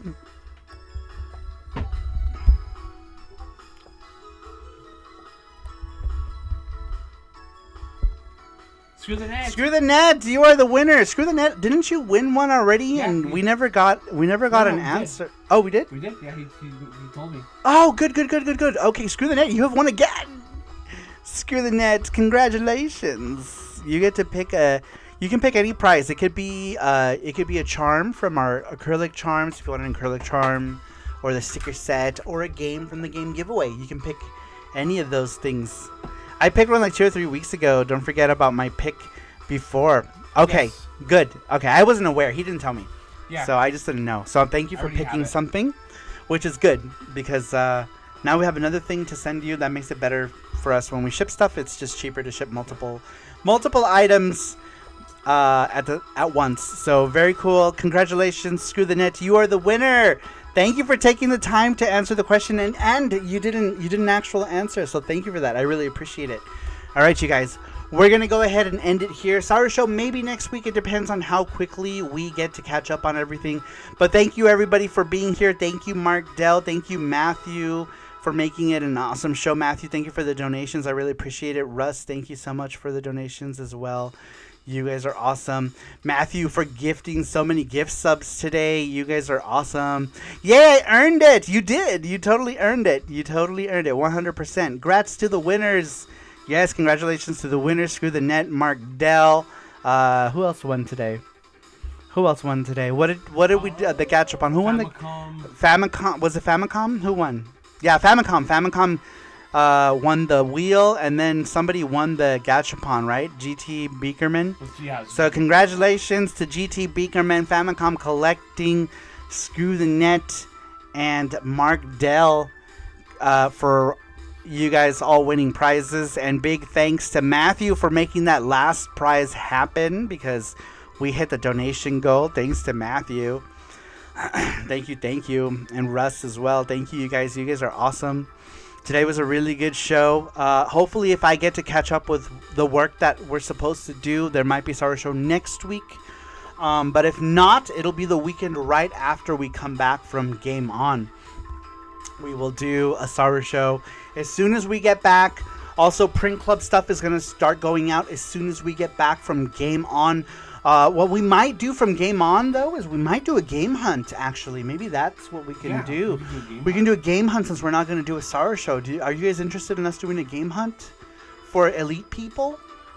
Saru Crew Elite, we can do a game hunt. It's up to the elite people. If you guys want to do a game hunt from the show, we can do it. Maybe Sunday we can run around, on Sunday, or maybe Saturday afternoon. I don't know. We'll have to talk about it. We'll talk about it. But those of you who are in Saru Crew Elite, we might do a game hunt. And Sweet Like Sugar from can help you. And Sweet Like Sugar can help me because Jesse will be at the table because he is a working panda. He will be at the table, and maybe me and Sweet Like Sugar can do the game hunt together. And you guys can just tell us to keep an eye on stuff. We'll go to different tables. Sasquatch. And you guys can tell us. Sasquatch, he says, did I sleep through my answer? I slept. You did. You fell asleep through your answer, but no worries. No worries, because you can watch the VOD. It'll always be there. Yes, let's game hunt, and I'll start behind you, says Famicom Collecting. Should we? It's up to you guys. It's up to you guys who are in the Saru Crew Elite. If we want to do a game hunt, we'll talk about it in the Discord. But you guys let me know if you guys want us to do a game hunt from Game On. We'll totally do it. Since we're not going to be doing a SaruShow, we could do something else. That way, we can put them in your boxes. Yeah. Too. We have your boxes going out. Whatever you guys buy at the show, you guys just pay whatever the item costs at the show. Send me PP, and with PP, I buy your thing, and we put your thing in the box. VRD for me tomorrow, says Sasquatch. Great answer, Sasquatch, by the way. I loved it. Great answer, you guys. Send me PPP. All right, you guys. Thanks, everyone. I really appreciate everyone watching the show tonight, and I will see you all next time. Bye-bye.